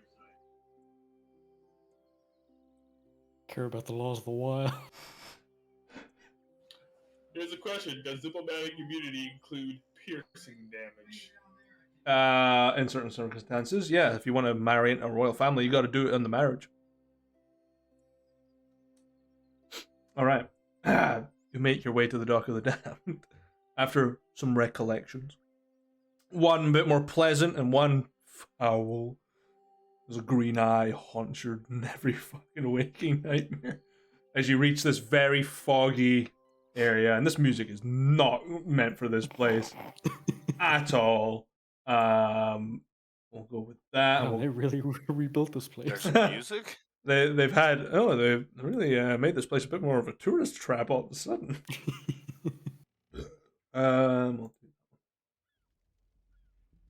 When I heard Carswood, didn't think of this. Yeah, the fog's sort of laying low across, and you see these sort of witch-light lanterns dangling. Familiar townstead to you, Swarm. It's kind of a weird place for you, Rauno. It's crooked and almost like a Tim Burton nightmare. It's all crooked and leaning in, what's the word? Foreboding. But you see in the distance past these like long dead trees, there's a very nice-looking manor house in the distance behind a set of crooked wrought iron gates. And then off to the side is the Cursewood. But, you know. Definitely seen this scenery in a play once or twice.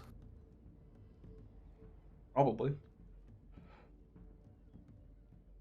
Never ended well. The play, I mean. Oh, I love Hamlet.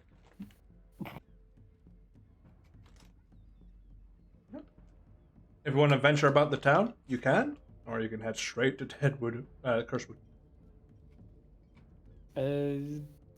No, going to the Twilight Kingdom.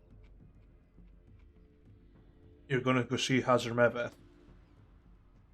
Yeah. Okay.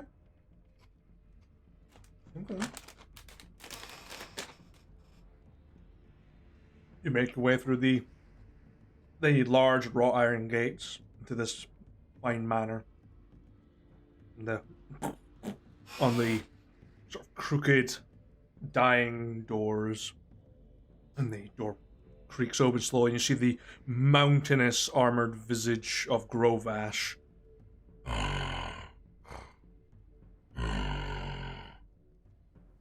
Friend. In. And just sort of Step inside. guides you in, just stares it around, no, not letting him in. Unknown. After a couple steps, realizing he's not letting me in. Rauno, he with Swarm. Friend. In.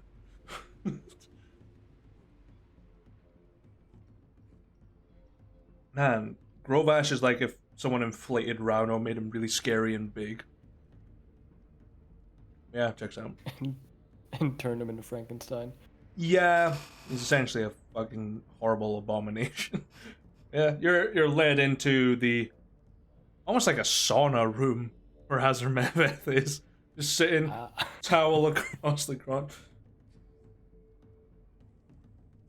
You want to join?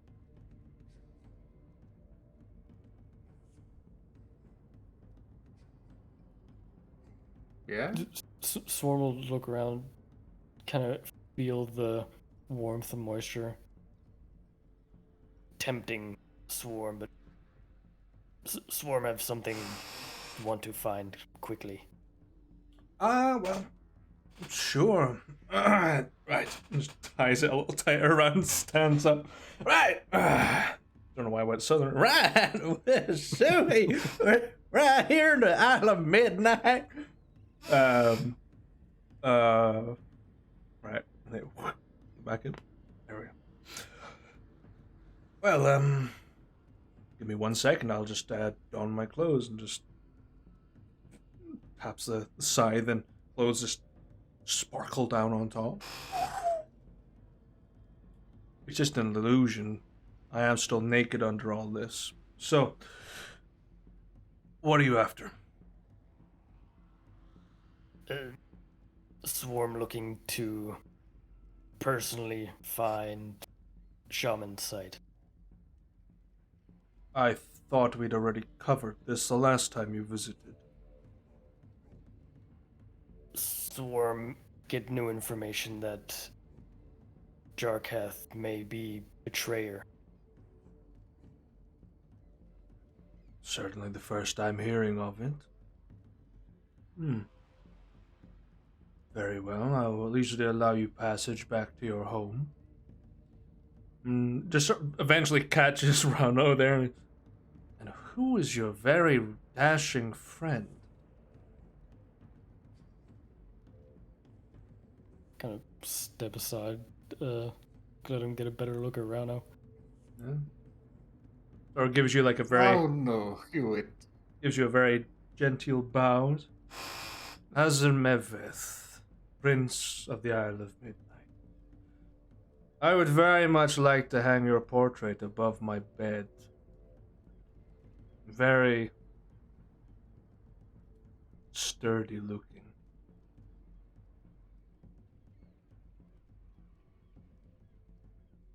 If this is the case, you should get into Battle Maidens, Chapter 8.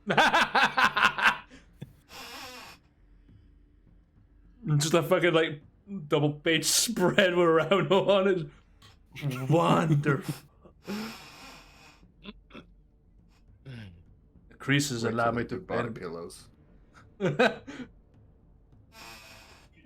regret selling your image now, Rana? No, I mean, no.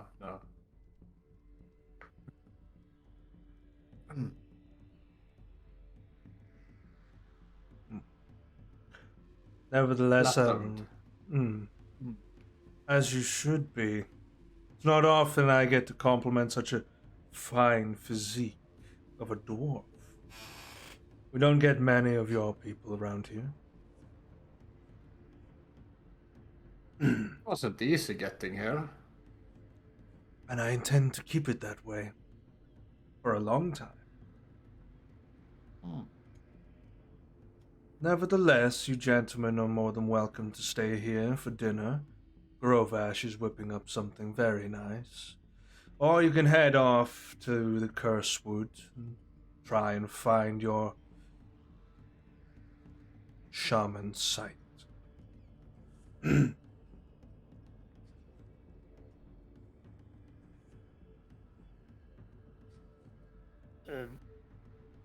Swarm. How long has it been since we eaten? Or like, what time of day is it? It's very hard to tell in the Isle of Midnight 'cause it's always dark. So True. you'll be before you entered into the docks, it was maybe like midday. So you're Okay, yeah, been long enough. Swarm willing to take off dinner. well. Do stick around, I'm sure. You will, especially you, Swarm, will find it engaging, to say the least. As for your very fine, handsome friend, I think I will make something else for them.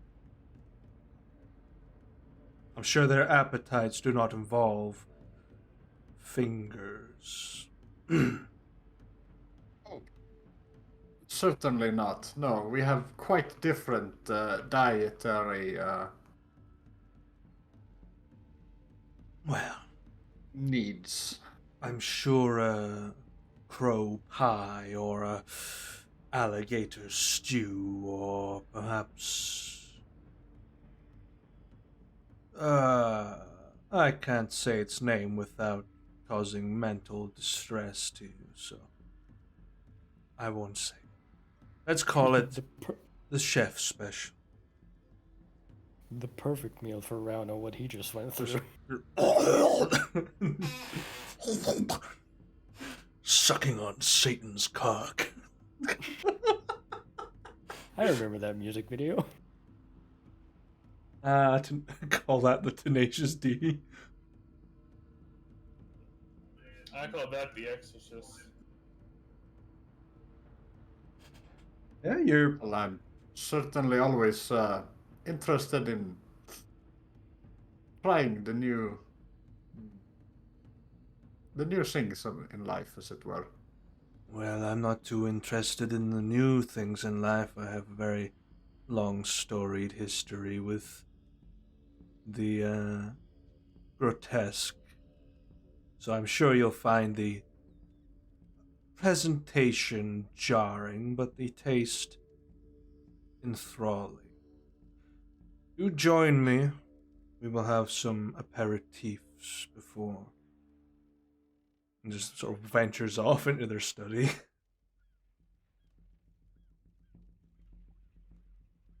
still naked, technically. Technically, yeah, it's just an illusion. Well, Hazard walks around this place I naked. mean, They don't you're give a in fuck. his house. What's against him being royalty walking around his house naked? Yeah, Emperor's New Clothes style. Just fucking all out, living life. Pull the lever wall. Yeah, 100. You know that Zaska walks around naked in the castle when we're not there. No, Zaska's actually quite reserved. It's Vili you have to be careful of in the Fig Society. He'll walk around, well, they'll walk around there naked all the time, even if there's people there. Fucking feral, homeless man. Just going ham. Just walking around there now. How's the hang, Hey, Billy? Oh, a little to the left, I see. Just left. Yeah. You have a couple of drinks with Hazar and have a strange meal for you, Rano. It's almost like it's been doused in squid ink. It's pitch black, and some of it you can swear is moving inside that dish, but don't know if you want to feel disrespectful. Yeah, you can try and stomach a mouthful, but they're enjoying the arm of a criminal, like a fucking ham iberico, just fucking peeling it away. Yum. No, I mean this seems like something exotic. Yeah, I mean, He hasn't had this before, so he'll try it. hey, try it. Tastes quite. It's got like a sort of. What's the best way to describe the dish? Can't really think of it. I'm trying to think of a food I've had that's very similar to what it is. It's more like noodles and duck and stuff like that. But there's something else inside of it that's kind of different. Quite mildly spicy, kind of creamy. It's got that weird squid ink color to it, so it's kind of strange. Stains your mouth a little bit, but oh god, fucking durian fruit. Foul. Foul. Don't, it's like surströmming. Don't open that shit near me. Don't. Put it in a Ziploc bag and put it in a fucking concrete cell in the deepest, darkest cave. Yeah, it's... Yeah, or Boo's gonna fight you. Yeah. Oh, I'll just kick you out of my house. I will bury you in my nicely made garden. The topsoil and the clay will preserve you perfectly. You'll be excellent fertilizer. It's the fucking Jonathan Frakes. You ever in a bike? Yeah, it's a decent meal. You probably wouldn't order it in a tavern anytime soon, but it's different, but it's not bad different. Appetite kind of gets put off by the crunching sounds at the other side of the table, but you're sort of turned around facing like a nice wall of portraits and hanged swords and armor. Just, as you're Very interesting decoration. Yeah, the meal goes fairly well. You can have a few desserts handed to you. It's some sort of mousse and like a meringue. Definitely, totally not made out of blood. But Brain pudding. nah, that would be given beforehand. But yeah, decent enough meal. Strange looking, good tasting, strange company. New living. It's very different to what you've been accustomed to for the past couple of months in Aelnoth. But seems fine enough. And you can easily venture out into Cursewood either in the morning or during the night, because it always night. Yeah, Swarm's gonna go during the night. But either during the meal or after, Swarm's gonna ask Hazar Mevith, do you have some way to locate specific objects? Jarkath mentioned he hit it unknown location very well. Do you know what it looks like? And the Swarm will just nod. And just stands up, and the illusion starts to like waver a little bit on it. Like, ah, shit. If I go naked for about a minute, I do apologize. Because I need to concentrate. I do need to concentrate on this. And just grabs your head, Swarm, and just his eyes just roll at the back of his head, fucking as he pulls the image out of your mind and casts locate object. Is Swarm sitting while Hazarmethus is standing? Well, there's a bit of a height difference, and I would be very concerned. Yeah. Grab your head, all right. That's what I heard, baby. For this next part, I'm gonna need you to kneel. Dessert. The royal pardon, I'll call it. Right, now, locate object. That is I believe, I think it just locates it. Not object, It's like within object. a mile radius, or like certain level of miles radius. Yeah, direction of its movement. Sense the direction to the opposite location as long as the object is within 1,000 feet, which it is. After its motion, no direction, not needed as long as you've seen it up close, within 30 feet at least once. Can't locate an object if any thickness of lead, even a thin sheet blocks the direct path between you and the object. I'll be able to locate the object. Okay, yeah, okay. What I'm gonna do is Jarkath smart enough to know that could be a potential thing, and the dice fucking flung out of the tray. Oh my god. Dice even said, "No, you shall not win." Hazarmethus cannot pierce through a thin sheet of lead. I sensed it and just realized he's naked. I do apologize.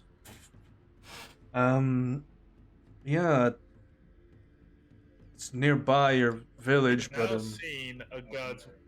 seen a god's wank. God's offspring's wang, demigod's wang. Moving up in the world, I went from a prince to a demigod. Demi Wang. Demi sounds like a fucking snake dick. Demi penis.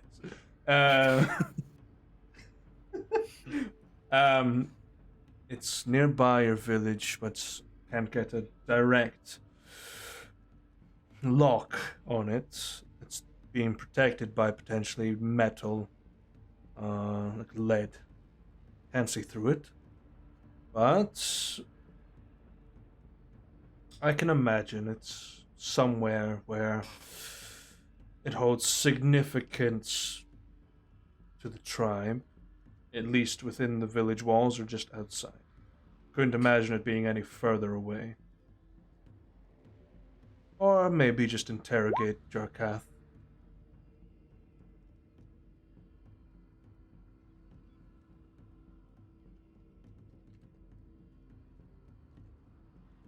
The Swarm will save interrogation for later.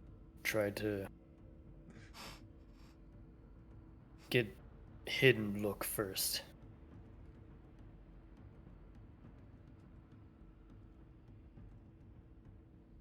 Okay.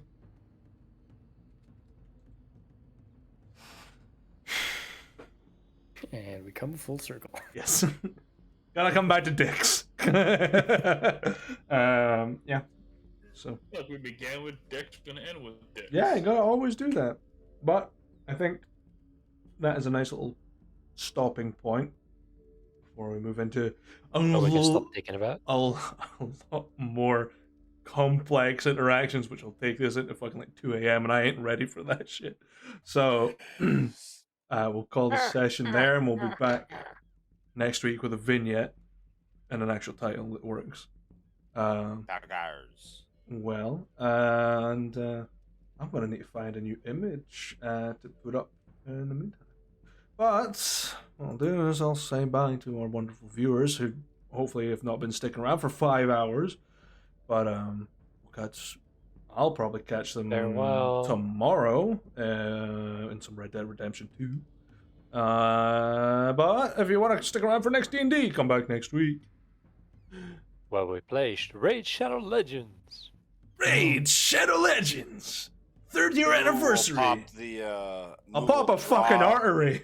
That's what I'll do. I admit, I have never played Raid Shadow Legends purely because I'm tired of seeing their ads, but I am genuinely curious if trash. the game's decent. It's trash. It's like Yeah, I've heard a lot of people Could say be it's trash. decent.